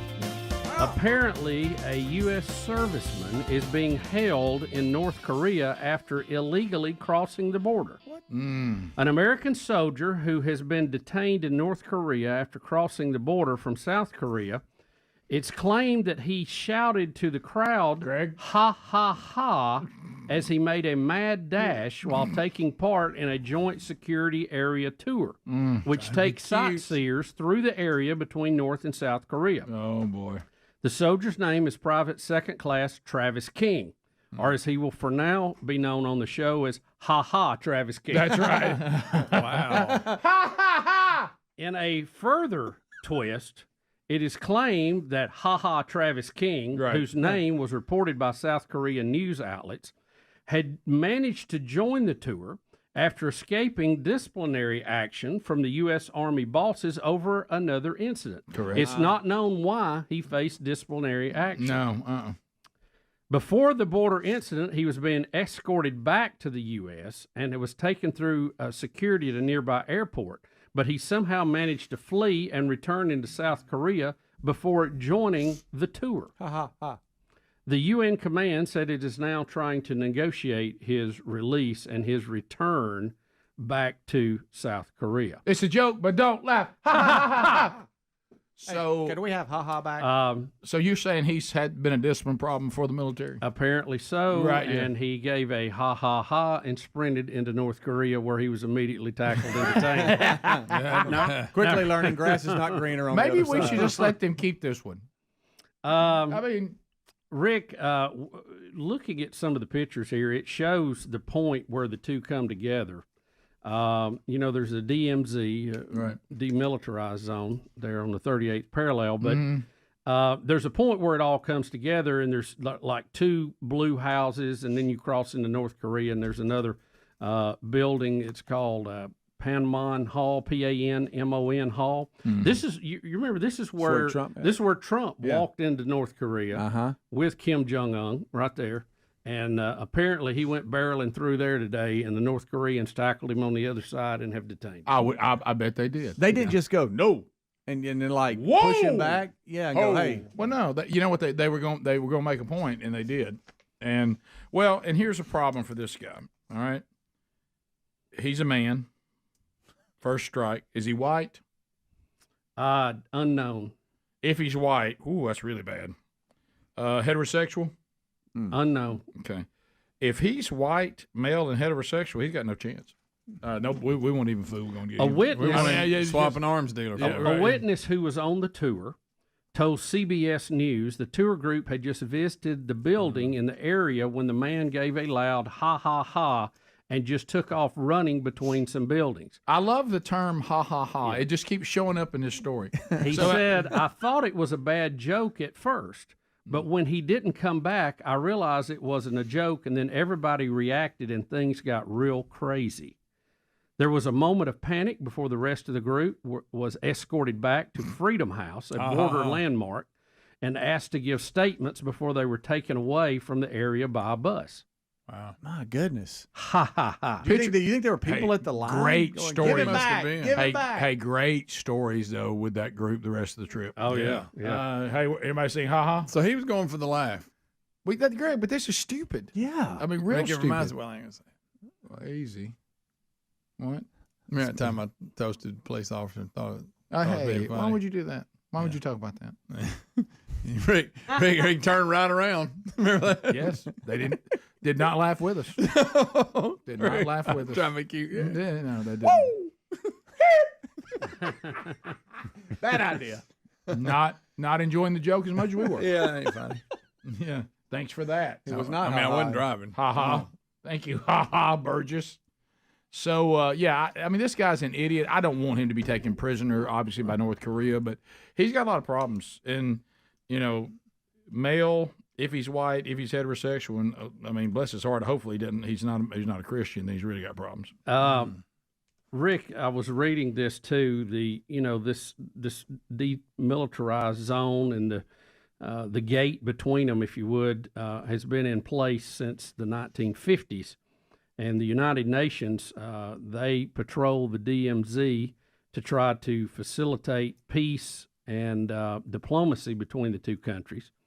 Cases of Americans or South Koreans defective to North Korea are rare. Yes, they are. There have been only 2 that we can document, while more than 30,000 North Koreans have fled to the South to avoid political oppression since the end of the Korean War. Yeah. It seems to be more people try to get to freedom than to leave freedom. It just doesn't seem that it doesn't. He probably startled them. They couldn't believe somebody was actually coming. Right, in. yeah. You never know. Maybe he wants to stay. I mean, if he wants to, Yeah. Maybe he's going to be one of the third defector. Maybe he'll be the third one. Yeah. That left South Korea for a new life in North Korea. I know this sounds crazy how easy it is to get to our southern border for me to say this, but it sure is easy just to step back and forth there. It seems like that'd be a little bit. Well, I will tell you this: would just- I like to go up to that line we just saw Trump shaking hands and do my foot over back? I would. Yeah, I kind of want to. Yeah, I would. In North Korea, back out. What if Greg was behind you and he pushed you and He sudden you would. in North Korea? You're like, no, man, he pushed you down. Thanks.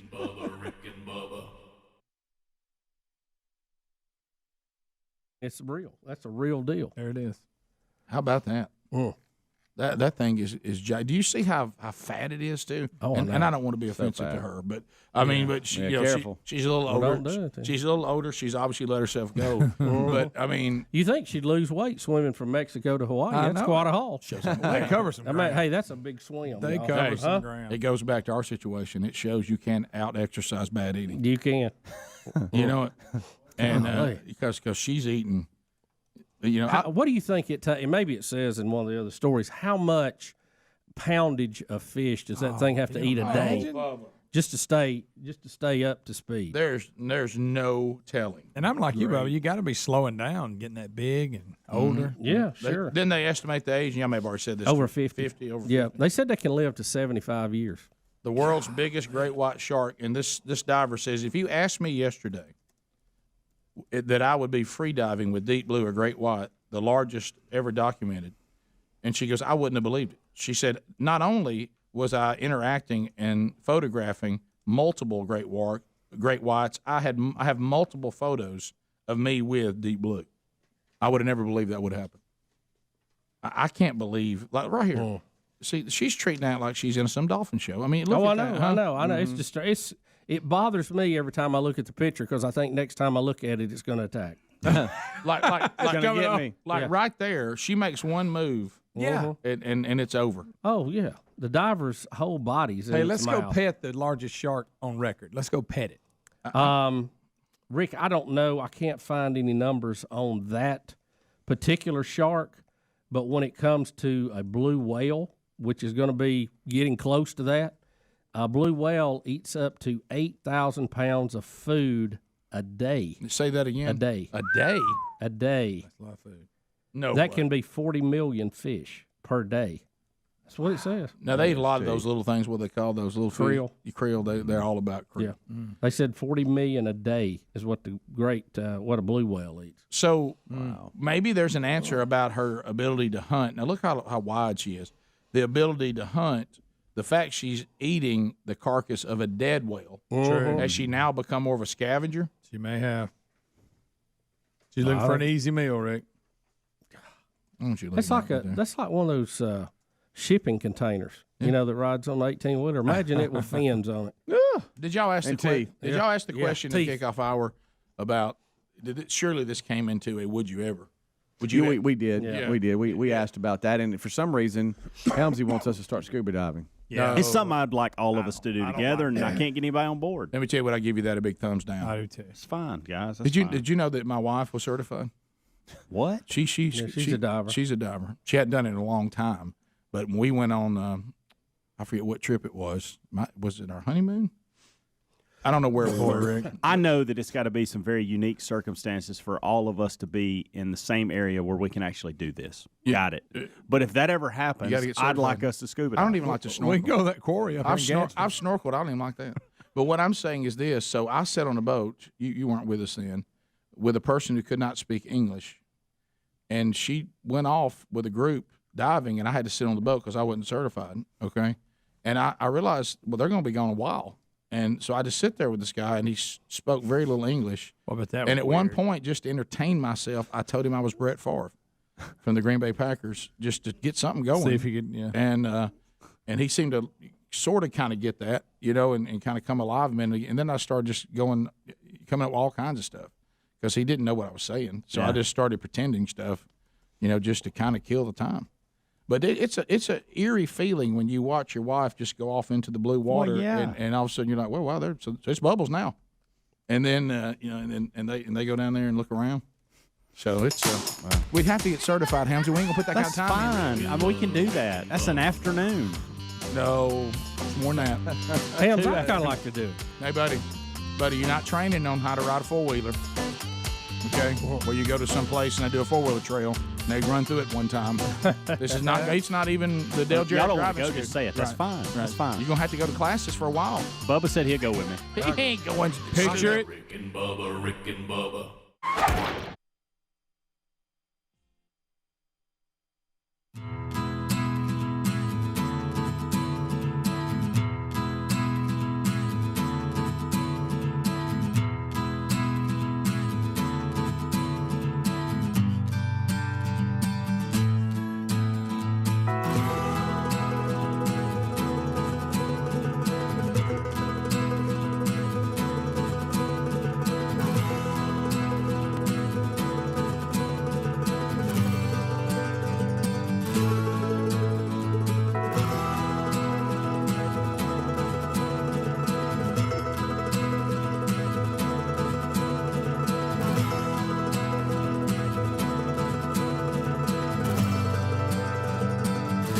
Here we go, 35 minutes past the hour.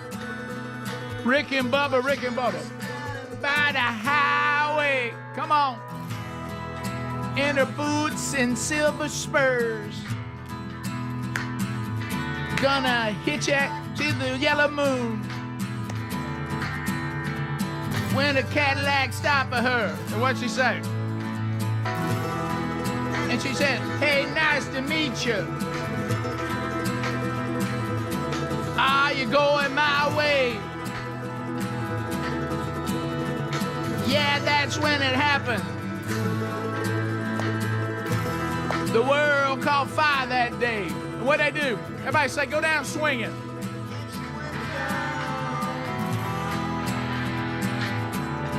Swinging.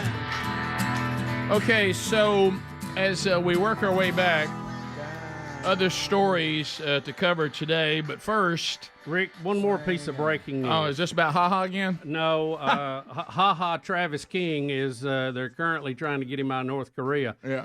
Donald Trump has announced that he has received a DOJ letter saying that he is part of a January the 6th probe target in a grand jury investigation. Well, that kind of. I don't think any of us are surprised by that, but the official notification came to him last night. Well, and that kind of goes with what Speedy's got some breaking news. I do not.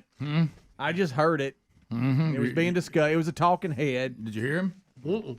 You didn't hear this? Speedy's got breaking, and it's funny you brought that up because it goes right into what he was saying. Sure does. Hand in hand. I was telling you in the break. Hand glove. I was reading another story. What helped me? No, it was just now again breaking news. It was a liberal, I guess, podcaster or whatever. Two folks on there. They claim, and they don't know it's a prediction. I don't know either. I was just talking off air. I didn't know it would make it on air. Well, how can I ignore Bubba bringing that up right after you just said Their that? prediction. How can I walk away from that? Their prediction. What am I supposed to say? Ha ha ha! And run out the door? Their prediction is that Trump won't even be in the race. That he's going to drop out as an agreement or whatever to all these charges and indictments. That they'll all go away if he drops out.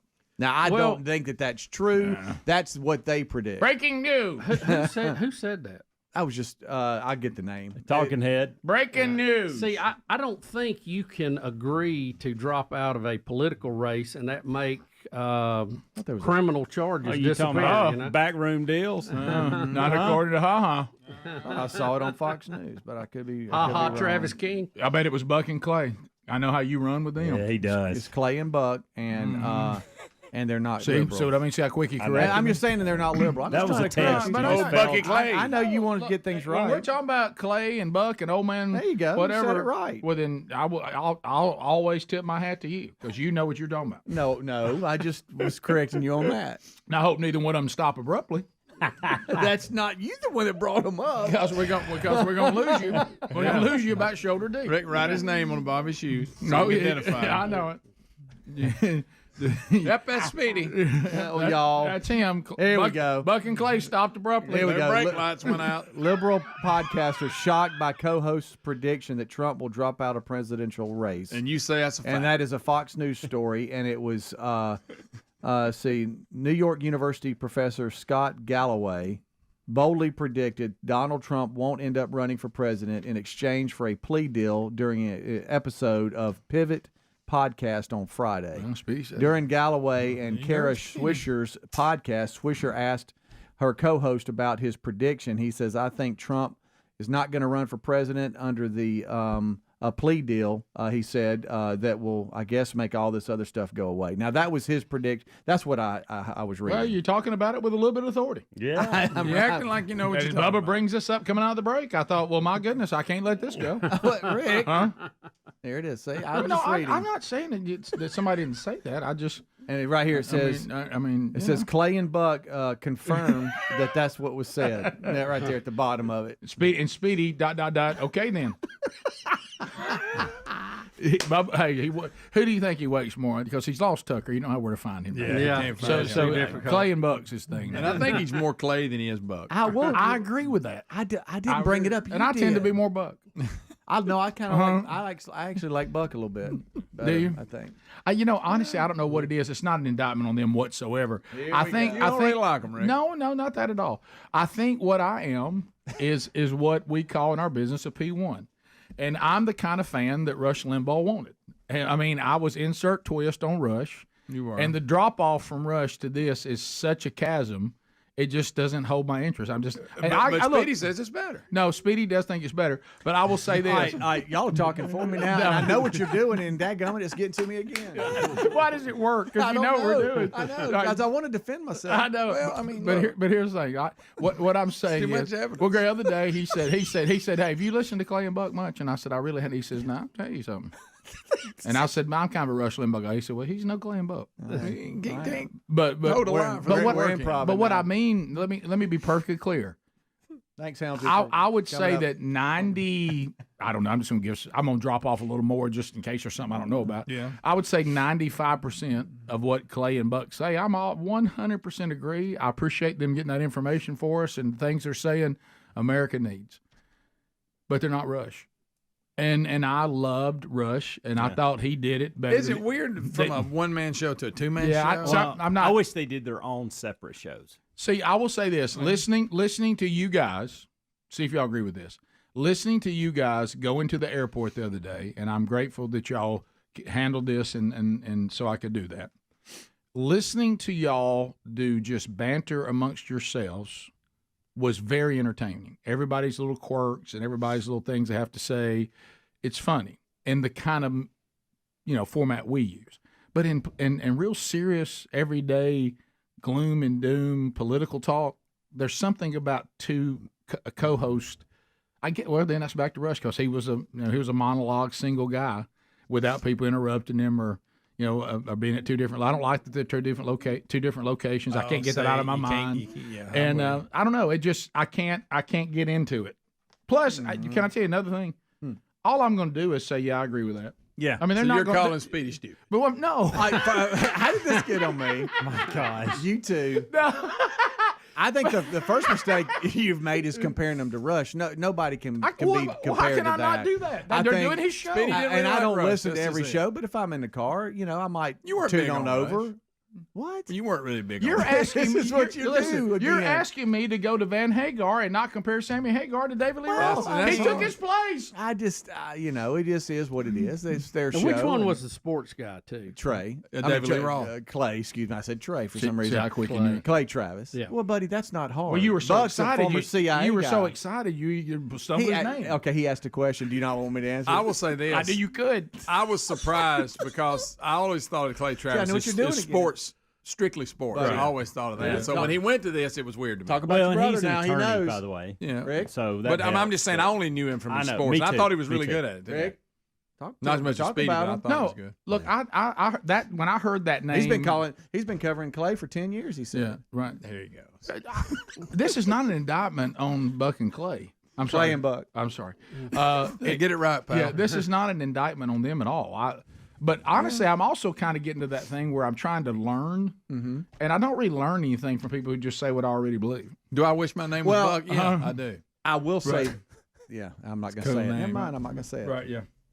I mean, hey, everything they said. See, that's the problem. Now, if they were did more entertainment like Rush did, even though Rush's monologues I would already agree with, it was the way he did it. It entertained Go back to me. comparing them again. Now, when I listen to Clay and Buck or Buck and Clay, I just feel like I'm going into a classroom where I already know everything the teacher's teaching. Yeah, well, now I will say, Buck being a good. former CIA guy, sometimes he gives perspective. We sure about that? That Don't question him on these two.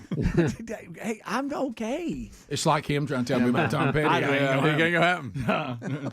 It's like him trying to tell me how to make a good cup of coffee. He don't know.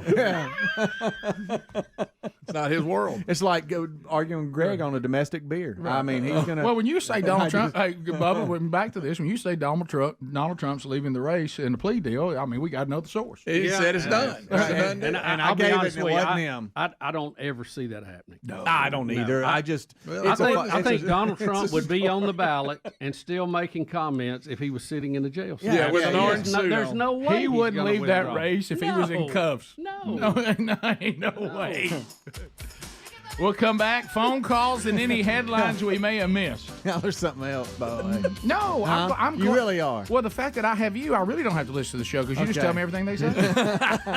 Speedy, it wasn't me now. It wasn't me. Okay. I wasn't in on that. You see, that's how people talk about this show. Rick and Bubba said. Oh, yeah. Well, that's fine. I appreciate that. That's just being smart. All right, we'll come back. Rick and Bubba. Everybody, if you're going to be involved in humor, you have to be first involved. Step one is you got to be open to self humor. What's it called? Self-deprecating humor, which is some of my favorite anyway. Oh yeah, and I don't think anybody would accuse us of shying away from self-deprecating humor. No. Now it's a lot more fun when you're on the fun side and you're not the one being pounded. Yeah. But I mean, still. Yeah, that's why it's called self-deprecating. I want to deprecate myself. I don't need y'all's help. No, right.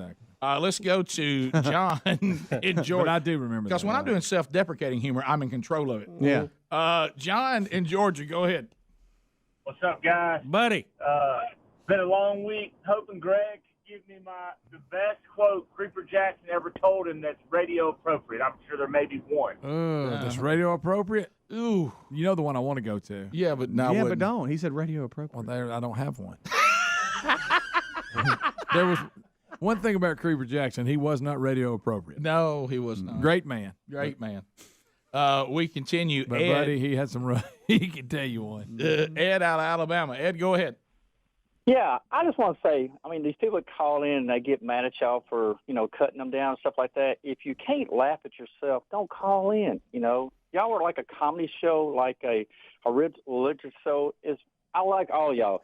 When Greg's in there and start talking, start cutting up, if you're going down the road, you don't need to be drinking or something like that. You'll spit all over the windshield. I love it. Y'all guys, I've been with y'all ever since y'all been on there, and I love every one of y'all guys. Appreciate y'all you, do buddy. great work. Thank you. That's a man that appreciates. I love on the show. Right. We're all thinking it. What was he trying to say? I knew we wouldn't finish today. Yeah, he would have loved that. Guys, can I tell you what? He's probably laughing They now. got locked up. Hey, he's unique, too, because there's very few people that like every single one of us. That's you know. You're right. Yeah, that doesn't happen much. Right. Yeah. So that's that's hard to do. And that may just be him trying to pick us up. He felt bad for him. I don't know what kind of show he tried to say though. Well, Greg, he was seeing. He ran in the very buzzsaw he was complimenting. See, that right there doesn't make him a bad person, but it was funny. Right. Okay? Yeah, I'll He'd tell be you, less human. I'll give you an update. Robert has called and tried to call the phone number and still hasn't got BuzzBox, so I've just taken his number and we're going to call him. There you go. So we're trying to make it happen. We'll be right back. Rick and Bubba, Rick and Bubba.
All right, here we go. 10 minutes to the top of the hour. The Rick and Bubba Show. 866 We Be Big is our number. Would you like to be part of Rick and Bubba University, the podcast this weekend? Your letter may make it. This week's episode will be letters from the audience. And send those emails, things you'd like Bubba and I to answer or discuss. Speedy at rickandbubba.com. Bubba and I'll stack those letters up. We'll roll through them in our 45-minute podcast. And maybe take you behind the scenes if you have some of those questions, maybe review some Rick and Bubba history, whatever you want to talk about. Throw them in there. Topics you'd like for us to unpack, speedy@rickandbubba.com, and we'll roll some of those out this weekend on Rick and Bubba University podcast. Headed down to Montgomery this past Sunday night, had a couple of friends of mine rolling with me, and a discussion broke out in the vehicle about Field of Greens.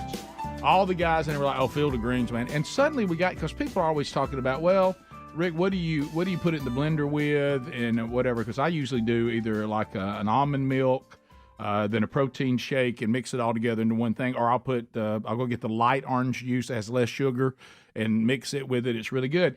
But they were discussing, if you look around, because this is the way I'm young. Once I find something that works for me, I don't even want to hear anything else. Mm-hmm. But there are other flavors, and there was a big discussion. Well, are these other flavors? Are they just other flavors but still have the same stuff in them? Mm-hmm. And the guys got to arguing back and forth, because there is one in there that's good for, and as we're getting older, Greg, we might want to get on this one too, for brain function. Hey.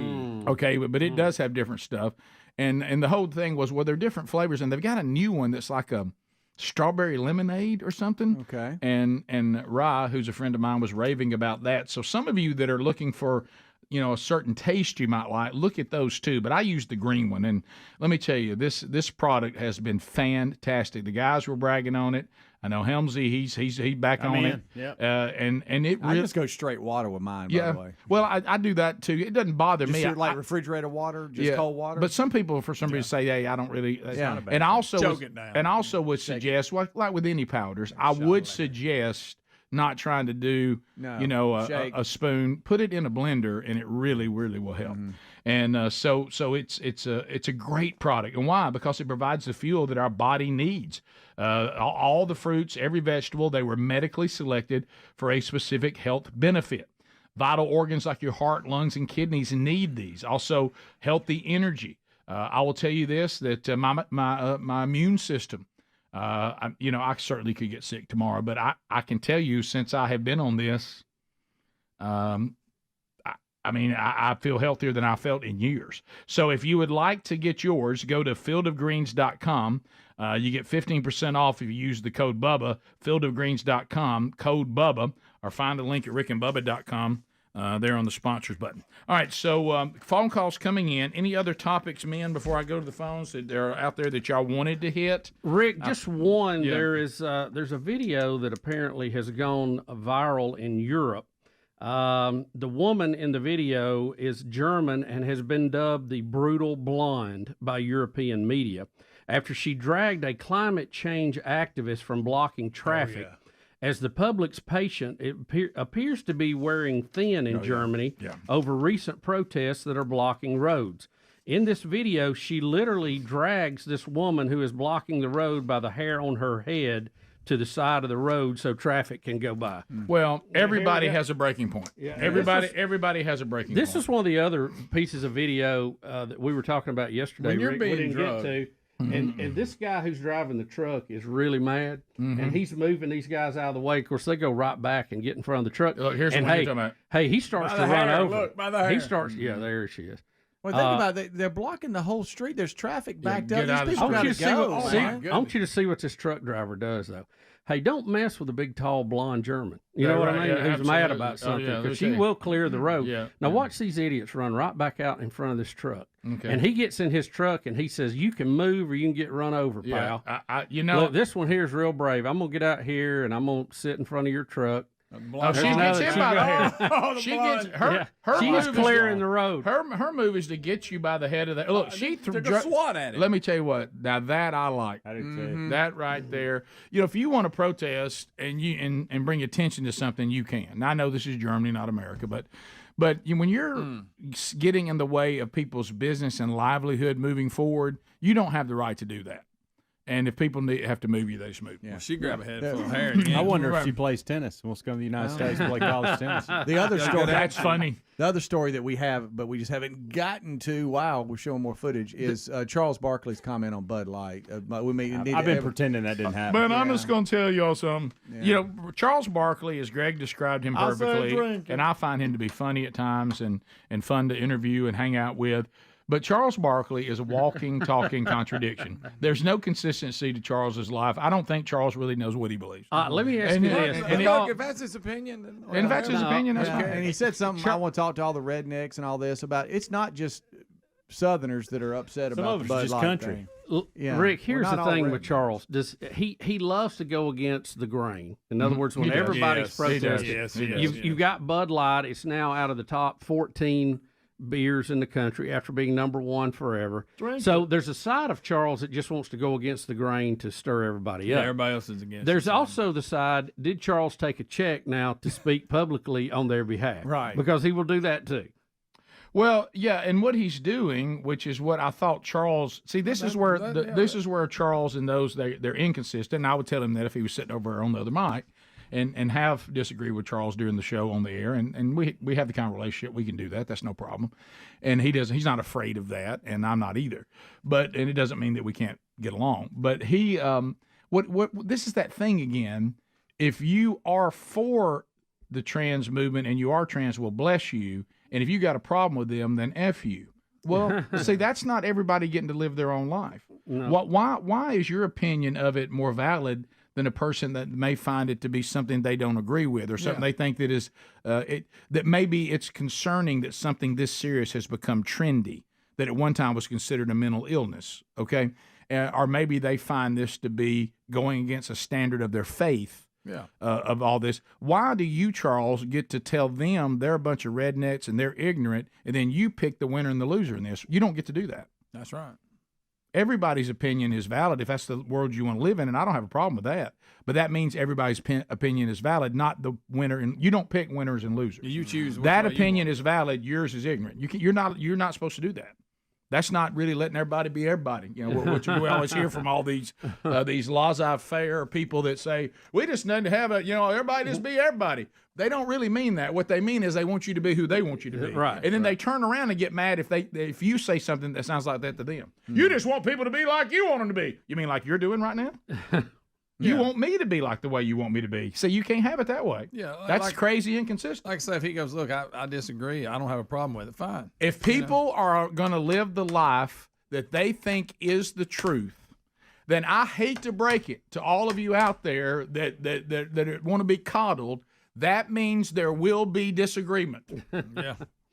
Some people's worldviews collide. Yep.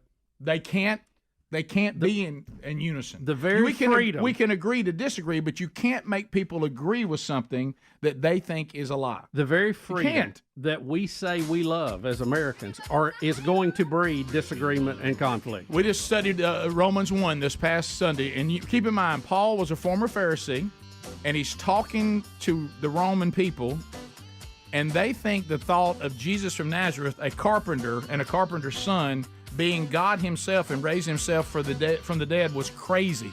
And you know what Paul said? I'm emboldened by the truth. I'm not ashamed of the gospel. Rick and Bubba, Rick and Bubba.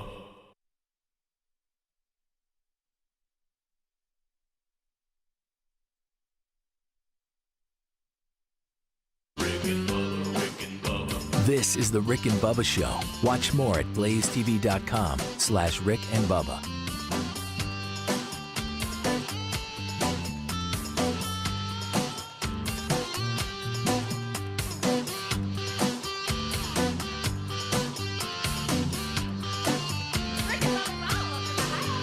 Rick and Bubba, Rick